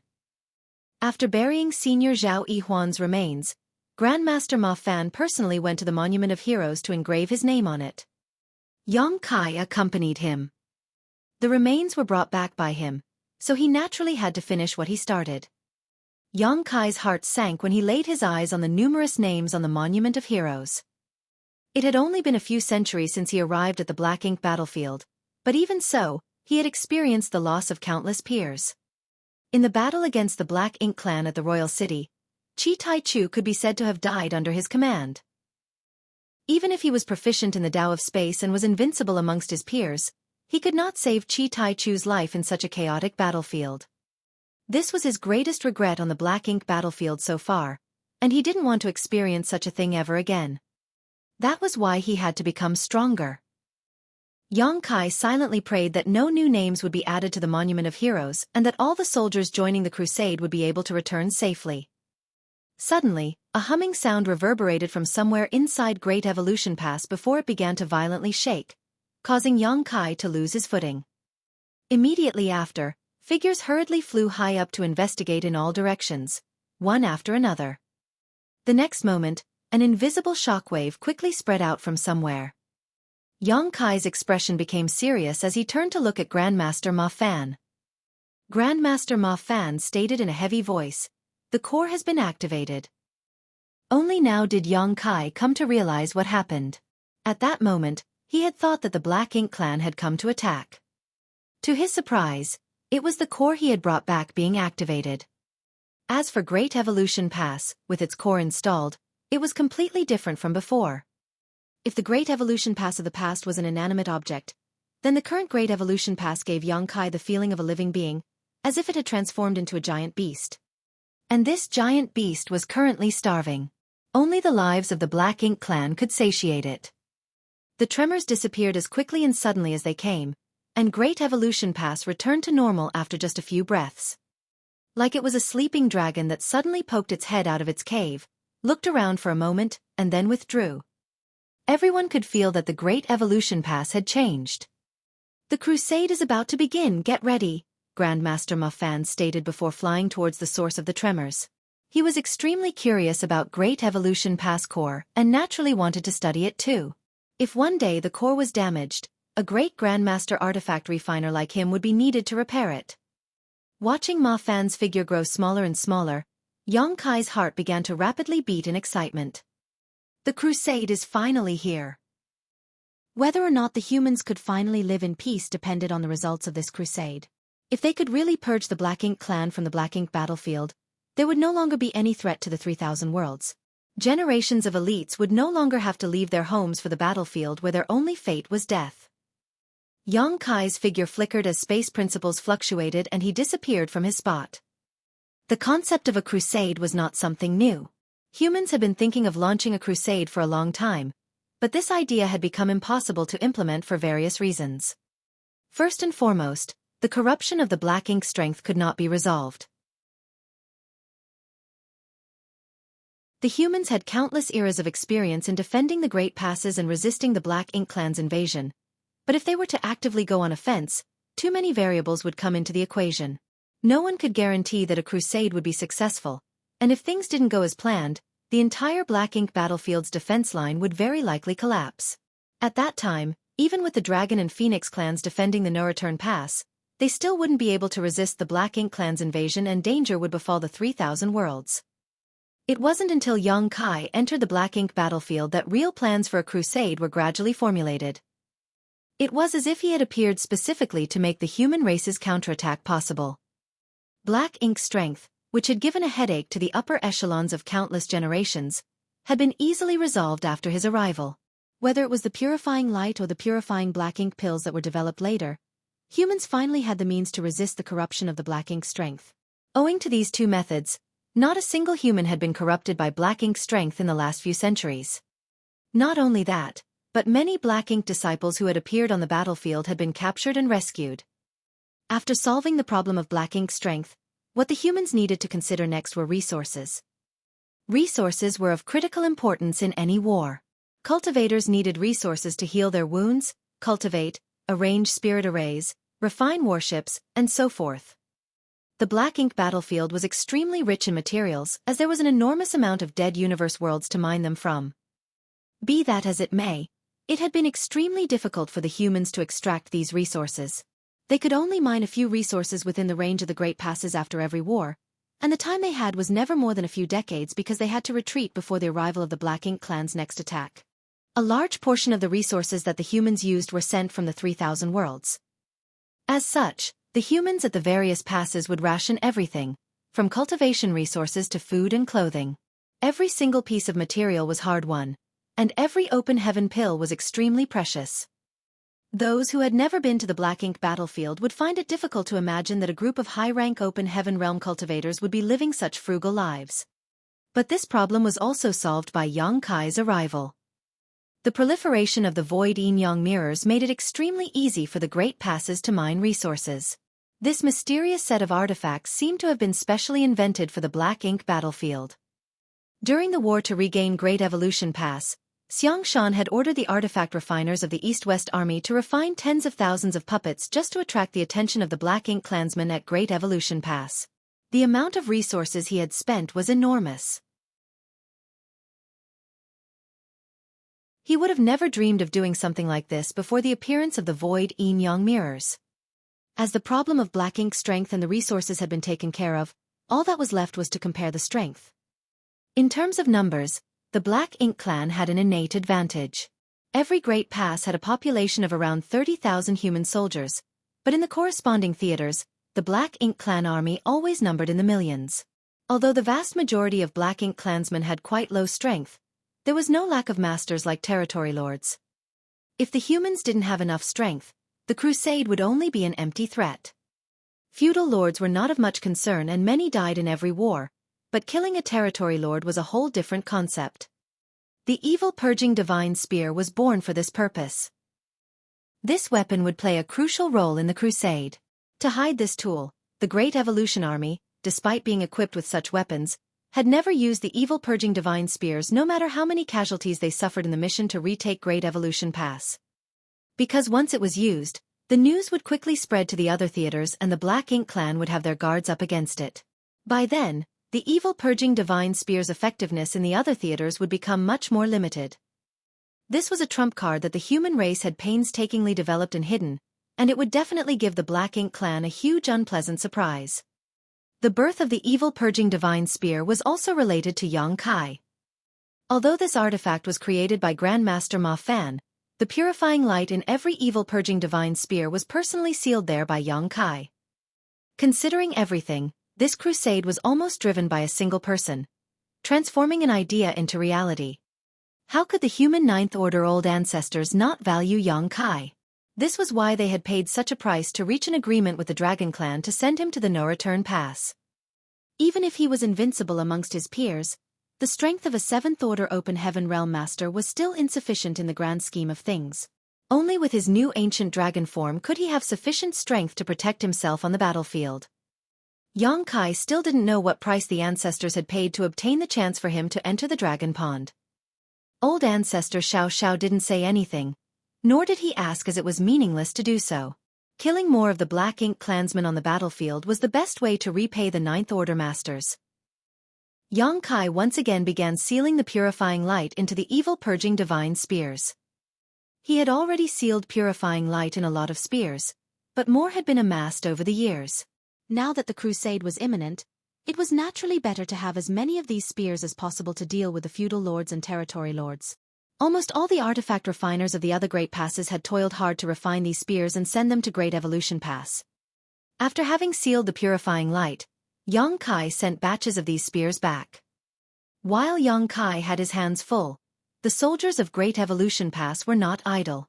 Currently, a large number of universe worlds had been gathered at the periphery of Great Evolution Pass and tens of thousands of soldiers were mining resources without rest.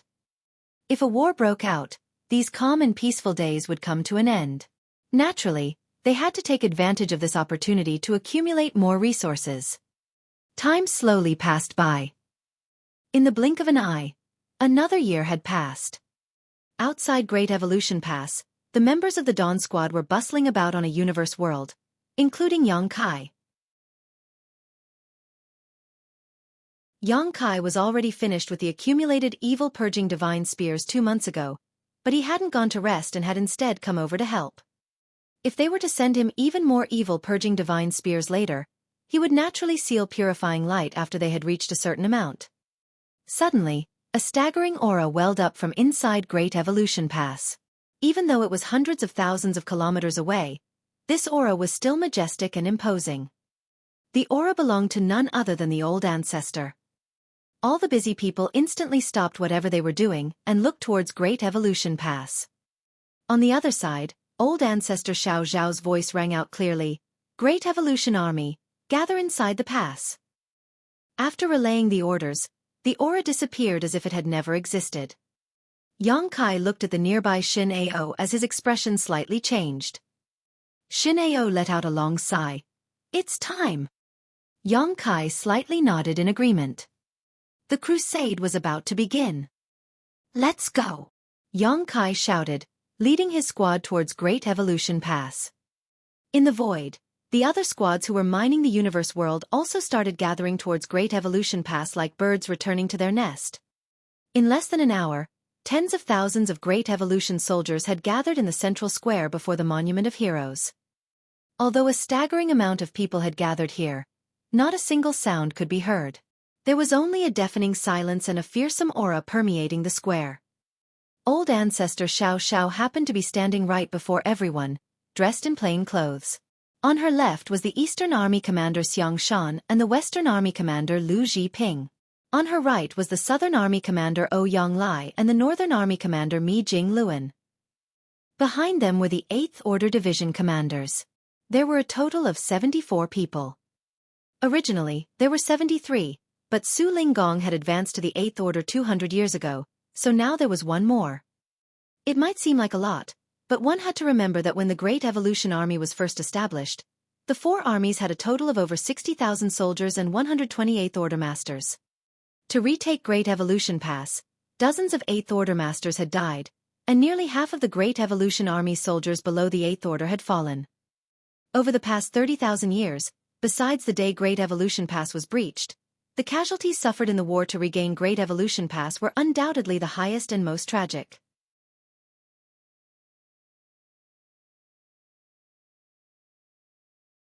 Marshall Peak. Chapter 5335. Reconnaissance Duty. Every battle with the Black Ink clan was extremely dangerous. This war was related to survival of the two races, so everyone had a reason to kill the enemy. Right then, old ancestor Xiao Zhao's clear and sonorous voice reverberated from the forefront. More than 360 years ago, the Great Evolution East-West Army was established at Wind and Cloud Pass, and the North-South Army was established at Azure Void Pass. The two armies marched together towards Great Evolution Theater, and after a lengthy war spanning over 150 years, we finally managed to regain Great Evolution Pass. Both armies suffered heavy losses, but all of their sacrifices were worth it. Retaking Great Evolution Pass means that the human race's line of defense no longer has any flaws. But retaking Great Evolution Pass wasn't our ultimate goal. It was just the starting point. Perhaps many of you have heard of a crusade over the years and have been eagerly anticipating it. Today, Great Evolution Pass is ready, as are all the other Great Passes.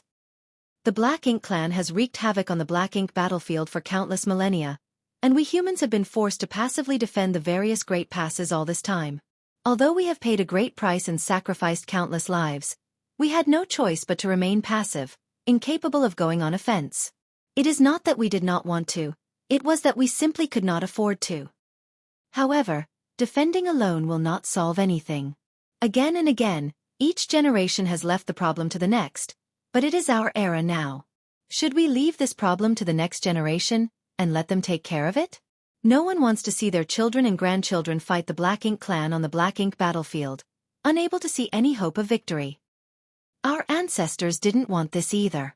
They already did their best, and without their persistence, effort and sacrifice, we wouldn't be standing here today and speaking such nonsense. That is why we must embark on this crusade. We now have everything necessary to do so. We are born in a good era, because we will be the generation that completely eradicates the Black Ink clan.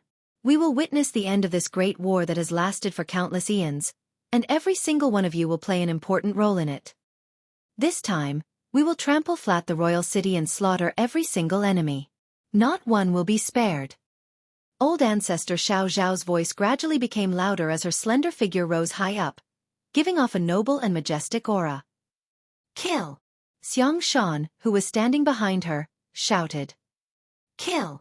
The Eighth Order Division Commander Masters shouted in unison. Kill! Kill! Kill! The voices of the tens of thousands of soldiers shook the world as the entire Great Evolution Pass was enveloped in a palpable murderous intent.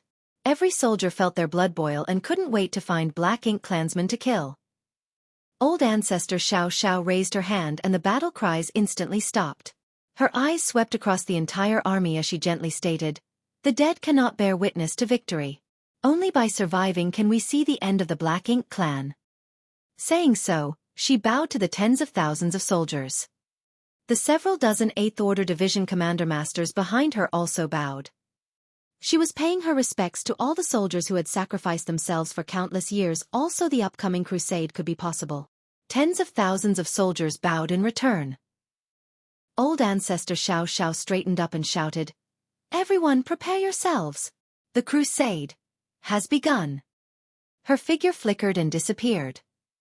The other Eighth Order Masters also quickly dispersed. Although old ancestor Xiao Xiao had said that they would begin the crusade today, Great Evolution Pass was still quite far from the royal city, so it would take some time for them to reach there. When the Great Evolution East-West Army retreated from the royal city towards Great Evolution Pass, it took them a full month to return, and that was traveling in a straight line without any kind of obstructions. Just as Yang Kai was about to take a step forward, a voice suddenly called out to him, causing him to turn his head and nod slightly. After instructing the people from the dawn to leave, Yang Kai made his way to the Eastern Army headquarters. The one who had sent him a transmission just now was Xiang Shan. Yang Kai wasn't the only one summoned. There were several others as well. Old Turtle Squad Leader, Chai Fong, Profound Wind Squad Leader, Ma Gao, Snow Wolf Squad Leader, Yao Kongcheng. Counting Yang Kai's Dawn Squad, all 4 of Great Evolution Army Special Operations Squads had been called up. Each of these elite squads possessed combat power that far exceeded other squads. Among them, the Old Turtle Squad was the same as the Dawn, conscripted from Blue Sky Pass, while the Profound Wind and Snow Wolf squads came from other passes. Be that as it may, they became members of the Great Evolution Army after being assigned here, no matter their origins. Yang Kai had cooperated with these 2 squads before. When the Great Evolution East-West Army attacked the Black Ink Clan's rear, he had been ordered by Xiang Shan to head towards Great Evolution Pass in search of the North-South Army. After completing his mission, Yang Kai did not immediately leave and instead joined the North-South Army to block the Black Ink Clan at Great Evolution Pass. During that battle, he had led these 2 elite squads to cut across the battlefield several times, breaking through the Black Ink Clan's lines and scattering them into more manageable groups. In that battle, he had used Golden Crow Casts the Sun many times to open the path, killing countless Black Ink Clansmen in the process. Ma Gao and Yao Kongcheng were extremely impressed by Yang Kai. They too were veteran 7th Order Masters. Otherwise, they wouldn't have been able to become squad leaders of Special Operations Squads. But they had never anyone as fierce as Yang Kai in their long career on the Black Ink battlefield. Although Yang Kai had rarely shown himself over the years, he had interacted with these 2, so he was no stranger to them. The crowd of tens of thousands of soldiers had already dispersed by now. Since the crusade had begun, they naturally had to make preparations to engage the Black Ink Clan. Only the 4 squad leaders headed towards the Eastern Army headquarters. They looked at each other before Chai Fong asked, grinning, "Can you guess why Big Head Xiang is looking for us?" The corner of Yang Kai's brow twitched. Ma Gao and Yao Kongcheng were even more shocked by Chai Fong's address. Although the Big Head Xiang and Big Head Me monikers started from the old ancestor and had already spread across Great Evolution Pass, everyone only used them in private. There really weren't many people like Chai Fong who blatantly used them in public. The old ancestor felt that Xiang Shan and Mi Jing Luan were both people with thoughts as vast as the sea, so they must have big heads. However, even if the old ancestor and Ouyang Lai could call them as such, the 7th Order Masters could not use such monikers freely. If Xiang Shan heard them, they would be in big trouble.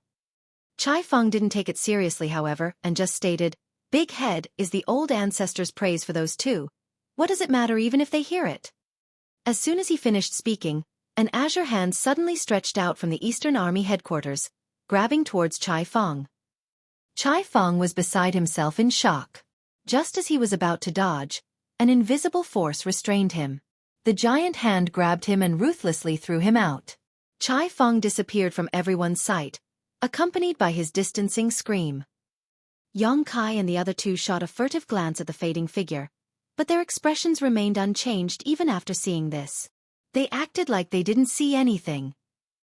Ma Gao asked, "Brother Chai asked a good question, why did the higher-ups summon us this time? Brother Yang, do you know something?" In the entire Great Evolution Pass, not to mention the 7th Order Open Heaven Realm Masters, not even the 8th Order Open Heaven Realm Masters would come into such frequent contact with the old ancestor like Yang Kai. So if anyone knew something, it would be Yang Kai. However, Yang Kai just shook his head in response. "I haven't heard anything, but since all 4 of us were called here, it must be related to something only our squads can do. If I had to guess, they're calling us to scout out the route, spy on enemy movements, or something similar." Yao Kongcheng nodded in agreement after hearing this. "That makes sense. I heard from my martial uncle that since Great Evolution Pass Core has been found, the Great Pass can now be mobilized. But even the old ancestor alone won't be able to move such a massive mobile palace artifact. At least 68th Order Masters would be needed to help her for things to go smoothly."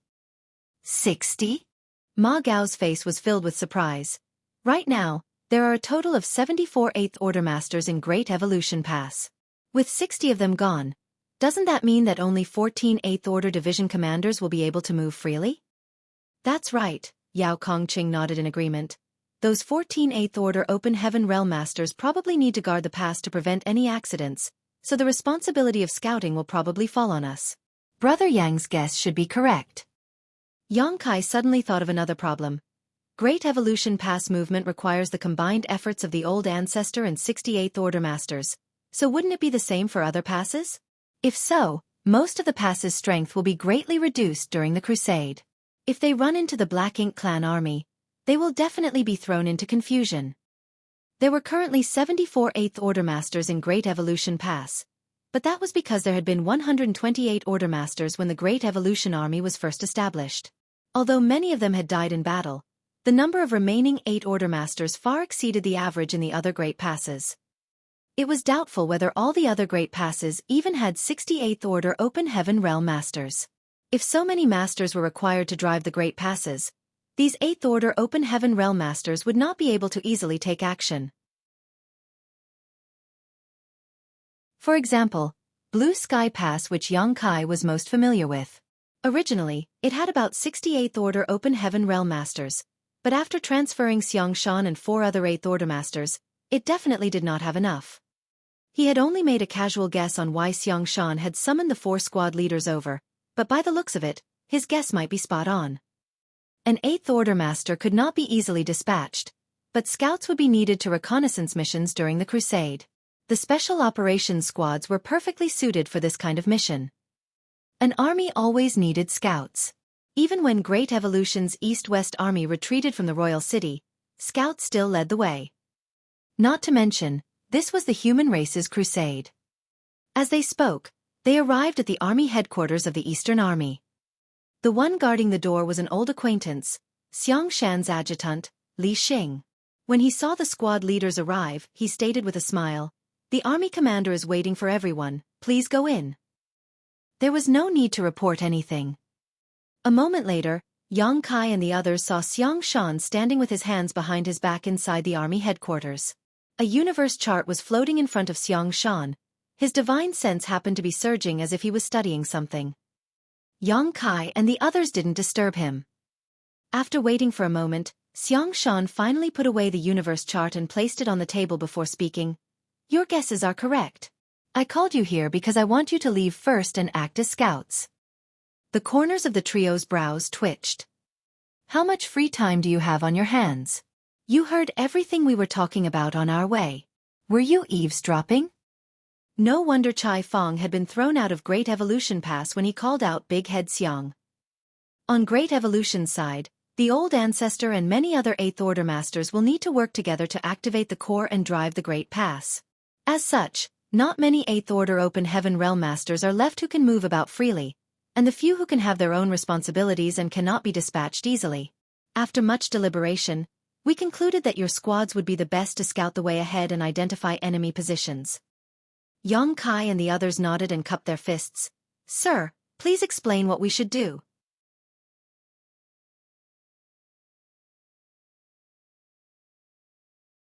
Marshall Peak. Chapter 5336. Great Evolution Pass sets off. Xiangshan explained, "The goal of Great Evolution's crusade this time is the Royal City and the Royal Lord.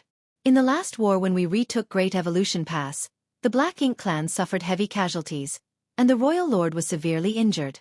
Right now, the forces of the Black Ink Clan are basically all holed up in the vicinity of the Royal City, but because of Old Ancestors' actions these past few years, the Royal City's defenses have become extremely tight, so even the slightest movement will likely alert the Black Ink Clan army. In this crusade, our human race's chances of victory are quite high. What we need to consider is how to achieve our goal of wiping out the Black Ink Clan with the smallest losses, so we need to catch them off guard. What you need to do is very simple. First, you'll set out and scout the situation ahead. If you encounter the Black Ink Clan, try not to engage them if possible, but if you do, you must kill them all. Do not let the Black Ink Clan find out about the Great Evolution Army's movements. In this crusade, with Great Evolution Pass being mobilized, it would be difficult to not be discovered. This was not just a single warship or two that could use some kind of spirit array or some kind of artifact to conceal its movements. If Great Evolution Pass moved, it would naturally be quite grand and majestic, and it would quite easily be detected by the Black Ink Clan from a distance. Once the Black Ink Clan discovered Great Evolution Pass movements, they would be able to react in advance and the Great Evolution Army would lose the element of surprise. That was why Xueqi and the others needed to set out first. Firstly, to spy on the situation, and secondly, to eliminate any possible scouts of the Black Ink clan on the attack route. You don't need to worry too much about your safety. The old ancestors' actions over the past few years might have caused the Black Ink clan to go on high alert, but none of the territory lords dare to act rashly because the old ancestor has gone to bother them from time to time. The Black Ink clan soldiers patrolling outside the royal city will at most be led by feudal lords, which should be no problem for your squads to deal with them. The three nodded in agreement after hearing this. The territory lords didn't dare to show their faces, for they had no idea when the old ancestor would show up. If they were caught outside the royal city and ran into the old ancestor, they would die truly meaningless deaths. So although the Black Ink clan had many teams out patrolling the periphery of the royal city, none of them were led by territory lords. Without a territory lord, the safety of the 4 special operations squads was guaranteed. As he spoke, Xueqi suddenly raised his head and glanced towards the door before lightly snorting, "Get in here!" Chai Feng's head popped in from the outside, swollen and looking extremely miserable. Still, he walked in with an ingratiating smile and bowed low. "Greetings, senior." Xueqi ignored him and turned to Yang Kai. "Your space beacons will be very useful. You and other squads can use them to send messages. If there is any danger, you can also quickly rush to support one another." "Understood," Yang Kai replied. Ever since Xueqi came to learn that the old ancestor was able to rush to the royal city so quickly with the help of the space beacon, he had asked Yang Kai to refine as many of them as possible. The materials required to refine space beacons were fairly common, but only someone with high proficiency in the Tao of space could make them. In Great Evolution Pass, only Yang Kai was capable of this. It's going to take a long time to reach the royal city. All of you should rest for the next half a year before setting off. Yang Kai and the others nodded in unison. After thinking about it for a moment, Yang Kai asked, "Sir, I heard from the old ancestor that all the great passes will set out for the crusade. Did everyone discuss it beforehand?" Xueqi replied, "Naturally. If we want to completely eliminate the Black Ink clan, all the theaters will have to act in unison. Just dealing with one or two would be pointless." The Black Ink clan was born from the Black Ink nest. Their reproductive ability was far greater than the humans. So long as 1 or 2 high-rank Black Ink nests remained, the Black Ink clan would have a chance to rise from the ashes. To completely eliminate the Black Ink clan, all theaters had to act together and eliminate all the high-rank Black Ink nests. There were differences in strength and distance between the great passes and the royal cities of each theater, so the individual crusades would also look quite different from one another. For instance, in the Great Evolution Theater, victory was already set in stone. The royal lord, who had yet to recover from his injuries, was simply no match for old ancestor Xiao. Even if he borrowed the power of the Black Ink nest, he could only offer stubborn resistance. Without the royal lord in the picture, even if the Black Ink clan had many territory lords, the human race had the evil purging divine spears. The evil purging divine spears were destined to shine in the upcoming war. However, in other theaters, the Black Ink clan was basically at full strength, so some great passes were destined to have a tough battle ahead of them. Many people might die in this crusade, but if their deaths could bring eternal peace to the 3,000 worlds, every human soldier was willing to make that sacrifice. Xueqi told the 4 some more details before letting them leave. Not long after they left the army headquarters, the 4 heard a humming noise coming from the depths of Great Evolution Pass as it began quaking once more. Immediately after, many spirit arrays hidden in the depths of Great Evolution Pass began operating and started radiating with energy. The next moment, the pass that had remained motionless for countless years slowly started moving forward as if it was being pushed forward by an invisible force. Yang Kai and the others glanced at each other and could see the excitement in each other's eyes. With Great Evolution Pass moving forward, the crusade had officially begun. After bidding goodbye to each other, they returned to their respective residences. Inside Dawn's courtyard, Yang Kai summoned all the squad members and informed them of the plan that would commence in half a year. Everyone instantly rolled up their sleeves in anticipation. Since they had withdrawn from the royal city over 200 years ago, they had not fought with the Black Ink clan again. During this time, the supply of resources was abundant, allowing everyone in Dawn to improve their strength. Many of the 5th Order masters had regained their 6th Order cultivation, so they couldn't wait to fight with the Black Ink clan. Unfortunately, They had been busy overhauling the various parts of Great Evolution Pass over the past many years. After Great Evolution Pass had been repaired and reorganized, they had been mining resources. In other words, there had been no opportunity to fight with the Black Ink clan. What was the point of simply increasing their strength if they couldn't kill the Black Ink clan? Now, an opportunity was right before them. Everyone dispersed to rest and condition themselves. Yang Kai turned his head towards a certain room as a slight furrow appeared on his brow. Inside this cultivation room, Feng Ying had been in retreat for many years and had yet to exit. No one knew what her condition was.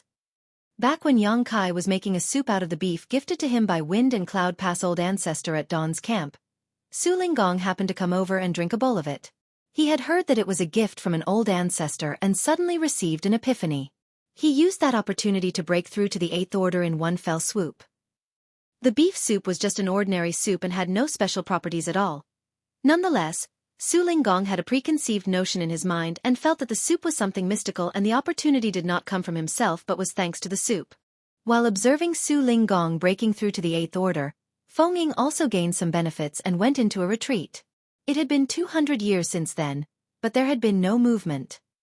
This was also something that had been bothering Yang Kai recently. Upon arriving at the Black Ink battlefield, the first person he encountered was Meng Qi, but to protect the secret of the Void Corridor, Meng Qi had decisively committed suicide. Feng Ying was the second human soldier he had run into, and it was thanks to her help that he was able to gather a group of Black Ink disciples, restore their minds, and slaughter his way back to Blue Sky Pass. After the creation of Dawn, Feng Ying had fought shoulder to shoulder with him, sharing life and death many times over. Yang Kai was quite excited about the results of her retreat and hoped that everything would go well. But by the looks of it, Feng Ying's retreat did not seem to be going smoothly, otherwise there would not have been no movements for the past 2 centuries. Outsiders could not help her in this situation though. Everything would depend on her own fortitude and fortune. Looking towards the room, Yang Kai heaved a light sigh. "Senior sister, the crusade has begun. If you don't come out soon, you'll miss it." Every soldier who had just entered the Black Ink battlefield learned that the Great Passes were really just giant mobile palace artifacts. But since ancient, these mobile palace artifacts had only served as the strongest defensive shields and had never been sent into battle before.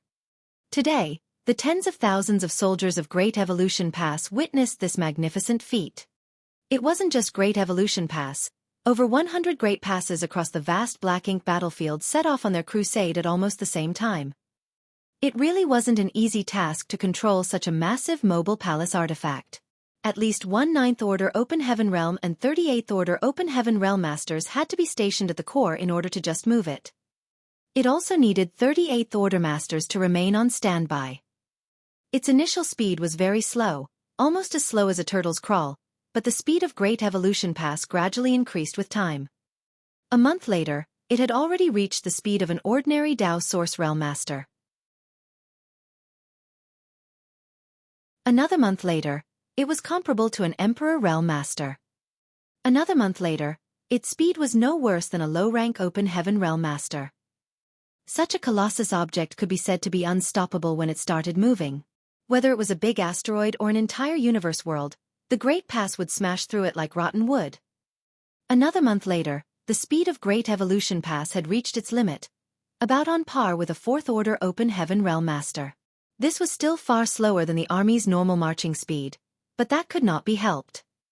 At this speed, it would take at least half a year to reach the royal city. They had not encountered a single Black Ink clansman along the way. Just as Xiang Shan had said, the Black Ink clan in Great Evolution Theater had been completely defeated and were now too scared to move out, concentrating almost all their forces near the royal city. When the speed of Great Evolution Pass had reached its limit, the old ancestor and the 8th Order Masters were finally able to have a bit of respite and restore their energy. They did not need to constantly use their strength to drive Great Evolution Pass core to accelerate the massive mobile palace artifact. Meanwhile, the tens of thousands of Great Evolution soldiers did not remain idle either. Many of the universe worlds in Great Evolution Passway had been smashed to pieces, and the resources in those universe worlds could not be wasted. In other words, the soldiers left Great Evolution Pass one after another to collect the resources from these shattered universe worlds under Xiang Shan's command. After collecting them, they only needed to activate the universe transference law to return to Great Evolution Pass. Like this, they picked up a lot of materials along the way. It wasn't that Xiang Shan was managing things economically and methodically, but rather that everyone had seriously underestimated just how much Great Evolution Pass consumed to keep moving. Great Evolution Pass had accumulated a massive amount of resources over the past few centuries, but now that it had truly started moving, everyone realized that the consumption of resources was too intense. Since there was a chance to collect more resources, Xiang Shan would naturally not let this opportunity go. Because once they reached the royal city, they would not be able to collect them. A few months later, the 4 special operations squads were assembled at Great Evolution Pass Eastern Gate, comprised of a total of 200 Open Heaven Realm Masters, with nearly 40 in the 7th Order, making up 20% of the total. This was quite a magnificent lineup. Although there were many people here, no one was making even a single noise. All of them were just silently waiting.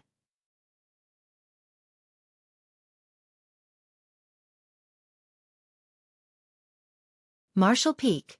Chapter 5337, A Little Strange. At a certain moment, Great Evolution Pass barriers parted and a gap was opened. "Let's go!"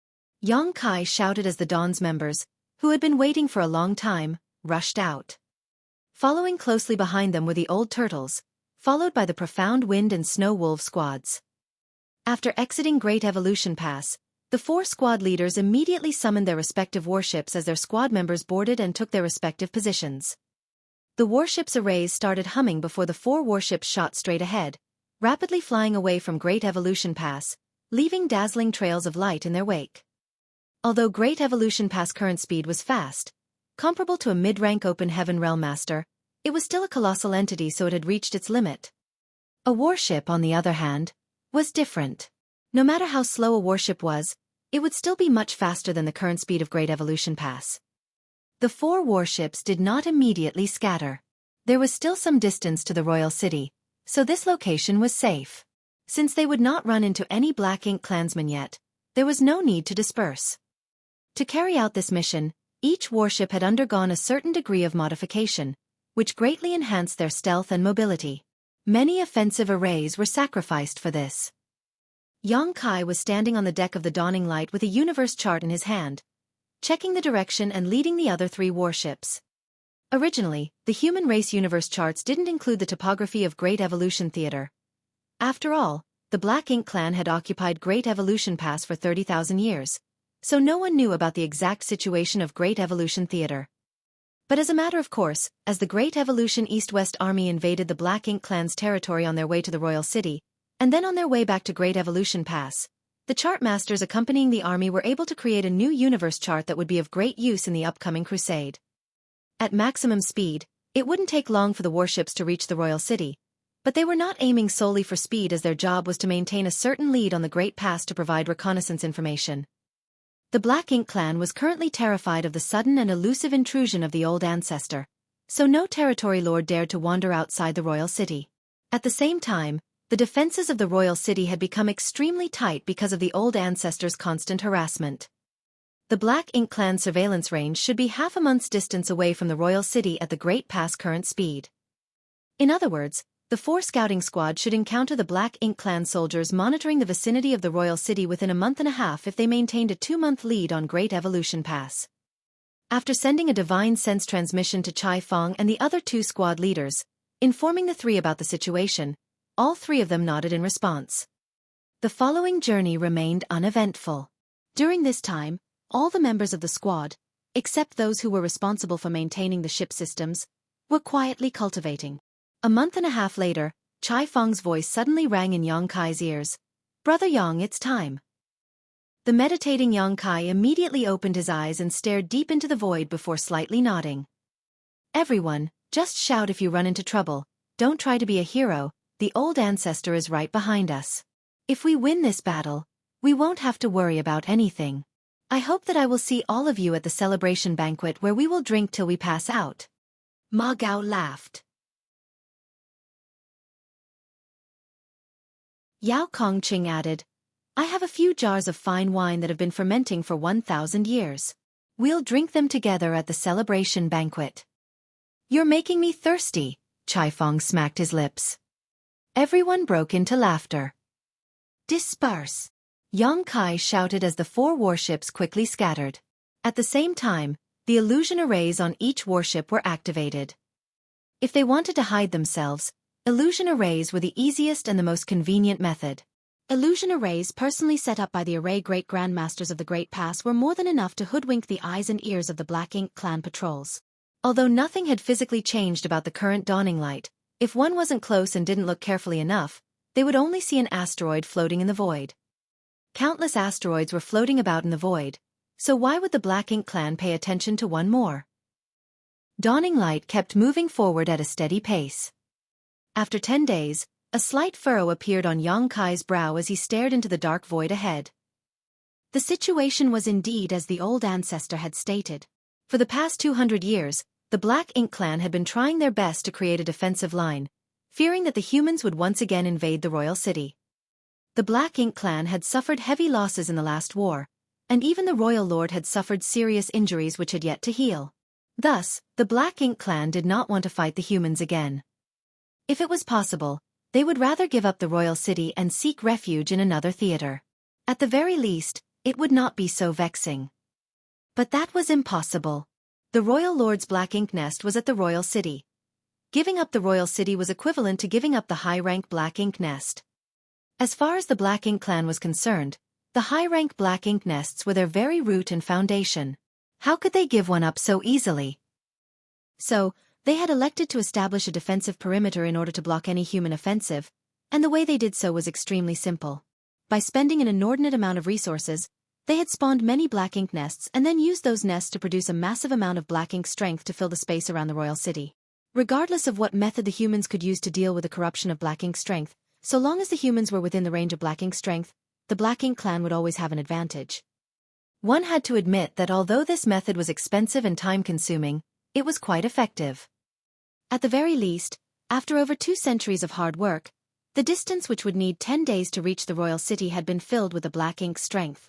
Furthermore, the Black Ink strength was denser, the closer it was to the royal city. The Black Ink clan was like a fish in the water in such an environment, whereas it was anything but easy for the humans. The dawning light was about a month's journey from the royal city, but they were still able to see the billowing pitch-black darkness in the void ahead.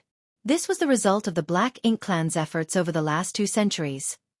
Because the old ancestor often came to the Black Ink clan territory to harass them, she was well aware of this situation. She had also killed a few Black Ink clansmen who had left the royal city to arrange things, but her killing had not produced much effect. Even if the old ancestor killed a group of Black Ink clansmen, the Black Ink clan would just send another team, and the old ancestor couldn't just remain here. Yang Kai furrowed his brow at the sight before him. This environment was extremely unfavorable for the human race. Although the humans would not fear the corruption of Black Ink strength as long as they were inside a warship, high-rank Open Heaven Realm Masters still needed to go out to fight effectively. Even if they took purifying Black Ink pills in advance, the effects would be greatly reduced if they remained in such an environment for an extended period. Once the effects of the purifying Black Ink pill expired, things would turn dangerous for the humans. Be that as it may, the humans didn't have much of a choice in the face of such a situation. The only option they had left was to use Great Evolution Pass to launch a lightning-fast attack and eliminate the Black Ink clan as rapidly as possible. How many human masters would die in such a reckless battle? Yang Kai had no idea, nor did he want to think about it. Any sacrifice was worth it to destroy the Black Ink clan once and for all, but the fewer the sacrifices necessary, the better. Silently, dawning light sailed through the void and entered the region filled with Black Ink strength. This was the outermost ring of the Black Ink clan's defensive perimeter. Black Ink strength here wasn't very rich, but so long as the Black Ink clan had sufficient time and invested enough resources, this outer ring would become the inner ring. Yang Kai secretly rejoiced that Great Evolution Pass had only been preparing for 2 centuries before setting off for the crusade. If they had delayed a few more 100 years or even 1,000 years, the upcoming war would surely be multiple times more difficult. The moment dawning light entered the region covered in Black Ink strength, a pair of eyes from over 10 million kilometers away looked over. They belonged to a feudal lord, and after gazing in the dawning light's direction for a moment, he waved his hand. Immediately after, a high-rank Black Ink clansman stepped forward. "Sir Feudal Lord. There's something strange over there," Something entered the defense perimeter. Go investigate.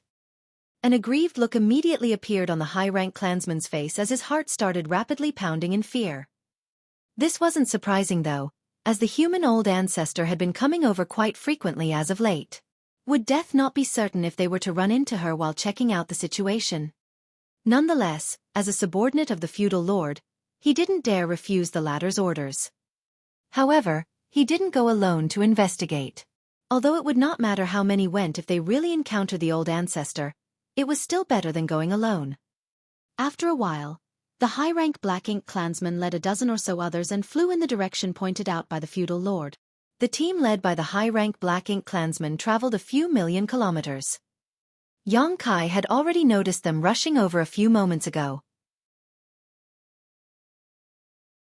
It was not that Yang Kai was trying to investigate, but rather he could feel the energy fluctuations coming towards them, and they were getting stronger and stronger as more time passed. Since Yang Kai and the others were here to act as scouts, they would naturally conceal themselves and keep a sharp lookout. On top of that, no one in Dawn was actively using their divine sense to scan their surroundings to prevent revealing themselves. Everyone on Dawning Light held their breaths. The team of a dozen or so Black Ink clansmen stopped a few thousand kilometers away from the Dawning Light, and the leading Black Ink clansman carefully observed them for a moment before the tension left his face. To his relief, it was just an asteroid, and not the old ancestor. After confirming the situation, he had no intention of approaching to investigate further. After all, this had happened quite frequently over the years. The asteroids and universe fragments drifting through the void had no set pattern and would cross the defensive line every now and then. After having confirmed that there were no problems, the high-rank Black Ink clansman waved his hand and led his team back. The members of the Dawn immediately breathed a sigh of relief at the sight of their departure. The high-rank Black Ink clansman might not be that strong, and his eyesight might not be that sharp, so if they stayed calm, it was possible he wouldn't see through the illusion array's disguise. As long as he attacked Dawning Light though, they would have been immediately exposed. Fortunately, the high-rank Black Ink clansman didn't seem to be the diligent type, which allowed Dawning Light to avoid detection. Shin Ao stated via transmission, "Squad leader, there's something strange about this." Yang Kai nodded in agreement. It was indeed a little strange. Dawning Light had just crossed the Black Ink clan's defense perimeter, but the Black Ink clan had immediately set out to investigate. There was no way this was just a coincidence. If it wasn't a coincidence though, could it be that the defensive perimeter made up of the Black Ink strength also served as a detection net? Was the Black Ink clan able to sense anything that entered a specific range? The old ancestor had never mentioned anything about this, so Yang Kai could not say for certain. Of course, this wasn't the old ancestor's fault. Every time she came here, she would head straight for the royal city, so how could she have the time to pay attention to such minor details? What's more, even if the Black Ink clan patrols detected the old ancestor, the first thing they would do is run, not come to investigate. Since the Black Ink clan had arrived as soon as the Dawning Light crossed the Black Ink clan's defensive line, it would not hurt to be extra careful. Dawning Light's arrays were already operating at their lowest strength to prevent exposing themselves. Their original plan was to dive deeper into the Black Ink clan's territory and spy on their movements, but after this event, Yang Kai promptly ordered to change the Dawning Light's direction and continue moving forward at a reduced speed. He wanted to know if everything that had happened was just a coincidence or if the Black Ink clan had detected their intrusion. If it was just a coincidence, then it would be a one-off instance, but if they did detect their intrusion, then the 4 scouting squads would only be able to play a limited role. After all, so long as they entered a certain range, the Black Ink clan would be able to detect them. Dawn was already lucky enough to avoid exposure once, so Yang Kai didn't dare bet the life and death of his squad members on something as uncontrollable as luck.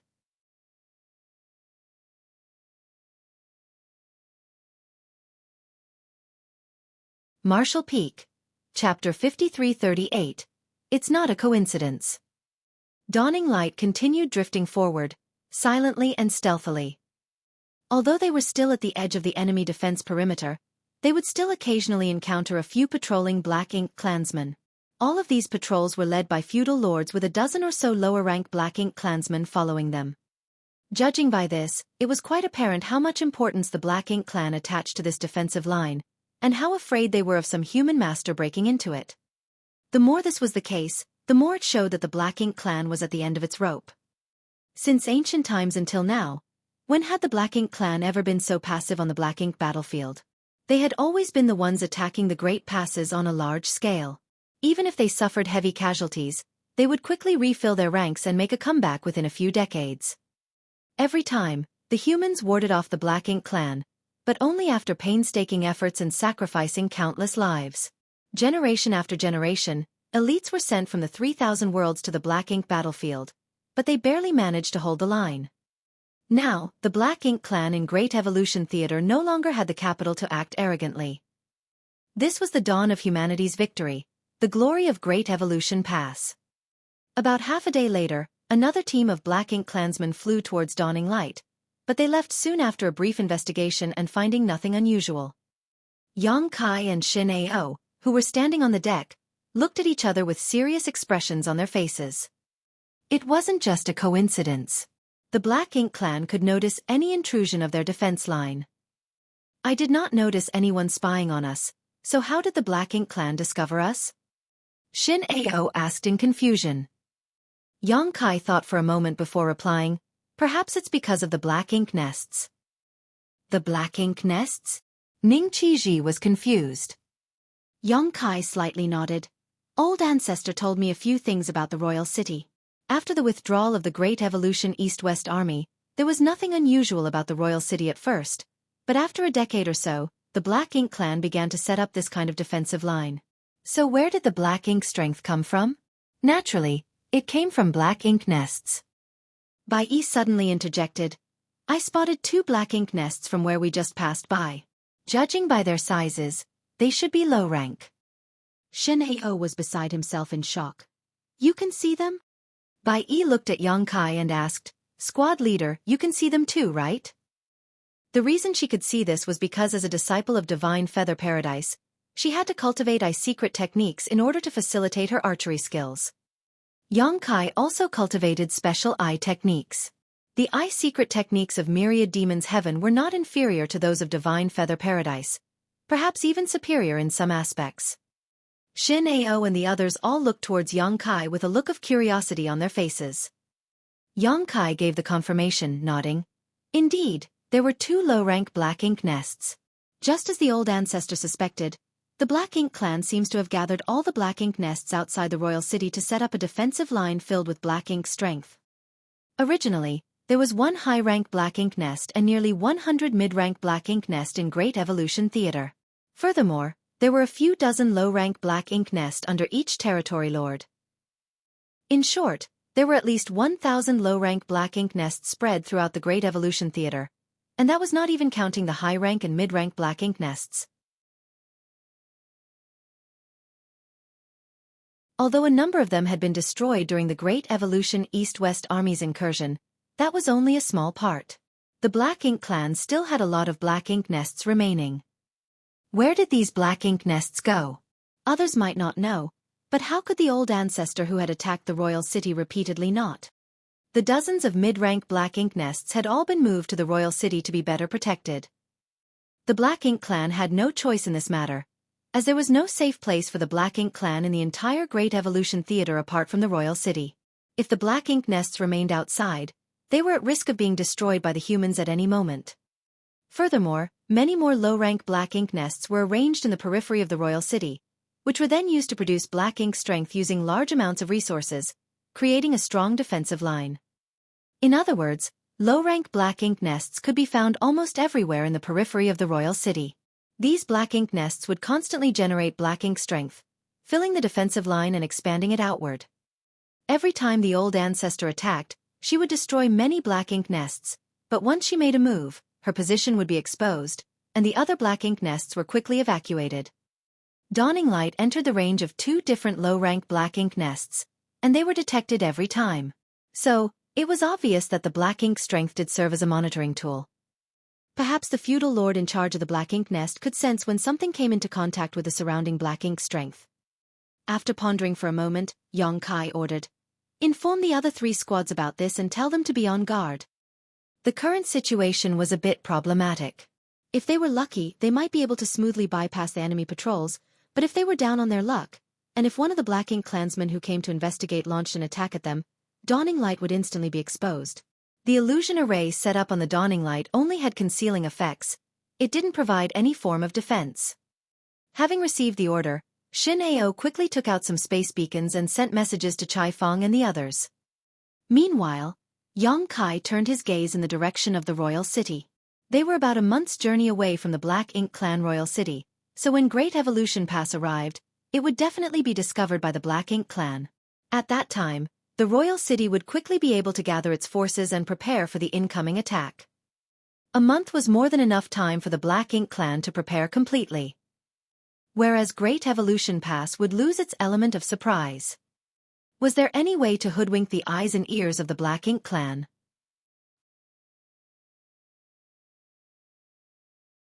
The only way to do so would be to take down some of the Black Ink nests in the outer ring without being discovered.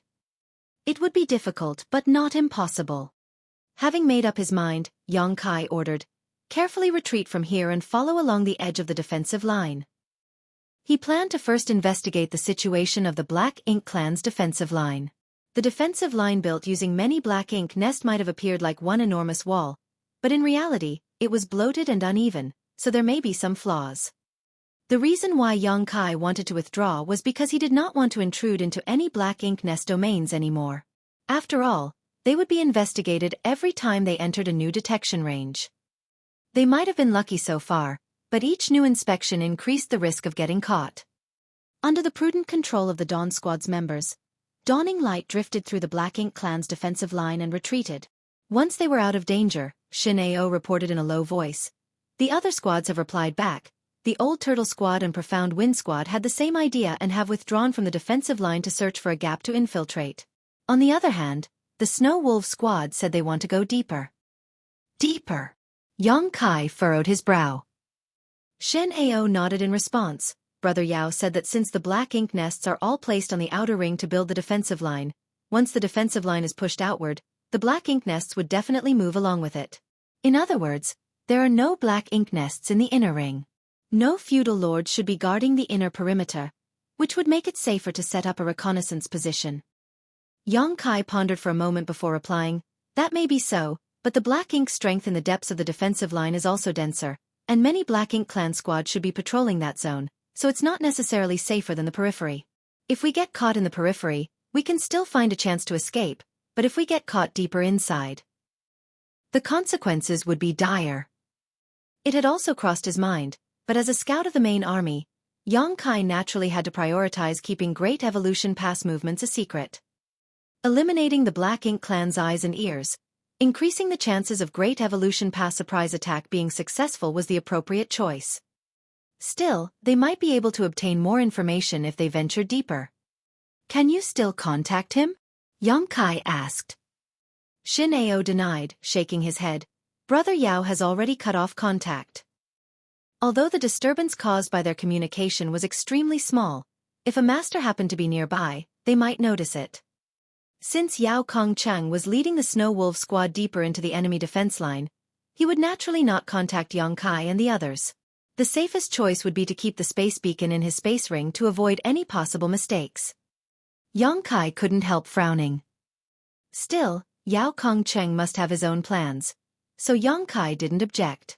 In any case, the other party was a veteran 7th Order Open Heaven Realm Master. Furthermore, there were 4 squads present, 3 of which were on the periphery, so entering the inner circle was indeed a better use of their resources. Be that as it may, Yang Kai had originally wanted to discuss with the others about letting Dawning Light scout the inner region. After all, he was proficient in the Tao of Space, so if they got caught, he could take the cultivators under 7th Order into his small universe to escape. Dawn had better chances of escaping if they ran into trouble than any other squad. Now that the Snow Wolves had severed contact though, Yang Kai had no choice but to give up on this idea.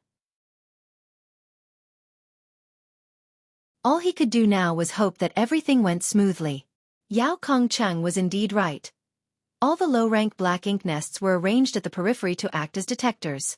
So, even though the Black Ink strength was denser in the inner region, it would be easier to sneak around.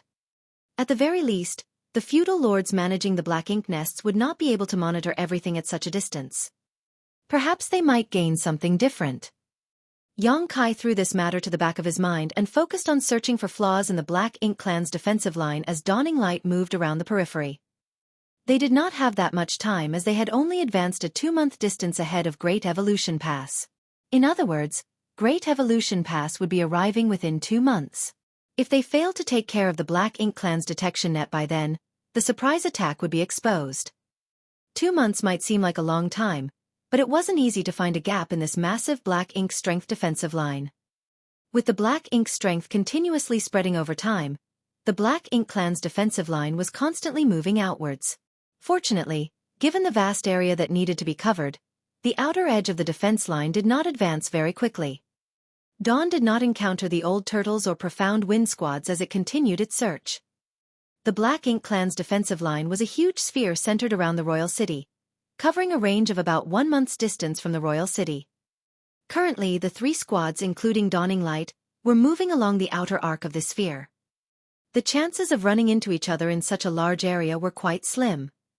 At a certain point, Yang Kai, who was attentively observing from the deck, seemed to have noticed something as he looked back.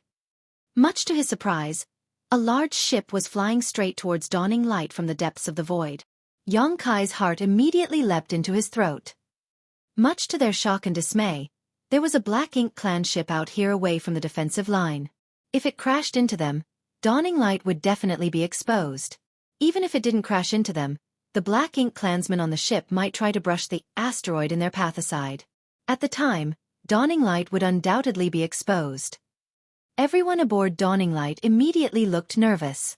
Yang Kai signaled with his eyes and, in a flash, everyone secretly circulated their strength, preparing to attack at any moment.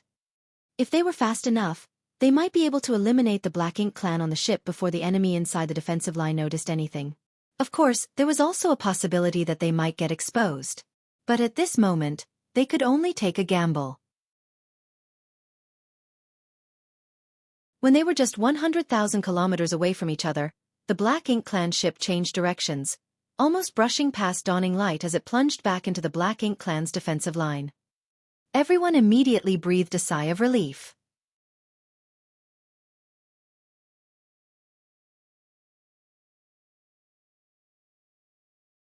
Marshall Peak. Chapter 5339, The Gap in the Defensive Line. It was quite dangerous. It was not dangerous for Dawning Light to be exposed as Dawn was strong enough to eliminate everyone on the Black Ink Clan ship. However, once they were exposed, things would become complicated for the other 3 squads, especially the Snow Wolves squad which was deep behind enemy lines. The Snow Wolves were in a very dangerous position, and once the Black Ink Clan started investigating more carefully, they would have no place to hide. Fortunately, it was just a false alarm. But what puzzled Yang Kai was why there were still Black Ink Clansmen roaming about outside. Where did they come from and what were they doing? With a flash of thought, his left eye turned into a golden vertical eye. Thanks to the demon eye of annihilation, Yang Kai's vision pierced through the layers of Black Ink strength and followed after the ship. It was not just him observing, Bai Yi was also spying on the enemy, obviously having the same concerns as him. Under the watchful eyes of the two, the ship headed straight for the nearest low-rank Black Ink nest. When it was halfway there, they ran into a team of Black Ink Clansmen who had come to investigate the situation, whereafter they joined up and continued towards the Black Ink nest. Soon, the ship arrived before the Black Ink nest. A tall feudal lord walked out from the Black Ink nest and chatted with another Black Ink Clansman who came down from the ship. After receiving a space ring from the other party, the feudal lord nodded before returning to the Black Ink nest. The large ship didn't stop for long. After handing over a space ring, it turned around and once again brushed past Dawning Light before disappearing off into the void. Aboard Dawning Light, Yang Kai and Bai Yi had seen everything clearly and looked at each other, exchanging glances. Bai Yi voiced her guess in a low voice, "Resources." Yang Kai nodded in agreement, "It has to be." Shen Ao and the others, on the other hand, were all confused. A confused Ning Qiji immediately asked, "What are you two going on about? What's up with that Black Ink Clan ship? And why did it come out so quickly?" No one else in Dawn had cultivated a powerful eye secret technique, so they couldn't see what transpired under the shroud of the Black Ink strength. Bai Yi shot a glance at Yang Kai, and seeing that he had no intention of explaining, she replied, The Black Ink clansmen on that ship are responsible for harvesting and delivering resources. Naturally, they went to continue mining. Realization immediately dawned upon Xueqi. The Black Ink clan must have consumed an unimaginable amount of resources to set up such a massive defensive line. Not only are these low-rank Black Ink nests in the periphery consuming tremendous resources, but even the mid-rank and high-rank Black Ink nests in the royal city must be consuming resources. Even if the Black Ink clan has amassed mountains of resources over the years, they might be struggling to make ends meet now. They must be sending these ships out to mine more. Bai nodded in agreement. The Black Ink clan must be sending out members to mine resources like the ones on that ship, and none of them are very strong. The Black Ink clansmen on that ship were basically all low-rank Black Ink clansmen, with a few high-rank Black Ink clansmen overseeing them. The feudal lords were all stationed near the royal city or in the defense line, so such a dangerous task like mining resources could only be left to the high-rank and low-rank Black Ink clansmen. If the old ancestor really attacked, they would be the first ones to die. Why didn't we see them before? Ning Qiji furrowed in confusion. Yang Kai conjectured, the Black Ink clansmen mining resources must come and go in a hurry, and we've been traveling around the periphery, so it's not strange that we haven't seen them. If they had remained in one place to monitor a specific Black Ink nest, they would have seen many Black Ink clan ships returning from mining resources, but Dawning Light had been drifting about searching for flaws in the Black Ink clan's defensive line, so it wasn't a surprise they had missed such a quick exchange. In the blink of an eye, a month had passed. The Black Ink clan didn't patrol outside the defensive line, so the squads didn't encounter any danger. On the other hand, they saw Black Ink clan ships returning from mining resources twice. It wasn't until a month later that Yang Kai, who had been standing on the deck observing the defensive line the whole time, had a change in expression. The next moment, his left pupil turned golden as he focused his attention towards the interior of the Black Ink clan's perimeter. After silently observing for a while, he let out a long sigh of relief. At last, he had finally found a gap which he could exploit. Perhaps it was because the defensive line outside the royal city was too large, or perhaps it was because there weren't enough Black Ink nests, but the number of Black Ink nests were noticeably sparser in the defensive line where Dawning Light was currently at. In this spot, so long as he could somehow take down the 3 adjacent Black Ink nests, the gap would be wide enough for Great Evolution Pass to pass through unnoticed. Of course, Great Evolution Pass would need to coordinate with them. Otherwise, the nearby Black Ink nests would definitely notice such a massive object passing through. After all, the feudal lords weren't blind. After thinking about it for a while, Yang Kai took out a jade slip and recorded a message on it with his divine sense before handing it to Xueqi. Send it back to Great Evolution Pass and ask them about their status. The position he was eyeing was different from the route planned for Great Evolution Pass surprise attack. It was slightly to the left, so if Great Evolution Pass wanted to attack from this position, they would have to change course. Yang Kai had no idea if Great Evolution Pass would be able to change course or not, so he first sent the message to ask. He would only take action if they could. Otherwise, there would be no point in taking down these 3 Black Ink nests if Great Evolution Pass could not come here. The entire plan hinged on Great Evolution Pass cooperation and coordination. Xueqi quickly sent the jade slip back to Great Evolution Pass through a space beacon. Yang Kai had to wait a bit to receive the reply. A full 3 hours, in fact. Obviously, Great Evolution Pass side needed some time to calculate everything. Traces of Xiang Shan's divine sense could be felt on the jade slip sent by Great Evolution Pass, with the message reading, Great Evolution Pass can change course, but it will take a few more days. Be careful. It wasn't an easy task to change the course of a massive mobile palace artifact like Great Evolution Pass. It was completely different from the warships, which could nimbly and swiftly change direction with the coordination of a few mid-rank open heaven realm masters. The change in the course of Great Evolution Pass required the combined efforts of the old ancestor and many 8th Order open heaven realm masters. What's more, even making a small detour required a massive amount of space to act as a buffer. Fortunately, Great Evolution Pass was still a month away from Yang Kai's position at its current speed. If it had been even a bit closer, Great Evolution Pass might not have been able to cooperate. Xiang Shan's affirmation meant that his plan was feasible. The problem now was how to approach the Black Ink nest and quickly eliminate the Black Ink clansmen guarding it without alerting the enemy. These Black Ink nests were only guarded by feudal lords, so destroying them was not an issue. The difficult part was how to prevent the Black Ink clan on guard from passing on the news. Communication between Black Ink Nest was far too convenient, and Dawn would inevitably be exposed once they took action. If they failed to immediately kill the feudal lords and seize control of the Black Ink Nests, word of the attack would immediately spread. No matter how convenient the Tao of Space was, it wasn't much use in this situation. After pondering the issue for a while, Yang Kai felt that he could only use the Black Ink clan's mining teams. He had seen these teams approach the Black Ink Nests directly, and with his current strength, so long as he was close and found his target, he could instantly kill the feudal lord in charge. He would need to take some risks, but they were still within acceptable limits. Under this command, Dawning Light slowly stopped and waited quietly. Yang Kai wasn't sure when the Black Ink clan mining teams would return, but as there were so many of them, one would surely appear soon. After about 10 days, Yang Kai suddenly opened his eyes and stared off into the void. A Black Ink clan ship was rapidly approaching from that direction, and judging by past examples, it would enter the defensive line and transfer the resources to the Black Ink Nest.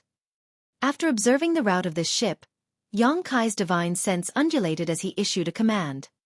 The next moment, Dawning Light, which had remained motionless for more than 10 days, began drifting again like a rogue asteroid.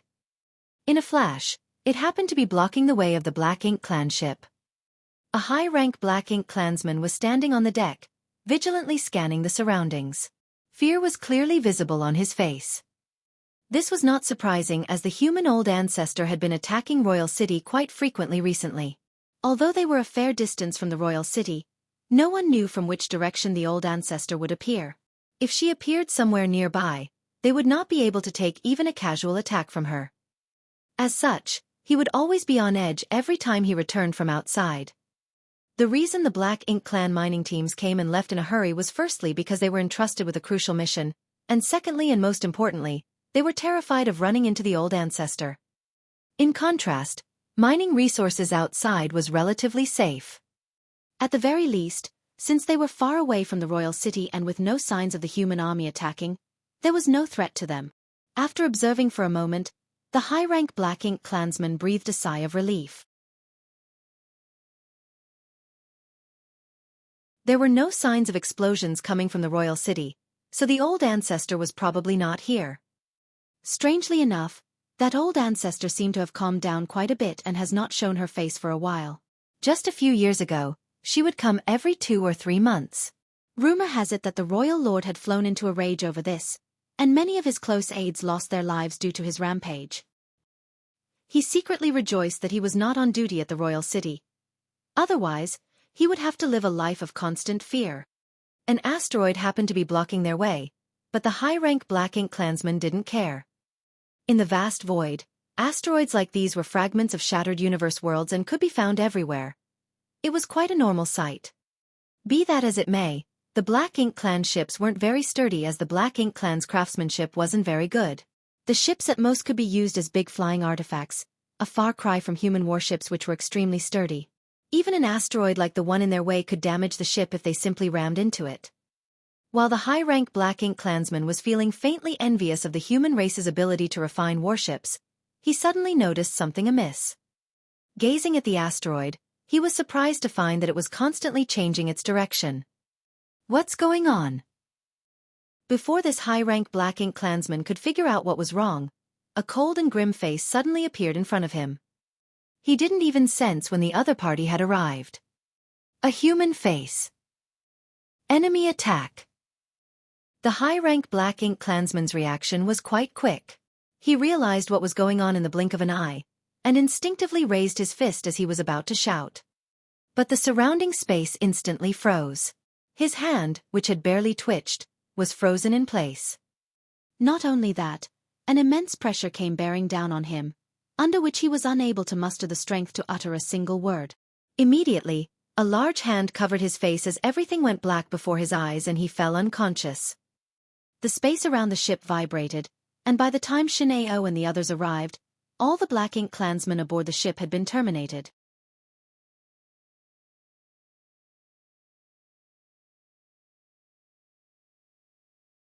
Marshall Peak. Chapter 5340, Capturing the Black Ink Nest. There were 3 high-rank and a dozen or so low-rank Black Ink clansmen on the ship, with the strongest of the 3 high-rank clansmen only equivalent to 5th Order Open Heaven Realm Master.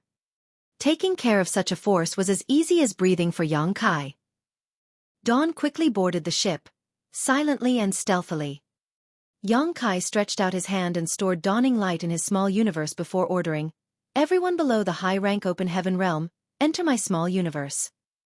Saying so, he opened a portal to his small universe. Now that they had seized the Black Ink clan's ship that was transporting resources, they would then be going into the enemy's defensive line to infiltrate the Black Ink nest. Dawn had a lot of members, 50 in total, so if all of them boarded the ship, they would be easily caught no matter how much they tried to conceal their auras. Having just the 7th Order Masters outside was the best choice. If they ran into trouble, the 7th Order Masters would be able to quickly escape. Everyone complied and entered the portal, following Miao Fei Ping's lead. Soon, only Xueqi's group of 7 remained on the ship. Xueqi quickly understood the structure of the Black Ink clan's flying artifact after a quick scan of it with his divine sense. The Black Ink clan's artifacts were refined by Black Ink disciples, so there was nothing special about it. "Take the pill," Xueqi ordered again before everyone quickly took out a purifying Black Ink pill and swallowed it.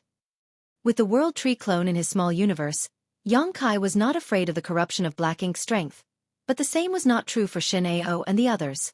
Although a 7th Order Open Heaven Realm Master could resist the corruption of the Black Ink strength for a short time by covering themselves with their own strength, they could not maintain such a state for an extended period. Additionally, resisting the Black Ink strength's corruption would greatly consume one's world force and also create quite an obvious energy fluctuation which would immediately expose them. The purifying Black Ink pill was the most effective way to prevent the corruption of Black Ink strength. Xueqi looked at Ren Bingbai and stated, "Brother Ren, you fly the ship." Ren Bingbai agreed with a nod. "N." Saying so, he turned and left, heading to the cabin. Xueqi pondered for a moment before he flew out of the ship, punched a hole in the bow and tore off a few planks before returning. All the Black Ink clansmen on the ship had been killed already, so they didn't have any way to disguise themselves. All he could hope was that the tattered state of the ship would attract the attention of the Black Ink clan and make it easier for them to act. On the other side, Ren Bingbai had already activated the ship's spirit arrays. The ship hummed as it flew towards the defense line shrouded in Black Ink strength and plunged into it. Xueqi solemnly stated, "Everyone, conceal your auras as best you can. Very soon, a Black Ink clan patrol will be coming to investigate. At that time, I will restrain them and you will quickly kill them." According to his previous observations, every time a foreign body broke into the defense line, the Black Ink clan team from the closest Black Ink nest would be deployed to investigate. Of course, it was not an absolute, and there were exceptions sometimes, but it was true for most cases. While everyone was concealing their auras, Xueqi did the exact opposite. Not only did he not converge his aura, but he began leaking a large amount of Black Ink strength. He wouldn't have been able to do this if it was in the past. Although his small universe had sealed quite a lot of Black Ink strength, it wasn't this rich. But now, there was a low-rank Black Ink nest in his small universe, constantly producing Black Ink strength and incubating the Black Ink serfs for the disciples of the Void Dao Temple to fight. It was now easy for him to emanate such rich Black Ink strength. All he needed to do was pull some from the Black Ink nest and release it. In the blink of an eye, the entire deck of the ship was shrouded in a thick layer of Black Ink strength, concealing everyone's figures. The ship rapidly flew forward, but after a moment, Bai suddenly sent a transmission, "A Black Ink clan squad is approaching." Obviously, the Black Ink nest had sensed that something had entered the perimeter and sent a patrol to investigate. Both sides quickly approached each other. Dawn's 7th Order Masters quickly got ready to attack. A short while later, the investigating squad of Black Ink clansmen laid their eyes on the ship. At a glance, they could tell that the ship was heading towards the Black Ink nest and Black Ink strength was surging from the deck. The leading high-rank clansman was greatly confused though. He had no idea what was wrong with his fellow clansmen and why they were giving off so much Black Ink strength. Looking at the damaged bow, it seemed like it had been attacked by someone. He figured that they had run into humans outside. Otherwise, he was unable to explain the current situation. While they were still in a daze, the ship suddenly sped up and arrived before them in the blink of an eye. The Black Ink clan patrol was stunned, and before they could react, the surrounding space solidified as a tremendous suction force emerged from the ship. The Black Ink Clan team was unable to control themselves and were all pulled towards the ship in a flash. What greeted them next was Dawn's Seventh Order Master's attacks. Although there were over a dozen Black Ink clansmen in this patrol team, since no feudal lord was leading them, they were unable to mount any resistance against the Seventh Order Masters of Dawn and were instantly killed. Without making any sound or leaking any aura, the ship continued flying forward, as if the Black Ink clansmen had never appeared. The disappearance of over a dozen life auras should have been noticed if there were any Black Ink clansmen nearby, but as the Black Ink nests were still quite far and Dawn finished everything quickly and without leaking too much energy, they were able to take down the enemy patrol without anyone's notice. In any case, this was just the first step. The next test was to capture the Black Ink nest. If they succeeded in taking down the Black Ink nest, Dawn would have successfully pried open a gap in the Black Ink clan's defense perimeter, but if they failed, if they were exposed, all they could do was make a big commotion to attract the attention of the Black Ink clan and use this opportunity to warn the Old Turtle Squad, Profound Wind Squad, and the Snow Wolf Squad that was deep behind the Black Ink clan's lines to retreat. A short time later, the Black Ink nest was already faintly visible. The Black Ink clan had most of their troops defending the royal city, and the defensive line they had set up was so huge that almost all of the low-rank Black Ink nests had been used. As such, each low-grade Black Ink nest should not have too many feudal lords guarding it. Xueqi reckoned that there should be 2 or 3 at most. Dawn had more than enough strength to take down such a force without leaving any traces. Xueqi sent a transmission to everyone. Later, I will enter the Black Ink nest straight away, while you all deal with the Black Ink clansmen outside. I will also use space techniques to assist you. In order to cut off the Black Ink clan's communication with the outside world, Xueqi had to enter the Black Ink nest and instantly seize control of it. Only he could do this. Shin Ao nodded. Don't worry, there will be no disturbances. Xueqi nodded before looking ahead. There was a Black Ink nest ahead, and many Black Ink clansmen were gathered outside. One of them even happened to be a feudal lord. The other Black Ink clansman also looked over, while the feudal lord's brow wrinkled in suspicion. This was not surprising though, as the ship returning to transport resources seemed a bit strange. Its hull was damaged and its deck was shrouded in a thick layer of Black Ink strength, making it difficult to see inside clearly. Most importantly, the Black Ink clan team who had gone to investigate had not yet returned. It never crossed his mind that a human would even dare to enter this place, but he instinctively felt that something was off about this situation. Without waiting for the ship to approach, the feudal lord shouted, "Stop! Which team are you with?" Currently, the resources required by the Black Ink nests were all provided by the subordinates of the Black Ink nests' feudal lords. The royal city was not responsible for them. Not only that, but the royal city also needed them to provide resources. After all, every time the human race old ancestor attacked, the royal lord would have to use a large amount of the Black Ink nest's power to fight her off, so the consumption was enormous. Generally speaking, every feudal lord had sent more than one team to extract resources, ranging from 2 to 5 in total. As such, the feudal lord had no idea which mining team had returned, but he could confirm that they should be subordinates, because his symbol was on the ship. Xueqi, who was on the ship, replied in panic, "Sir feudal lord, we encountered a human race master outside and were outnumbered. The rest of my team all died in battle." Naturally, this was just nonsense to attract the other party's attention. As expected, the feudal lord's expression changed after hearing this and he asked in fright, "You encountered a human?" The Black Ink clansmen around him also fell into panic. It should be known that the Great Evolution East-West Army had attacked the royal city time and time again, traumatizing the Black Ink clan. Every time the humans attacked, the Black Ink clan would suffer massive casualties. Since ancient times, there had never been a theater like Great Evolution Theater, where the Black Ink clan was so completely suppressed and frightened. They used to look down on the humans as Great Evolution Pass was the only great pass the Black Ink clan had ever occupied. They believed that the Black Ink clan army of Great Evolution Theater was the most powerful Black Ink clan army.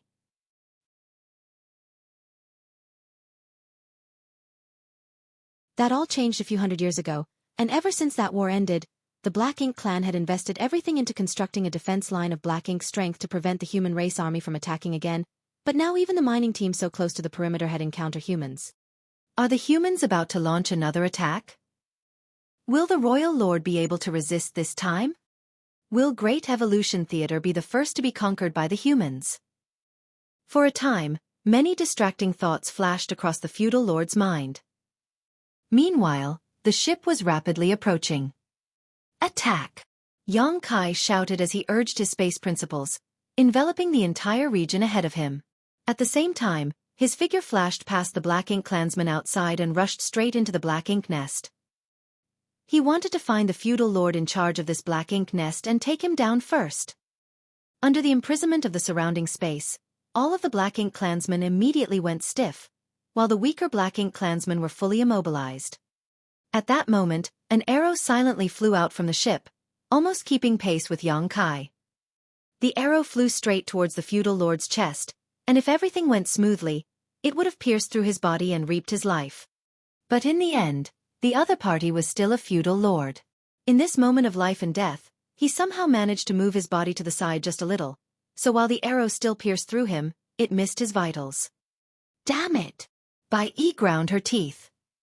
Her archery skills had already reached the realm of perfection, so it would have been a piece of cake for her to kill a feudal lord with a single arrow under normal circumstances. She had accompanied Yang Kai everywhere over the years, and countless feudal lords had lost their lives to her arrows. But she could not use any powerful secret techniques in this place, so the arrow she loosed was only able to display 70% of her power. She thought that it would be enough to kill her opponent, but contrary to her expectations, she had underestimated her enemy and made a mistake. Seeing that the feudal lord was about to shout, a cold glint flashed past Bai Yi's eyes as she prepared to fire a second arrow. Her arrow was extremely fast, so she would have ample time to kill the feudal lord before he could raise a fuss. But before she could fire an arrow, a sea of blood suddenly appeared over the feudal lord and instantly drowned him. Not only the feudal lord, but even the dozen or so clansmen around him were not spared. A thick malevolent aura was emanating from the suddenly formed blood sea.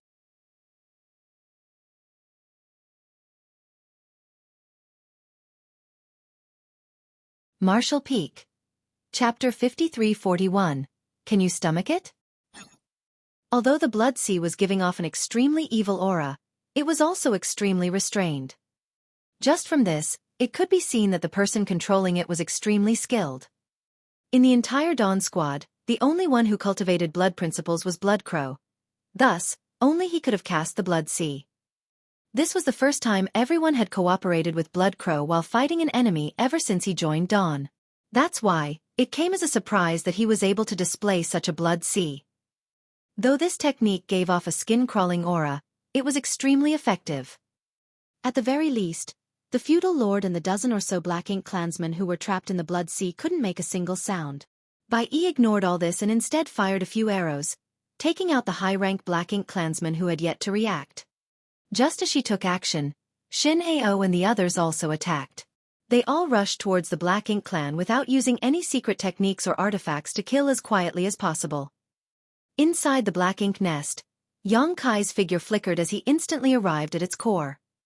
He was extremely familiar with the internal structure of Black Ink nests, so he knew where its key positions were. After looking around and seeing that the core area was empty, with no one guarding it, he immediately breathed a sigh of relief. He was really worried that a feudal lord would be on guard in this central area.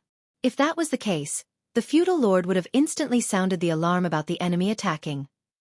Fortunately, it seemed luck was on their side today.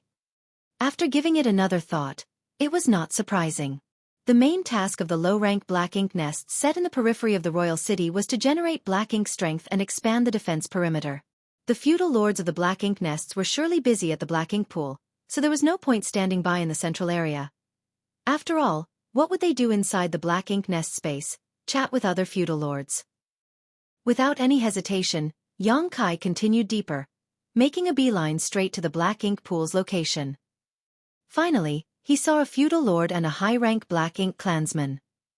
The high-rank Black Ink clansman was standing before the billowing Black Ink pool, holding a space ring and constantly pouring various materials into it for refining. The feudal lord was sitting completely still near the Black Ink pool, his consciousness apparently linked with the Black Ink nest. The human race had done a lot of research on the Black Ink nest they acquired. Furthermore, Yang Kai was stationed in the vicinity of the mid-rank Black Ink nest captured by Great Evolution Pass for many years, studying its various functions and characteristics. As such, Yang Kai could tell that this feudal lord was controlling the black ink nest to produce black ink strength with just a glance. Generally, when resources were thrown into the black ink pool, the refined energy could be used in two ways for a low-rank black ink nest. First, it could be used to breed more black ink clansmen, and second, it could be used to produce black ink strength. If no one was present to control the black ink nest, then it would simply perform both functions. The current task of the low-rank black ink nests was to expand the defense line, so the only thing they needed to do was produce black ink strength. The moment Yang Kai barged in, it was the feudal lord who suddenly looked up before the high-rank black ink clansman could react. The next moment, Yang Kai's grim smile entered his sight. "You!" The feudal lord was beside himself in shock, but before he could get up, the high-rank black ink clansman next to the black ink pool exploded into a blood mist. Immediately after, a strange wave of energy swept over the feudal lord, freezing both his body and mind in place. In a flash, a spear pierced through his head, blowing it apart. Yang Kai put away the azure dragon spear and breathed a long sigh of relief. He had taken control of this black ink nest. It might have seemed simple, but any other Seventh Order master would never have achieved this. To make the attack that killed the feudal lord, Yang Kai had simultaneously used time principles and space principles. Under the time principles, the feudal lord's thoughts became sluggish, and under the space principles, his body became stiff, rendering him unable to avoid Yang Kai's fatal attack. After scanning the black ink nest with his divine sense and confirming that there were no more black ink clansmen inside, Yang Kai exited it without any hesitation. When he arrived outside, he found that all the black ink clansmen outside were dead. All that was left was a billowing blood sea. As Yang Kai focused his gaze, a slight furrow appeared on his brow. "Help!" Suddenly, Blood Crow's voice rang in his ear as the blood sea parted, creating a passage. Yang Kai immediately flew along the passage into the blood sea. Soon, he saw a feudal lord surrounded by the blood sea. At this moment, the feudal lord was rapidly casting secret techniques to attack the surrounding blood sea, his body violently surging with black ink strength. While this feudal lord was pretty strong, Blood Crow could easily defeat him given enough time. Unfortunately, the current situation did not allow him to drag things out, so he directly sent a transmission to Yang Kai, requesting assistance. Yang Kai raised his azure dragon spear and thrust it towards the feudal lord. The sharp spear broke through the barriers of space and pierced straight through the unsuspecting feudal lord.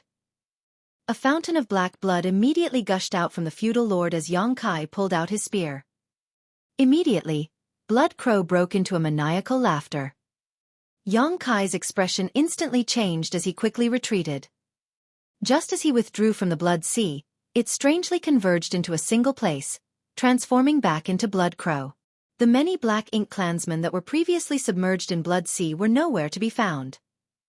Blood Crow, on the other hand, had a satisfied look on his face, even letting out a loud burp. A strange look appeared on Bai Yi and the others' faces at the sight of this. Yang Kai's expression became even more serious as he ordered, "Clean everything up and quickly get inside." At the same time, Yang Kai reached out and grabbed Blood Crow by the neck, dragging him into the black ink nest.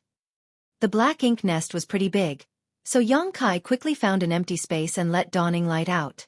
Afterwards, he jumped onto the deck, towing Blood Crow by the neck. Blood Crow tried to struggle his way out, but he was unable to break free from Yang Kai's grasp.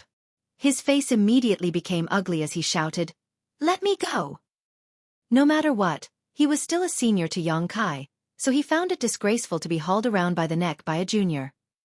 "You're courting death," Yang Kai shouted, gnashing his teeth.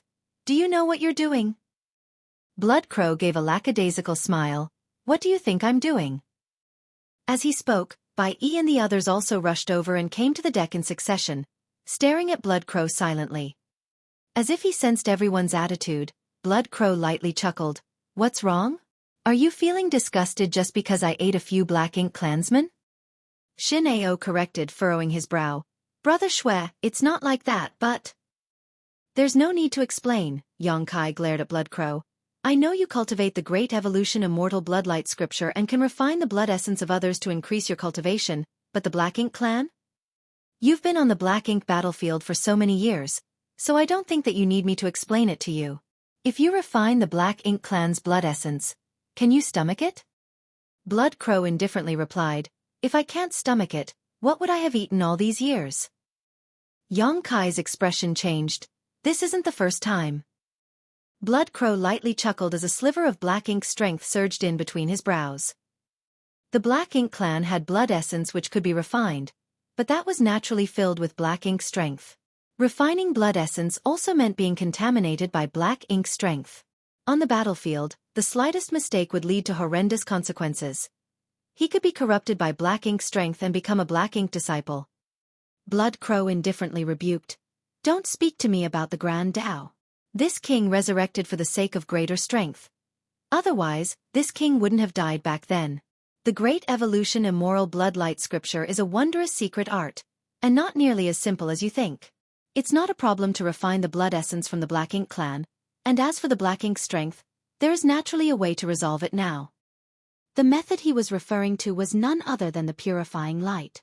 Not to mention that Yang Kai was right next to him. If Yang Kai noticed something was amiss, he would naturally be able to purify the black ink strength in his body. Even if there was no Yang Kai, the purifying light sealed inside the black ink purifying battleships would work just fine. This was not the first time Blood Crow had refined the Black Ink Clan's blood essence. In fact, he had done so many times on the battlefield. Each time, he would find an opportunity to use the universe transference law to return to the purifying black ink battleship. Yang Kai asked in a serious voice, are you sure there is no problem? Although the purifying light could purify and expel black ink strength, it was only effective against the black ink disciples who had been corrupted by the black ink strength. As for Blood Crow, he was actively refining it. Yang Kai couldn't be certain if there was any black ink strength hidden in him. There's no problem for now, Blood Crow slowly shook his head in response. If some problem really does present itself, just kill me. Yang Kai stared deeply at him. I won't show any mercy. If it really reached a point where even the purifying light couldn't save him, Yang Kai would have no choice but to take his life. This was the path that Blood Crow had chosen, so he couldn't blame others. Blood Crow went around Yang Kai and headed for the cabin, wearing an indifferent expression on his face. Currently, apart from Dawning Light, there were only 4 purifying black ink battleships that had purifying light in the entire Great Evolution Army. If Blood Crow wanted to safely refine the Black Ink Clan's blood essence, he had to do it in an environment filled with purifying light. Watching him leave, Yang Kai secretly heaved a helpless sigh. He had also mulled over this before. The Great Evolution Immortal Bloodlight Scripture that Blood Crow was cultivating after returning from the dead was indeed a wondrous secret art, but it was equally evil. The user of this technique could only improve their strength by relying on their own cultivation technique, which was quite a slow and tedious process, or by devouring and refining the blood essence of the others, which was by far the best option for the users of Bloodlight Scripture. On the Black Ink battlefield, whether it was the Black Ink Clansmen or the Black Ink Disciples, both possessed quite a lot of black ink strength in their bodies, so refining their blood essence was quite a risky process. Yang Kai thought that Blood Crow wouldn't be so bold, but by the looks of it, he had underestimated his determination to pursue greater strength. But who did not pursue greater strength in this miserable era? Yang Kai was also like that, so were the members of Dawn, and so was the entire Great Evolution Army. Only with greater strength could one play a greater role in the battle against the Black Ink Clan. Be that as it may, Blood Crow's method of increasing his strength was somewhat different from others. Now that it was already a done deed, Yang Kai couldn't possibly ask Blood Crow to spit out the Black Ink Clansmen. It simply didn't work like that. Have you tidied up things outside? Yang Kai asked. Shin Ao reported with a nod. It's all cleaned up, but this way, it'll be easy for us to expose ourselves. There should be Black Ink Clansmen outside the Black Ink Nest, defending it. When Yang Kai used the Demon Eye of Annihilation to observe them, he saw that every Black Ink Nest was guarded by the Black Ink Clan. Now though, this Black Ink Nest was completely undefended. If a Black Ink Clan patrol were to pass by, they would definitely become suspicious. Should we put on a disguise? Shin Ao asked. Yang Kai refused, shaking his head. No need. If the Black Ink Clansmen really come to investigate, putting on a disguise would be pointless. Furthermore, we don't have to maintain this position for long. Great Evolution Pass will arrive in half a month at most, so we just need to hold out until then. It shouldn't be a problem to hold out for half a month. What they needed to do now was to quickly take down the other 2 nearby black ink nests. When Xueqi observed from the periphery of the Black Ink clan's defense line, he noticed that as long as he could take down these 3 neighboring black ink nests, an exploitable gap would appear. As long as Great Evolution Pass disguised itself a little and entered through this gap, they would be able to completely avoid the eyes and ears of the Black Ink clan and make it to the royal city, catching the Black Ink clan off guard. Since everything had gone smoothly when they launched a surprise attack using the Black Ink clan's ship, Xueqi planned to simply use the same method to capture the other 2 black ink nests.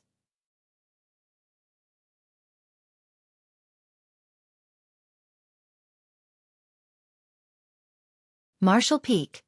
Chapter 5342. I'll leave him to you. There was still about half a month before Great Evolution Pass arrival, so Xueqi wasn't in a hurry to attack the nearby 2 black ink nests. What he was more curious about was whether the Black Ink clan's defensive line was really as effective as they had thought. With this black ink nest under their control, it wouldn't be difficult for them to verify this. Without any delay, Xueqi arrived at the chamber where the black ink pool was and opened a portal to his small universe, allowing the black ink nest to absorb his world force and use it as a bridge to connect their consciousnesses.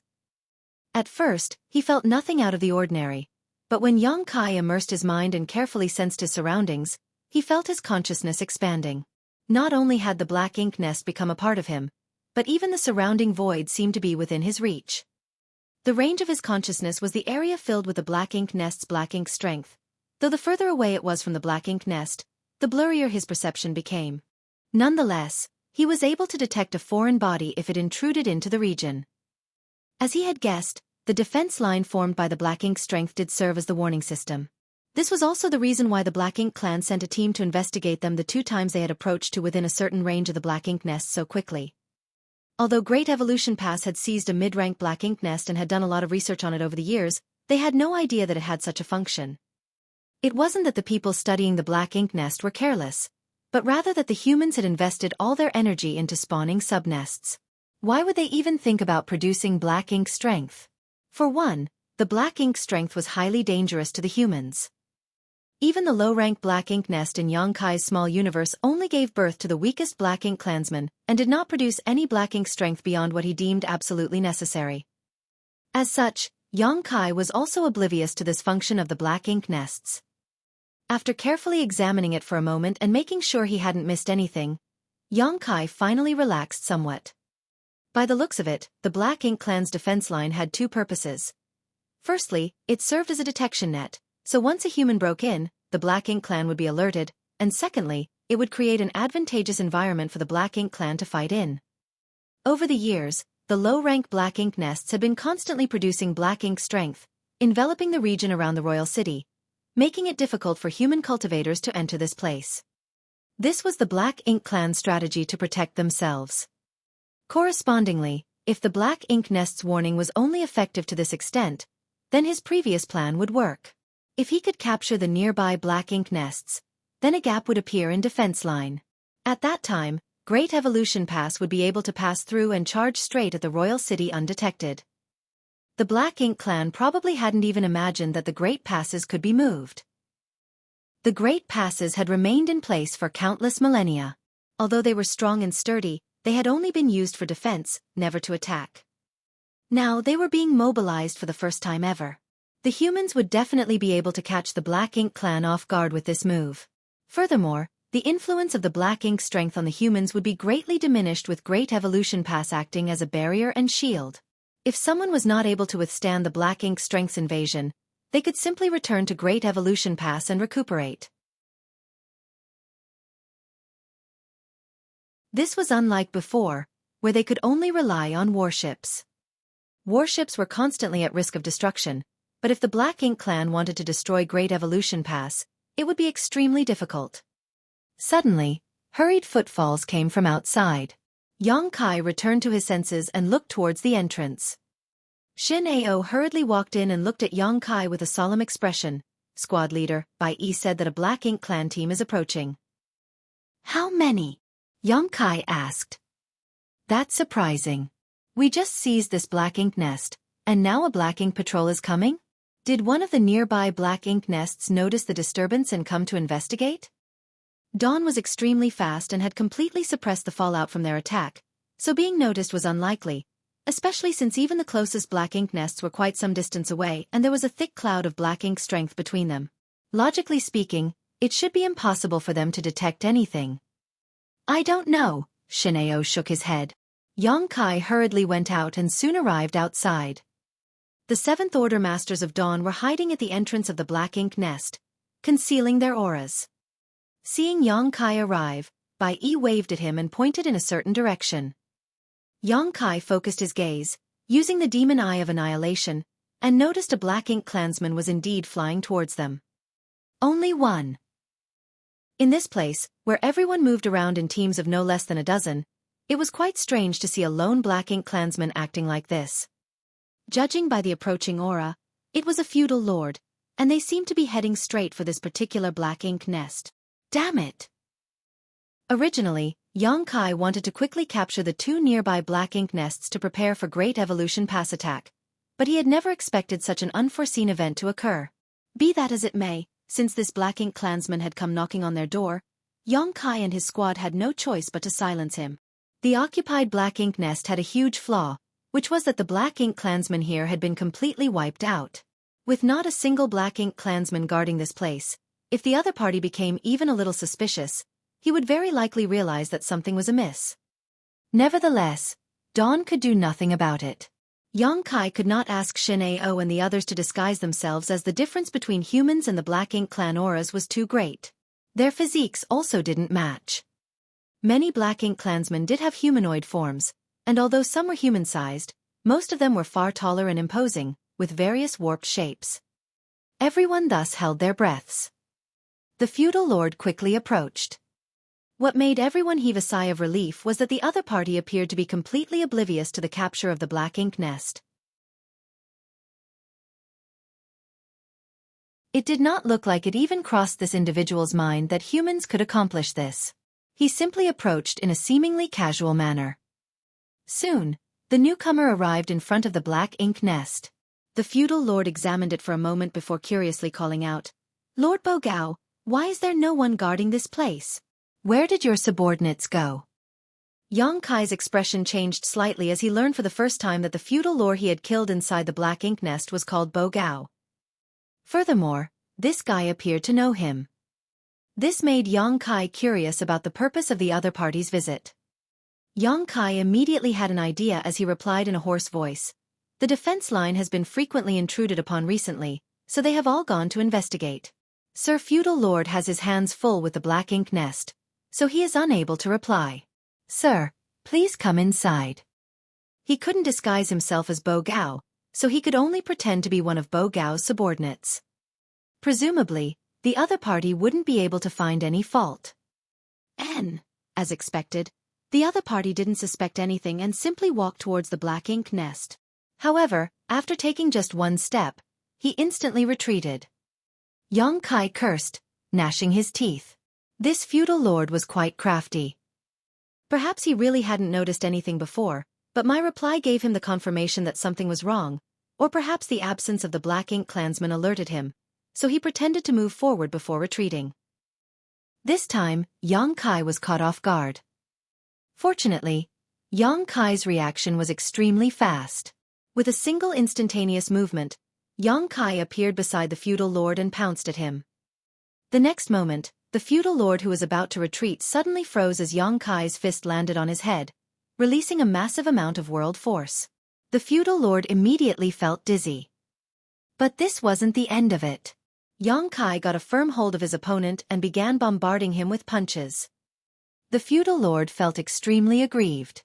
He was still a feudal lord, but he was being beaten to the point where he couldn't even fight back.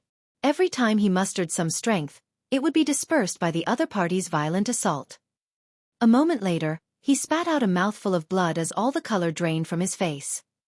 Yang Kai grabbed hold of this feudal lord and returned to the black ink nest in a flash before throwing him to the ground like a dead fish. Xin Ao and Ning Qizhi glanced at each other, speechless. The squad leader has grown even stronger. Ordinary Seventh Order masters couldn't easily kill feudal lords since both were in equivalent realms, let alone capture one alive, but Xueqi was able to snatch up the other party like a helpless child. Although they were shocked, their hands did not stop. Seals were sent out one after another, isolating the black ink nest from the outside world. After a dozen breaths, the half-dead feudal lord slowly regained his senses. He shook his head and opened his eyes, only to see several humans glaring at him. The feudal lord was beside himself in shock. Xueqi summoned his azure dragon spear with a wave of his hand and thrust it straight at the other party's eyes, arrogantly asking, "Do you want to live or die?" The feudal lord didn't dare to move and kept his mouth shut, sensing the azure dragon spear's sharpness. "If you want to live, then answer my questions and perhaps I'll spare you." The feudal lord's expression changed several times before he grit his teeth and snarled, "Forget it, you won't get anything out of me." He also realized that the other party had no intention of sparing his life. It was obvious they wanted to obtain information from him, but humans and the Black Ink clan could never coexist. So what if he gave them the information they wanted to know? After they were done with him, he would undoubtedly die. He might as well just commit suicide. Saying so, the black ink strength in his body started surging as he let out a low roar and he charged at Xueqi. Xueqi's spear nailed him to the ground as black blood flowed out of his wounds. "Humph, want to die? Not so easy." He turned his head and shouted, "Blood Crow!" Blood Crow appeared on the deck and condescendingly looked at the feudal lord. "I'll leave him to you. Get everything out of him." While speaking, he tossed the feudal lord to Blood Crow with a flick of his spear. Blood Crow's eyes lit up as his figure suddenly transformed into a billowing mass of blood mist that rushed towards the feudal lord. A look of fear appeared in the eyes of the feudal lord, despite being prepared for death.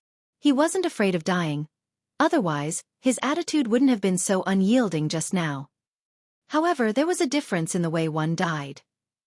Although he didn't know what technique this human named Blood Crow cultivated, the appearance of this blood sea gave him an extremely discomforting feeling.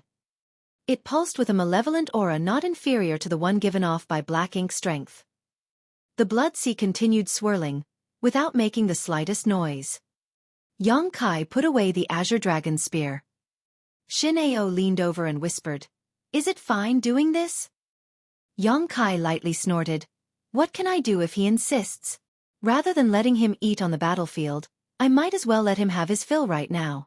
If there is no other choice, I'll handle it personally." As he was speaking, murderous intent flashed across his face. Xueqi would not show any mercy if Blood Crow really got corrupted by the Black Ink strength. A moment later, the swirling blood sea converged and transformed back into Blood Crow's figure. The feudal lord who was surrounded by the blood sea was nowhere to be found. Blood Crow's face was aglow as he could hardly suppress the blood chi in his body. After devouring over a dozen Black Ink clansmen's blood essences, 2 of which were feudal lords, he was just barely holding on somehow.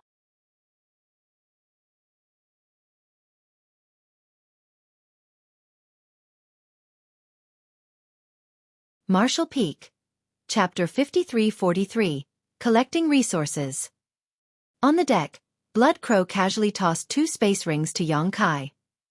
Xueqi caught them and examined them. One space ring was quite ordinary. It didn't have anything particularly eye-catching, containing the normal amount of wealth a feudal lord would possess. The other space ring, on the other hand, was quite eye-catching. This guy was loaded. The second space ring was filled with all kinds of resources, enough to dazzle even Xueqi. Although Xueqi had already seen marvelous things and mountains of treasure before, he couldn't help but be shocked by the wealth of this feudal lord. The feudal lords he had met before weren't nearly this rich. Blood Crow clarified, "Those don't belong to him. The first space ring was his, and the second one was taken from the Black Ink nests." "What do you mean?" Xueqi raised his head and asked. He had some guesses, but nothing conclusive. Blood Crow belched before continuing. "This guy came from the royal city and was tasked to collect the resources from the Black Ink nests. Let's put it this way. The Black Ink nests in the periphery belong to individual feudal lords. These feudal lords will send out their subordinates to mine for resources. A part of these resources will be used by themselves to produce black ink strength and expand the defense line, while the rest will be kept aside. The royal city periodically sends people to collect these remaining resources. Xueqi finally understood the gist of the matter. Right now, resources were extremely important to the Black Ink clan. Whether it was for expanding the defensive line, or resupplying the mid-rank Black Ink nests or even the high-rank Black Ink nest, they all required massive amounts of resources. Even though the Black Ink clan had amassed a tremendous amount of resources over the millennia, since they were trapped in the royal city, they had to find a way to replenish their reserves. And that source was the mining done by the Black Ink clansmen in the Outer Ring. No wonder the feudal lord suddenly came here alone. It turns out that he was here to collect resources. Judging by the items in the second space ring, he must have gone to many other Black Ink nests. What else? Xueqi asked. Bloodcrow answered, there are about 20 or 30 people in charge of collecting resources like him, all of them scattered in different directions. As you know, the Black Ink clan's defense line is quite wide, and quite a distance out from the royal city, so they need so many people to carry out this task. The territory lords won't bother to do something as tedious as this, so that leaves the feudal lords. Xueqi lightly nodded. It was understandable. Moreover, this should not be the only reason. The territory lords were also afraid of old ancestor Xiao and had no idea when she would suddenly appear to attack.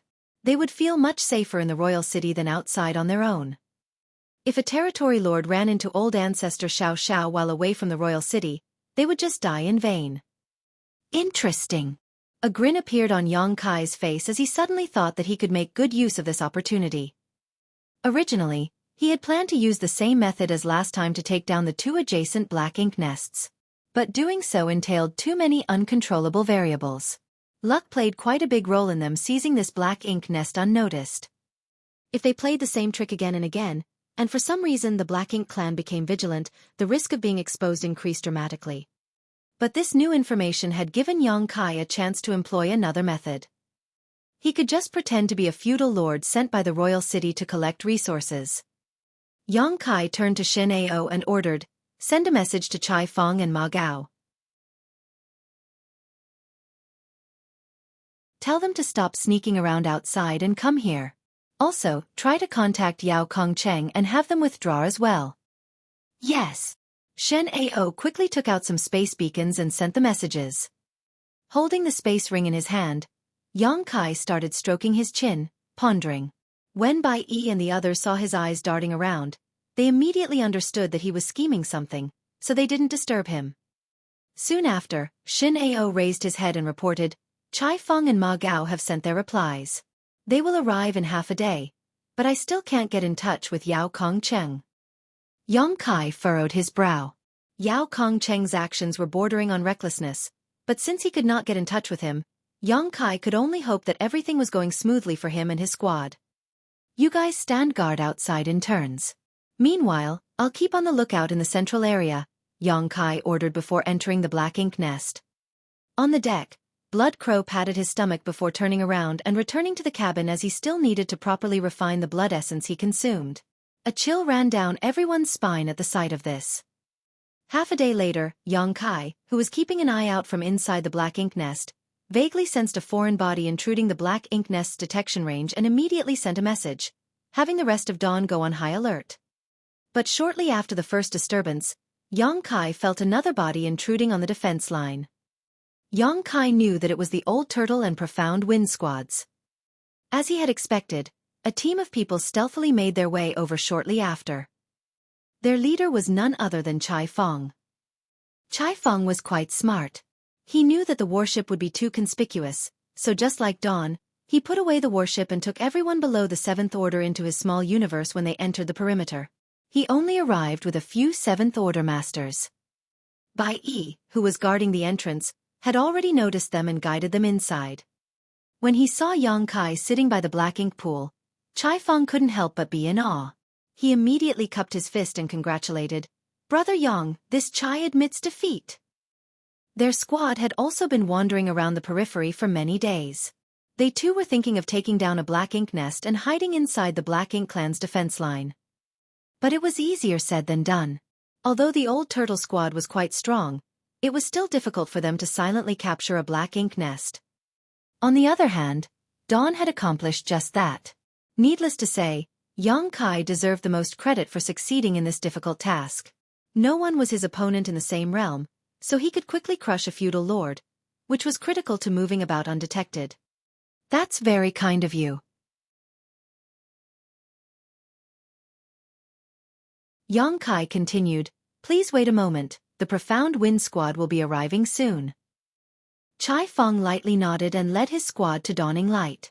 After thinking about it for a moment, he also let out his squad members from his small universe. Unlike Yang Kai, whose small universe had a robust foundation, his small universe felt slightly bloated after keeping so many open heaven masters inside. If he were to run into an enemy and be forced to fight, Chai Feng would have some trouble circulating his world force, which would lead to a sharp drop in his strength. Under such circumstances, he just might lose a fight he should have easily been able to win. The Profound Wind Squad also arrived in a short while. Everyone had gathered except for the Snow Wolves. After asking around, Chai Feng and Ma Gao finally learned that Yao Kongcheng had led his squad deeper into the Black Ink clan's defense line. This made them feel a bit uneasy. Although there were no black ink nests in the inner ring of the defense line and it might be harder to be detected, there was always a chance. If they ran into a large group of Black Ink clansmen, things could become quite dangerous for them. Nonetheless, things were out of their hands as they could not reach them. Without mulling over it much, Chai Feng went straight to the point. Brother Yang, why have you summoned us here? What orders do you have? Yang Kai answered smiling, I don't dare to give you orders, but I do need your help. Ma Gao nodded after hearing this. Brother Yang, if there's anything you need, feel free to speak. Since we are all tasked with scouting, we should naturally help each other. Then I'll cut to the chase. It's like this. I've observed from the outside that, although the Black Ink clan is completely invested in constructing this defense line using the Black Ink strength, because they have expanded it too much too quickly, it's not very tight. As long as we can capture 3 adjacent Black Ink nests, we can blind the eyes of the Black Ink clan and Great Evolution Pass will have a chance to quietly sneak past and head to the royal city unnoticed. While speaking, he tapped the floor. This is the first one. We will need to take down 2 more nearby, but Dawn needs to remain here in case anything goes wrong. So, I need your help to capture the other nests. Ma Gao and Chai Feng glanced at each other before nodding their compliance. The former added, since Brother Yang has summoned us here, surely he must have some kind of plan, right? What do you want us to do?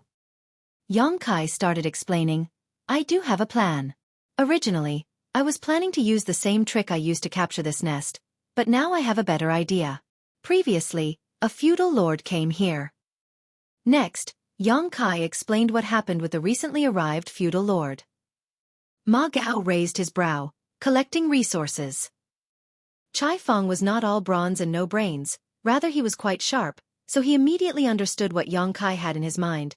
Brother Yang wants to disguise himself as a person collecting supplies and openly approach the other 2 Black Ink nests. Yang Kai nodded.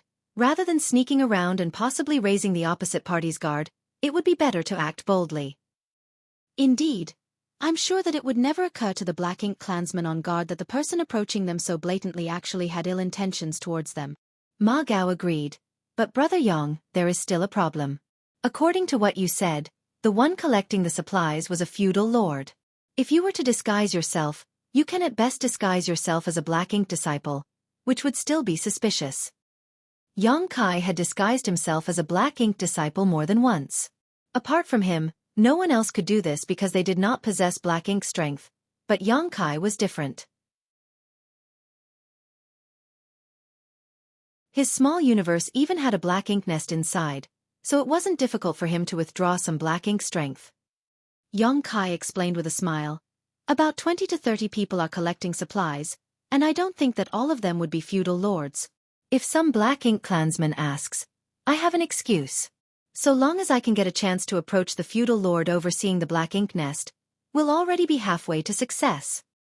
For Yang Kai, the only problem was how to approach the Black Ink nest. As long as he could get close to the Black Ink nest without raising any alarms, the rest was easy.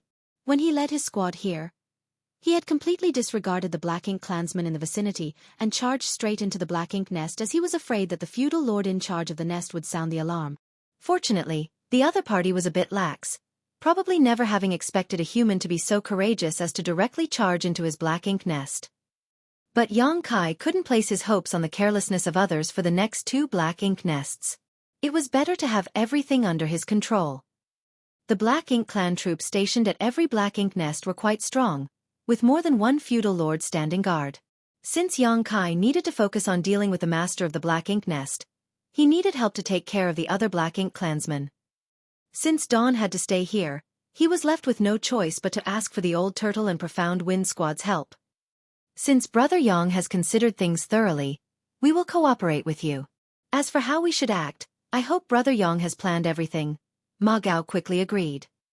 But of course, Yang Kai had formulated a complete plan and quickly explained it to them. Ma Gao and Chai Fong kept nodding again and again when they heard the plan. They found it to be quite feasible. It would be a piece of cake to take down the 2 adjacent black ink nests if all went well. In fact, if they had enough manpower, they could capture as many as they wanted. But if they captured too many, they might expose some flaws. So, it was not necessarily a good thing to take things that far. After a brief discussion, Yang Kai got up and stated, "We shouldn't delay. I'll leave now, everyone. Wait for my signal." Ma Gao and Chai Fong nodded before exhorting, "Brother Yang, be careful." Yang Kai waved and flew out of the black ink nest, heading straight towards the adjacent region.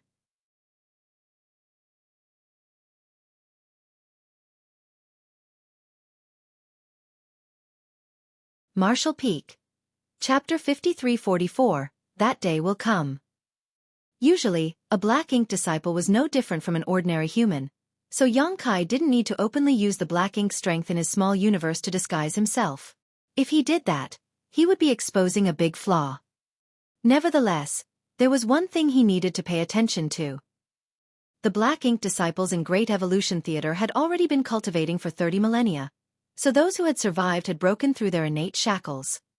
In other words, most of these black ink disciples had grotesque deformities. Yang Kai had seen many of these black ink disciples, and all of them had such characteristics. If he wanted to disguise himself as a black ink disciple, he needed to pay special attention to this. Fortunately, this was not difficult for him. As he silently moved the black ink strength in his small universe and gathered it on his neck, causing the flesh there to bulge, giving the impression of a tumor. At the same time, the black ink strength around him became richer and denser. Anyone who saw this would never imagine he was a normal human. Silently calculating the distance between them, Yang Kai crossed the boundary between the 2 adjacent black ink nests in just 2 hours, stepping into the adjacent black ink nest's territory. Soon after he crossed the boundary, he saw a team of black ink clansmen approaching him. Obviously, they had noticed his intrusion and came to investigate. Yang Kai didn't try to avoid them, rather he made a beeline towards them. The opposite party became a bit vigilant, but after seeing the distant Yang Kai's appearance, the expression of the feudal lord leading the team relaxed. When both sides met each other, Yang Kai cupped his fist humbly. "Greetings, sir." Although the strength of a 7th order black ink disciple was similar to that of a feudal lord, a black ink disciple's status was still relatively low in the black ink clan, so Yang Kai felt it was not a problem to call this individual, sir. The feudal lord slightly nodded before curiously asked, "Are you here to collect supplies?" "Yes, sir," Yang Kai answered. Yang Kai secretly breathed a sigh of relief. When he was investigating the previous feudal lord's space ring, he knew that the feudal lord had already gone to many black ink nests. Otherwise, there wouldn't have been so many materials inside. Yang Kai was really afraid that the feudal lord had already been here. In that case, it would definitely be suspicious if another person came to collect supplies so soon after. By the looks of it, no one had come here to collect supplies yet. The feudal lord asked, a bit confused, "What about Xueqi? Wasn't he responsible for this region?" The feudal lord who was devoured by Bloodcrow was apparently called Xueqi. The Black Ink clan had a very weird naming style. It was very archaic, quite different from the humans of the current era. They were probably influenced by the humans of that era. Yang Kai put on a forced smile as he gave an excuse. "Sir Xueqi said he had other matters to attend to, so he asked me to come here in his place." He then took a pregnant pause before whispering, "Sir also knows how the old ancestor is acting. What if?" He did not finish the sentence. He just assumed a look that said, "You understand it, right?" Hearing this, the feudal lord sneered. That guy really knows how to loaf around. Isn't he afraid of the higher-ups blaming him? To be honest, every Black Ink clansman in the outer ring was afraid of the sudden arrival of the old ancestor, and it wasn't like it had never happened before. Every time the old ancestor came, she would annihilate every Black Ink clansman in her path. They were setting up a Black Ink strength defense line, but the hidden truth was that they were also taking a huge risk. Xueqi was terrified of the old ancestor and didn't dare to leave the royal city. So it was reasonable for him to order a Black Ink disciple to help perform his duties. "Follow me," the feudal lord stated before turning around and flying back. Xueqi nodded before flying shoulder to shoulder with the feudal lord. Meanwhile, he also kept up with pleasantries, praising and thanking the other party for working hard these days. He was completely acting like a Black Ink disciple. The feudal lord was also apparently a talkative fellow. Seeing Xueqi act so familiar, he also began chatting with him. But Xueqi only spouted some useless nonsense and didn't dare try to obtain any information, lest he expose himself. After walking for a while, the feudal lord casually asked, "Which territory lord's Black Ink disciple are you?"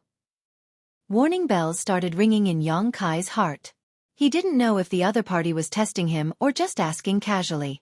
The sudden question didn't give him much time to ponder either, so Xueqi replied in a casual manner, "I am Sir Xueqi's subordinate." Xueqi territory lord's position was quite high in the Black Ink clan.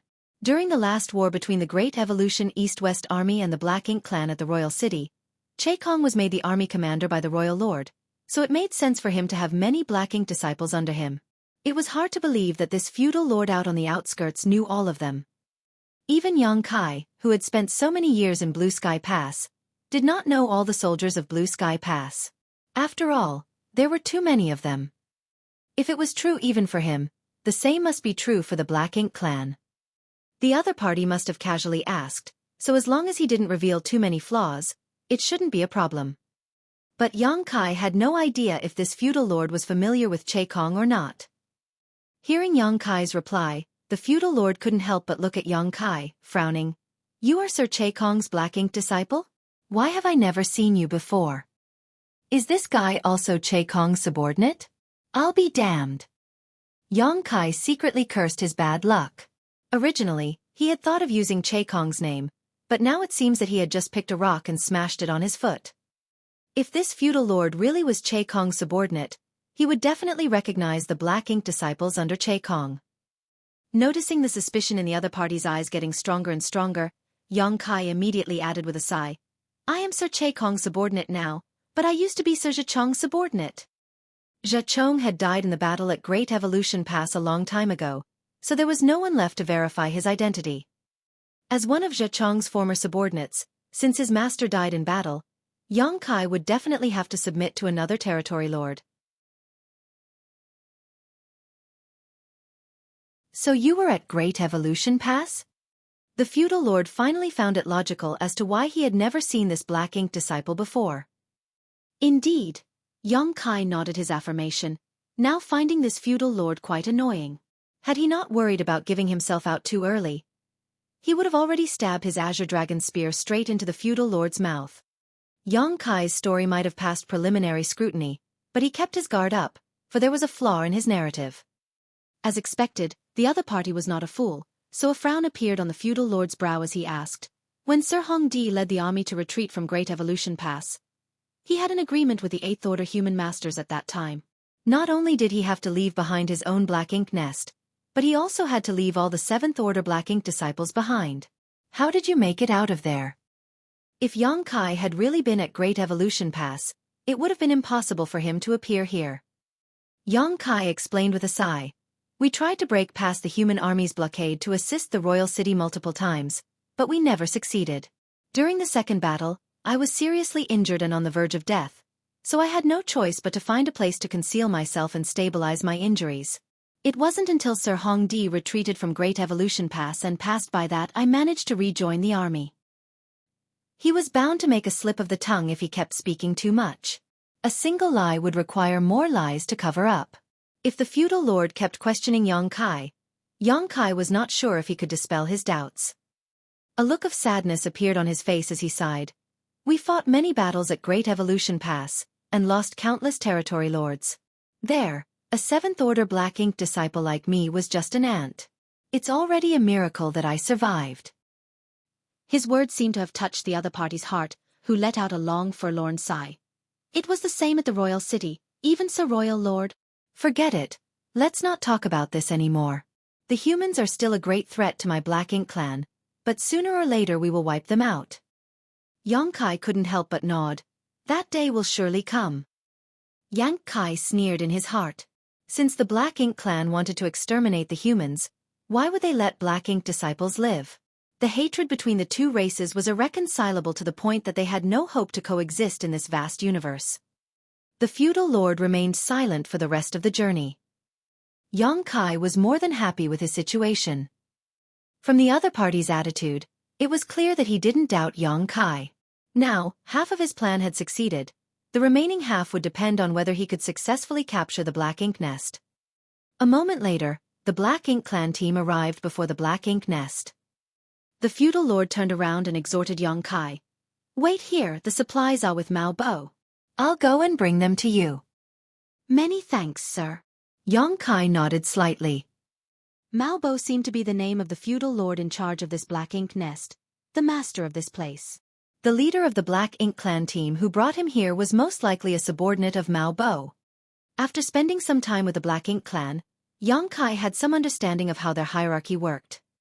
There were quite a lot of feudal lords under a territory lord's command, ranging from several dozen to 100 or so. But at most 30 feudal lords would have their own Black Ink nest. Most of the feudal lords did not have their own Black Ink nest.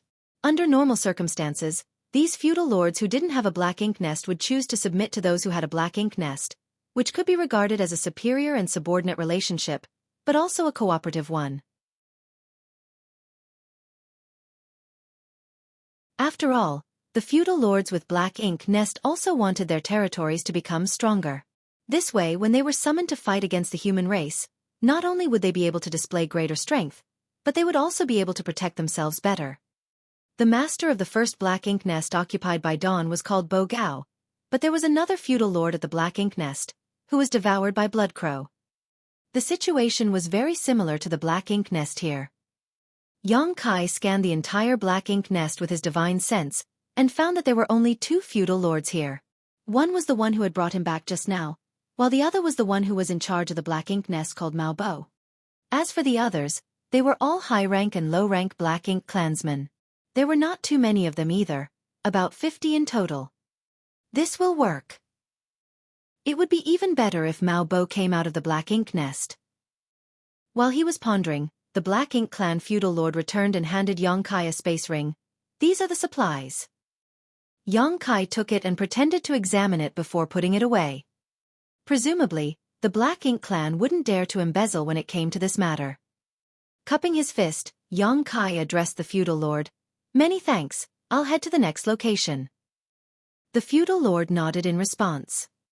Yang Kai turned around to leave, but after taking a few steps, he suddenly turned around, slapping his head. How foolish of me, I forgot to tell you one thing. The feudal lord asked. What is it? Yang Kai sheepishly looked around before continuing in a low voice. So territory lords have found how the old ancestor is appearing and disappearing out of thin air. Before coming here, Sir Xueqi ordered me to inform the feudal lords about it, so that everyone in the outer ring can carry out a joint investigation to find anything suspicious. Hearing this, the feudal lords' eyes lit up after hearing this. The territory lords have already found the reason. Over the years, the Black Ink clan had suffered many losses at the hands of the old ancestor, but even now, they still had not figured out how she was able to come and go like a ghost. This was not only a thorn in royal lord and territory lords' hearts, but also a source of extreme fear for the outer ring feudal lords. If they could at least figure this out, they would be much less afraid of the humans.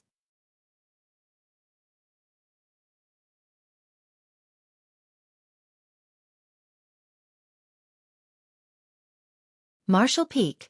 Chapter 5345. Sir, please look carefully. The feudal lord was overjoyed after hearing Yang Kai say that the territory lords had found the how of the old ancestor mysteriously appeared and disappeared. Yang Kai solemnly nodded. This matter is confidential, so before leaving, Sir Xueqi ordered the Outer Ring feudal lords to use the black ink nest to perform a thorough search. Search for what? The feudal lord asked in a low voice. For a certain thing. While speaking, Xueqi took out a space beacon and handed it to the feudal lord. This. What is this? The feudal lord took it and carefully examined it, but did not find anything special about it. Xueqi kindly explained, I have no idea what this is either, but the territory lord should know. What I can confirm is that the old ancestor somehow uses this thing to travel to the vicinity of the royal city. There's a strange energy lingering around it, the feudal lord muttered. Xueqi patiently added, it should be the energy of space principles. Space principles? Realization immediately dawned upon the feudal lord. No wonder. Obviously, he was not unfamiliar with space principles. There should be quite a number of these things in the vicinity of the royal city, so we must carefully search for them. In addition, I would like to ask Sir Mao Bo to step out of the black ink nest so that he can memorize its aura, as Sir Mao Bo is in charge of the black ink nest. It will be easier to investigate with the power of the black ink nest. The feudal lord nodded and handed the space beacon back to Xueqi. Wait a moment, I'll go and bring Brother Mao Bo. Many thanks. Xueqi cupped his fist. The feudal lord entered the black ink nest once more and returned with another feudal lord a moment later, who stretched his hand towards Xueqi after seeing him. Show me. Xueqi casually tossed as he stated, grinning. Sir, please look carefully. The next moment, 10 space beacons flew towards the two feudal lords. The two black ink clan feudal lords were taken aback. So many. This was especially true for the feudal lord who had communicated with Xueqi earlier. He had thought that since the old ancestor used it to travel, it must be extremely valuable and rare. But much to their surprise, Xueqi suddenly threw over 10 of them. Before they could figure anything out, the space beacons suddenly started radiating strange energy fluctuation, and immediately after, figures appeared out of thin air one after another. Each space beacon corresponded to a figure. 10 space beacons were equal to 10 people. Also, the surrounding space instantly solidified, giving the black ink clansmen the feeling of falling into a quagmire. What's going on? The two feudal lords were utterly confused, and so were the high-rank and low-rank black ink clansmen. Kill! Xueqi shouted as he thrust his spear towards Mao Bo. He was the master of the black ink nest, so as long as he was taken down, there was nothing to fear. The moment Chai Fong and the others appeared, they dispersed in all directions. Chai Fong and 2 other 7th Order masters charged straight at the other feudal lord, casting various restrictive methods. The other 7th Order Open Heaven Realm masters were like wolves in a flock of sheep, ruthlessly slaughtering the high-rank and low-rank black ink clansmen. You humans! Mao Bo shouted in horror. If he still didn't know he had fallen into the humans' trap at this point, he would have lived all his life in vain. What he couldn't fathom was how someone, who looked so much like a black ink disciple, could be a normal human. Be that as it may, his movements weren't slow at all.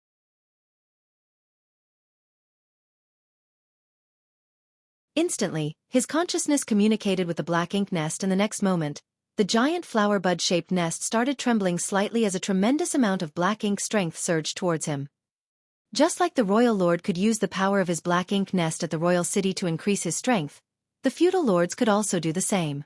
Of course, the boost in strength they received was not nearly as significant as the royal lords. At the critical moment of life and death, feudal lord Mao Bo had to go all out. Unfortunately for him, Xueqi's spear was faster. It easily destroyed Mao Bo's hastily condensed defensive barrier and pierced straight through his forehead.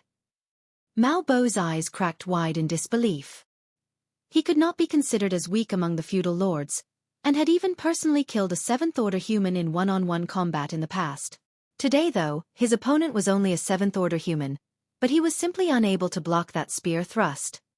A powerful shockwave swept outward as Mao Bo's head exploded, leaving a headless corpse floating lifelessly in the void. The vibrating black ink nest instantly calmed down after having lost his control. Xueqi shot forward, smashing Mao Bo's headless corpse to pieces before rushing into the black ink nest. There might be other black ink clansmen inside the black ink nest, so he quickly went inside to take total control of it. He did not need to manage the battle outside. Chai Fong and the others had the absolute advantage and would take care of it properly.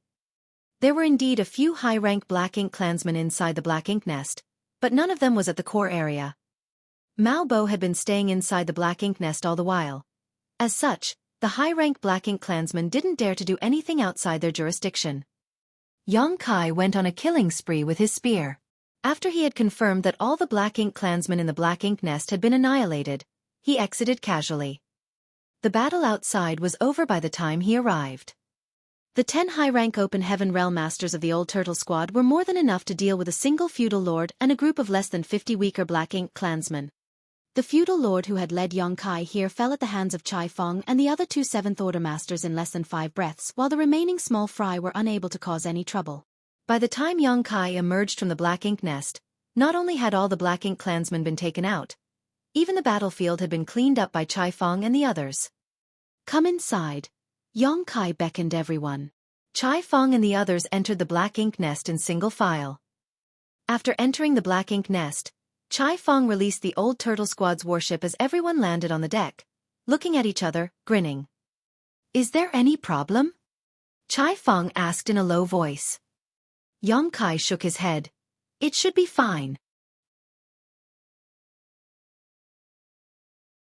The battle was finished very quickly.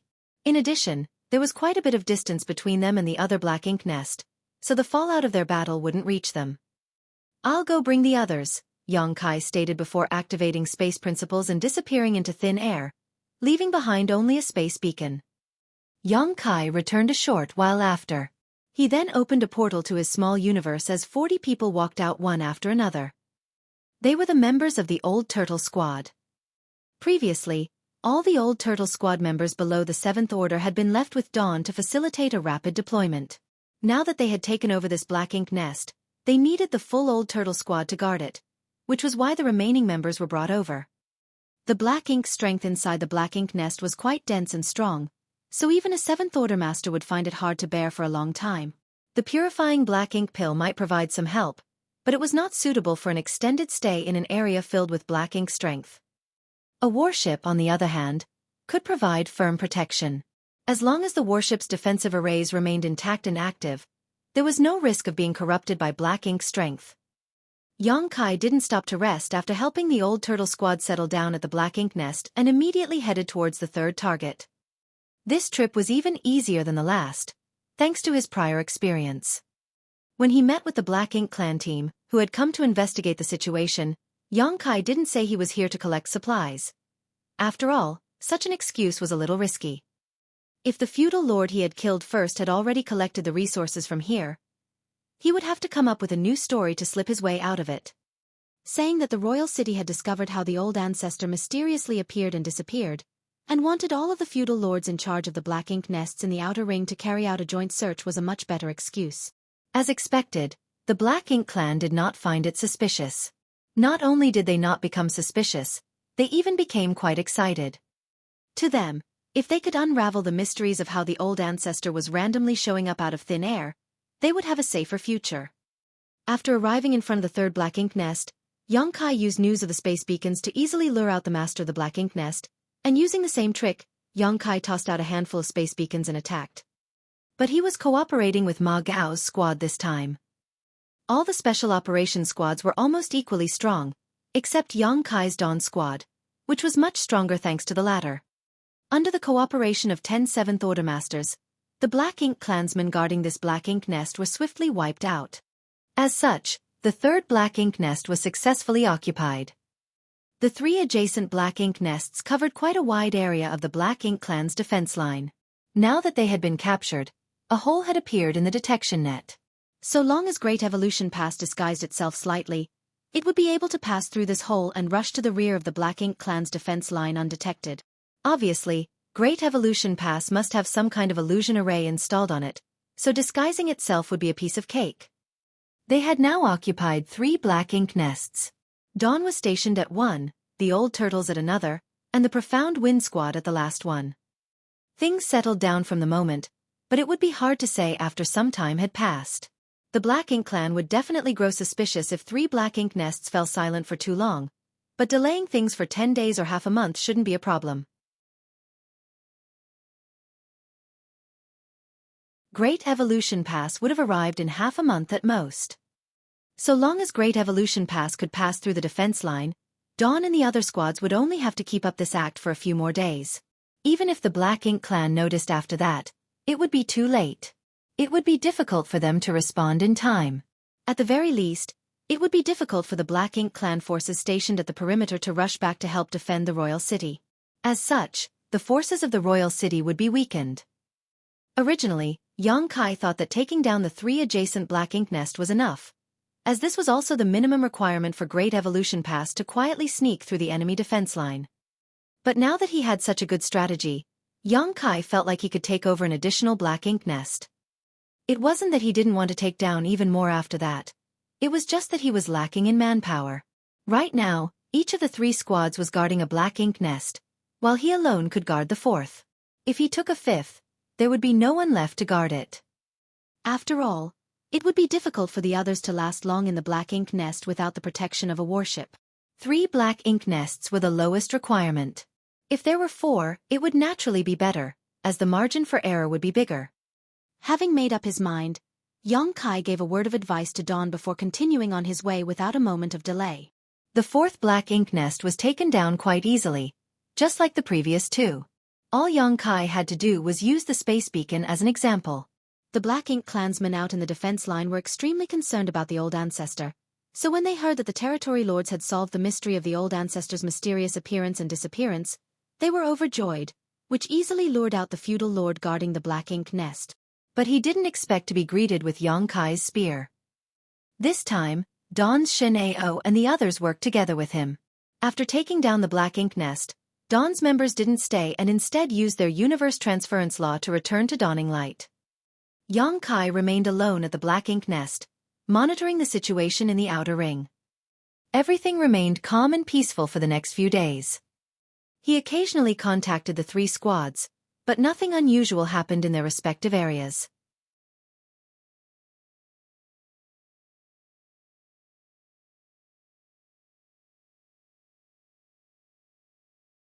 Marshall Peak, Chapter 5346, Yao Kong Cheng's Message.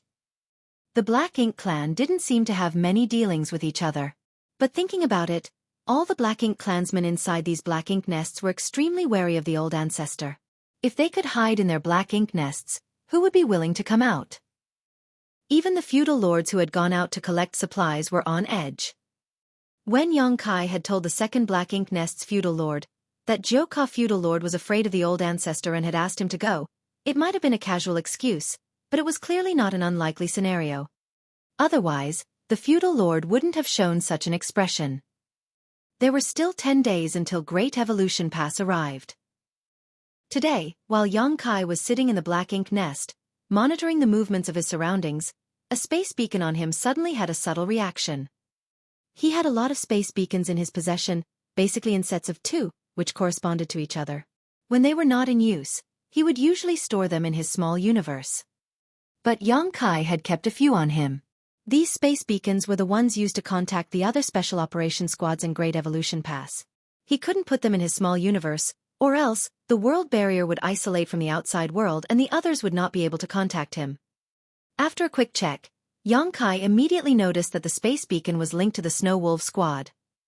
The Snow Wolf squad had gone deeper into the Black Ink clan's defense line, and there had been no messages from them since then. In order to avoid exposing their whereabouts, Yao Kong Cheng had taken the initiative to cut off all contact with the outside world. But today, Yao Kong Cheng suddenly sent a message. Obviously, they must have found something worth reporting. Yang Kai promptly took out the space beacon as a jade slip appeared in front of him the very next moment. Yang Kai caught the jade slip and scanned it with his divine sense. His expression became solemn the very instant. Royal Lord. There was just an extremely simple message on the jade slip, nothing else. Royal Lord? Why did Yao Kong suddenly mention the Royal Lord? Did he want us to be wary of him? Furthermore, it was a very short message, as if Yao Kong Cheng was in a rush. Otherwise, he wouldn't have sent such a short message. It should be brought to notice that recording a message on a jade slip was only a matter of a single flash of thought. It could be considered lightning fast, so why did Yao Kong Cheng only record the words Royal Lord and nothing else? Yang Kai suddenly had a very bad feeling, but he did not try to contact the other party in a moment of worry. Yao Kongcheng might have encountered some kind of danger for him to send a message in such a hurry. If Yang Kai rashly contacted him, it might expose the Snow Wolf's location. Right now, all I can do is wait for him to contact me. Yang Kai became somber as he gripped the space beacon, patiently waiting. 1 day, 2 days, 3 days. Nothing happened. Finally, after 3 days, Yang Kai let out a long sigh of resignation. Since Yao Kongcheng had not contacted him in these 3 days, that either meant he was still in danger, or he had met with some kind of misfortune. There might not have been any black ink nests in the inner circle of the Black Ink clan's defense line, making it comparatively harder to get caught, but it was actually far more dangerous because, if they made any mistakes, it would be difficult to escape. Yang Kai knew this, and so did Yao Kongcheng. Be that as it may, as the territory lords did not leave the royal city unless the situation forced them to, it should not be impossible for the snow wolves to escape given their strength, even if they encountered some kind of danger, unless they were surrounded by a very large number of feudal lords. When Yao Kongcheng had sent a message stating that he would take the snow wolf squad deeper behind the defense line, Yang Kai was also considering taking Dawn deeper into enemy territory. After all, Yang Kai was proficient in the Tao of space and had quite a bit of experience fleeing from mortal danger. It could be said that he was well versed in the art of escaping. Unfortunately, Yao Kongcheng had cut off contact with him before he could suggest this. Yang Kai was unable to reach the former and was left with no choice but to leave him to his own devices. Originally, Yang Kai thought that even if Yao Kongcheng was caught, he would not be in any critical danger, but by the looks of it, he had taken things for granted. Yang Kai used his divine sense to activate the space beacon, but as he had expected, he received no response. There could only be 2 reasons for this. One was that the space beacon had been destroyed, and the other was that Yao Kongcheng had put it in his small universe or space ring, so he couldn't reach him. It was not a big deal if it was the latter. It meant that Yao Kongcheng was definitely in hiding with the Snow Wolf squad, but if it was the former, then things were rather disastrous for the Snow Wolves. What exactly did he encounter? What did he mean by Royal Lord? Did Yao Kongcheng run into the Royal Lord? If he really did run into the Royal Lord, it was a given for the Snow Wolf squad to not be able to escape. No matter how serious the Royal Lord's injuries were, a starving camel was still bigger than a horse. A Royal Lord was not someone that a 7th Order Master could challenge. Even Yang Kai himself might not be able to escape if he really encountered a Royal Lord. There was too big of a gap between them, so the Tao of space might not necessarily be of any use. If Yang Kai was in Yao Kongcheng's place, facing certain death or worse capture, he would have destroyed the space beacon and committed suicide if need be. Because if he was captured by the Black Ink clan and turned into a Black Ink disciple, Great Evolution Pass operation would be exposed, and all their plans and preparations would be wasted. Destroying the space beacon would also ensure the safety of the other squads. Only by embracing death would they be able to prevent the news of Great Evolution Pass surprise attack from falling into enemies' hands. Every human soldier was well aware of this and was prepared to lay down their life if necessary. But how did Yao Kongcheng encounter the Royal Lord? Old ancestor Xiao Xiao had been harassing the Royal Lord now and then over the past 2 centuries, especially for the matter of Great Evolution Pass core. She even fought with the Royal Lord several times in recent years, making it impossible for the latter to recover from his injuries and forcing him to hole up in the royal city to protect himself. Only by borrowing the power of his Black Ink nest in the royal city could the Royal Lord contend with old ancestor Xiao Xiao. The Royal Lord couldn't stray too far away from the royal city, for doing so would be akin to courting death. Logically speaking, no matter how rash the Snow Wolf squad was, they would never approach the royal city. So they could not have run into the Royal Lord. However, the message Yao Kongcheng sent contained the words, Royal Lord. What was going on? Was the Snow Wolf squad safe? What did Royal Lord mean? Yang Kai felt a headache coming on, but he couldn't find any clues. He had to guard the Black Ink nest he was occupying and could not travel around to investigate. After pondering for a moment, Yang Kai informed Chai Feng and Ma Gao about the Snow Wolf squad's message, and told them to be on guard as there was something strange happening on the Black Ink clan side. Yang Kai sent another message to Dawn, whereupon Shin Ao arrived at Yang Kai's side with the help of the space beacons.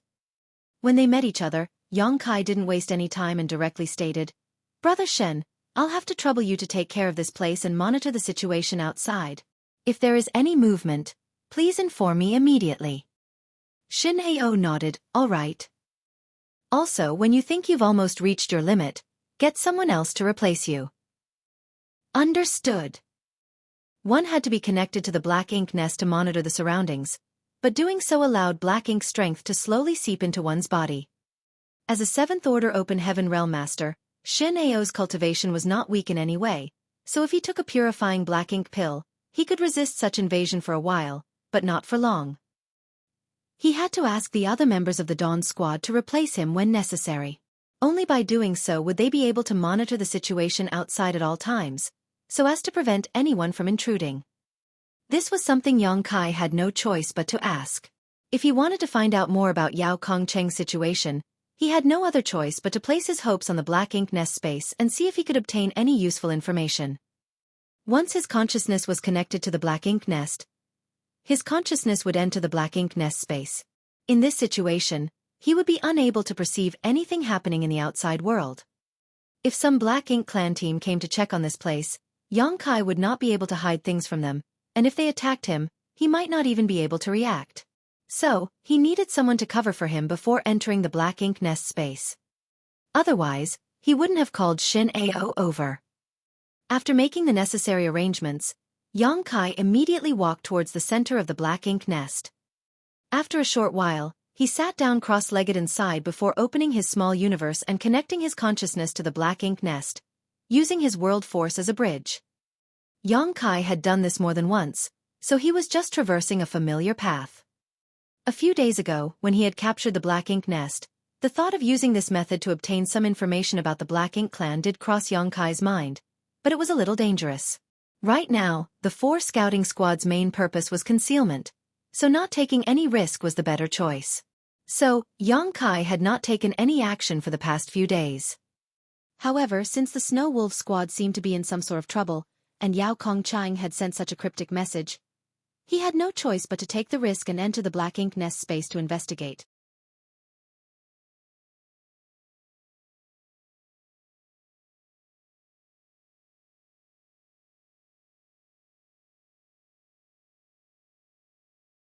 Marshall Peak. Chapter 5347. News of the Royal Lord. After entering the black ink nest space, Yang Kai didn't immediately take any action.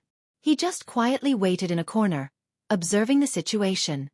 As if everyone sensed that someone new had appeared, the surrounding divine senses swept over, but they soon ignored him.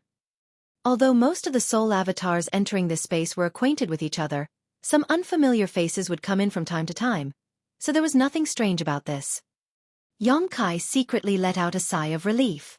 By the looks of it, he had successfully snuck in.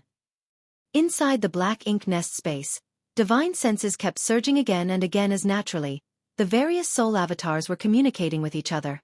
Some soul avatars did not conceal their thoughts from outsiders, allowing anyone to read their transmissions, but there were also a few who were secretly sending messages between acquaintances. As for what they were discussing, only they knew. There were also many people like Yang Kai who just idled by the side, not participating in any chat. As such, Yang Kai did not particularly stand out. After waiting for a while longer, Yang Kai finally began to wander around, reading the messages in the surroundings. He did not manage to obtain any useful information after wandering about for half a day. The conversation between these black ink clansmen was quite a mix. Some of them were thinking about how they would invade the 3,000 worlds of the human race in the future and gather a large number of black ink disciples to lord over, while others were worried about the situation of the royal city. After all, the royal lord was seriously injured and the black ink clan in Great Evolution Theater was trapped. So the black ink clan situation was quite a mess. There were also a few black ink clansmen who seemed to be diligently cultivating. After another half a day, Yang Kai had successfully infiltrated a few black ink clan groups and chatted with them. At the end of the day, Yang Kai had lived in the black ink clan for many years, so he was quite familiar with their habits and lifestyle. As such, he did not reveal any flaws. Had it been anyone else, they definitely wouldn't have been able to participate in these conversations, thereby failing to obtain any information on the Black Ink clan once they exposed flaws. The conversation between the several Black Ink clansmen shifted again, and Yang Kai was finally able to lead them to a comparison of strength. Yang Kai added, "The 7th Order humans are equivalent to the feudal lords on our side, while the 8th Order humans are on par with the territory lords, but if we really fought against a human of equivalent realm, we rarely win." Sighing deeply, he wore a look of worry for the future of the Black Ink clan.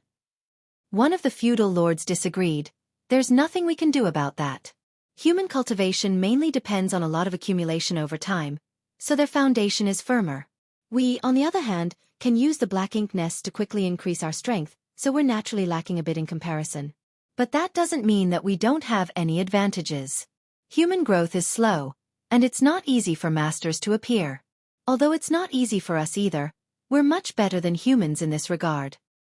Another feudal lord agreed, "That's right, our feudal lords might not be the match of their 7th Order masters in a one-on-one fight, and even our territory lord might not be their 8th Order master's opponent, but we still have the advantage in numbers." Yang Kai poured a bucket of cold water on them. It is said that many territory lords at Great Evolution Pass died in battle, and the royal city similarly suffered massive casualties. Although many 8th Order masters from the human race have also died, generally speaking, it is still the territory lords who suffered more casualties. Many familiar faces have long since disappeared, and even the territory lords have fallen, let alone the feudal lords. The Black Ink clansmen who were merrily chatting with each other suddenly felt a chill run down their spines, and none of them was able to respond. Yang Kai thought that the mental fortitude of these people was too poor. How could they just give up after a few words? Seeing this, he decisively continued to rub salt into their wounds. "Sir Royal Lord also, in this situation, what should we do in the future?" Everyone let out a long sigh as the hearts of the Black Ink clansmen tightened up. A feudal lord who had been silent all this while coldly snorted. "So what if the humans are strong now? Sooner or later, they will be our slaves." Yang Kai shook his head, refuting, "We can't be so blind and arrogant. Before the human race army attacked us, we all used to think that the humans were nothing, but now we're trapped in the royal city, and we are doing everything to form a defense line to prevent the humans from attacking." The nearby feudal lords all nodded.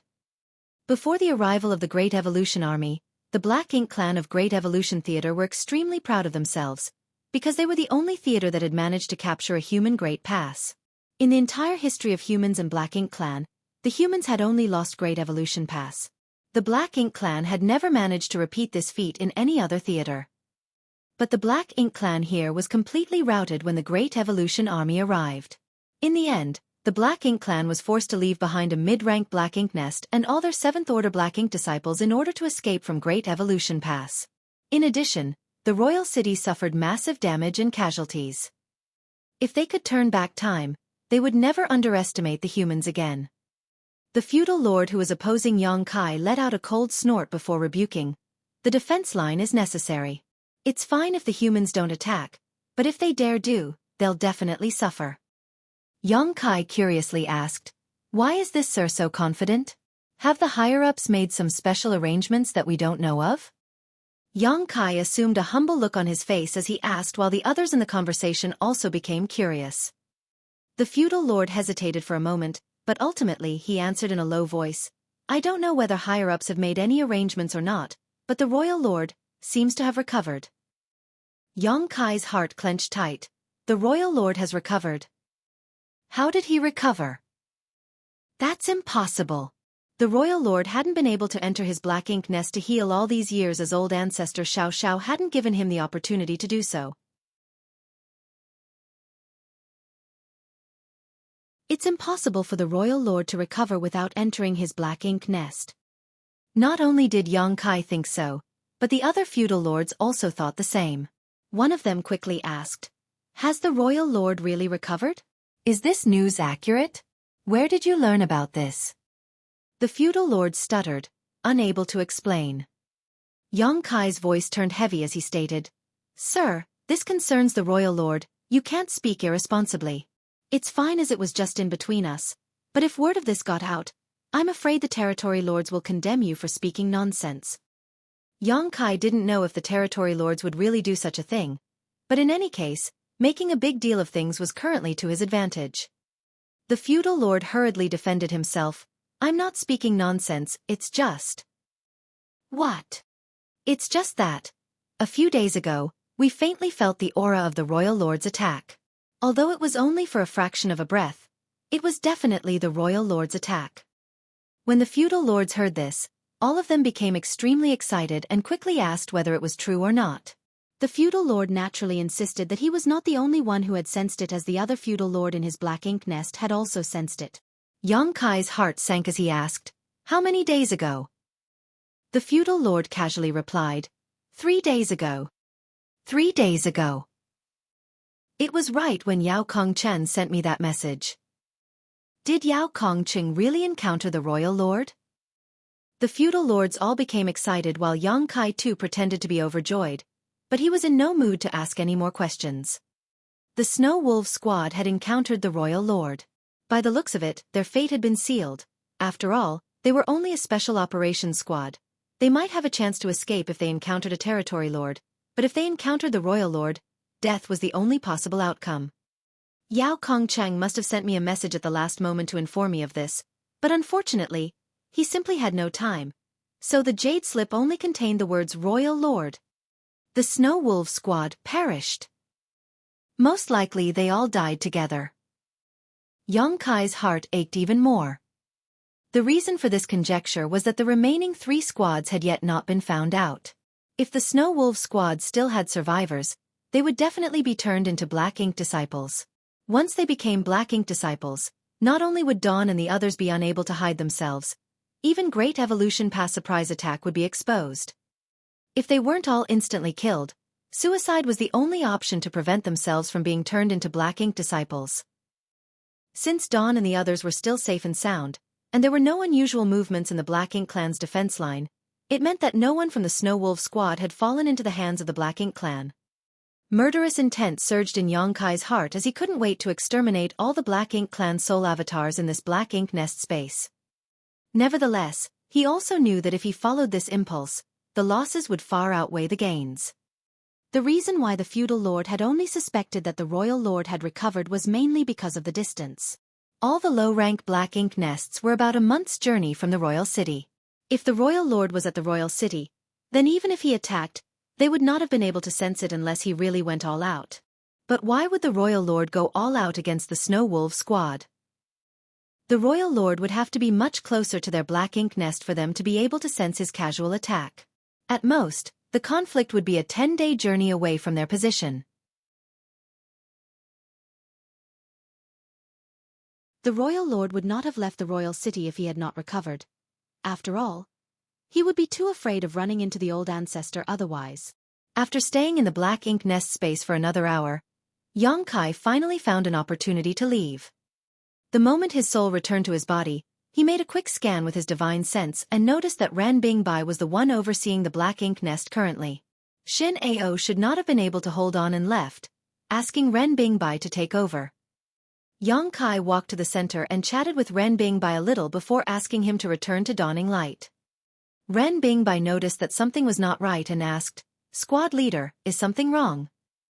Yang Kai nodded. The Snow Wolf squad might be no more.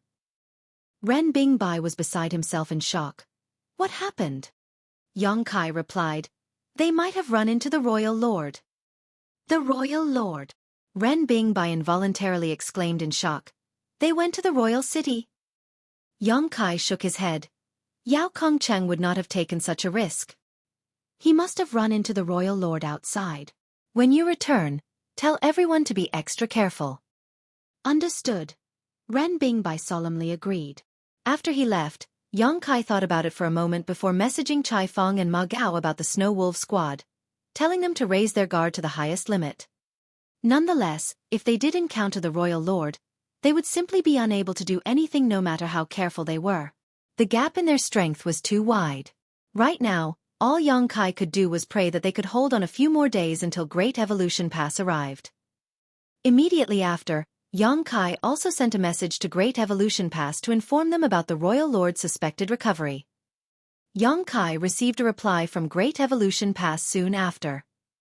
The old ancestor had personally sent him a reply which read, I've got a pretty good idea of the royal lord's injuries.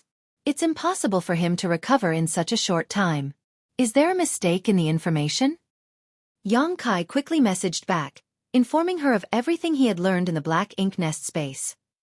This time, it was not the old ancestor who messaged but Xiang Shan instead.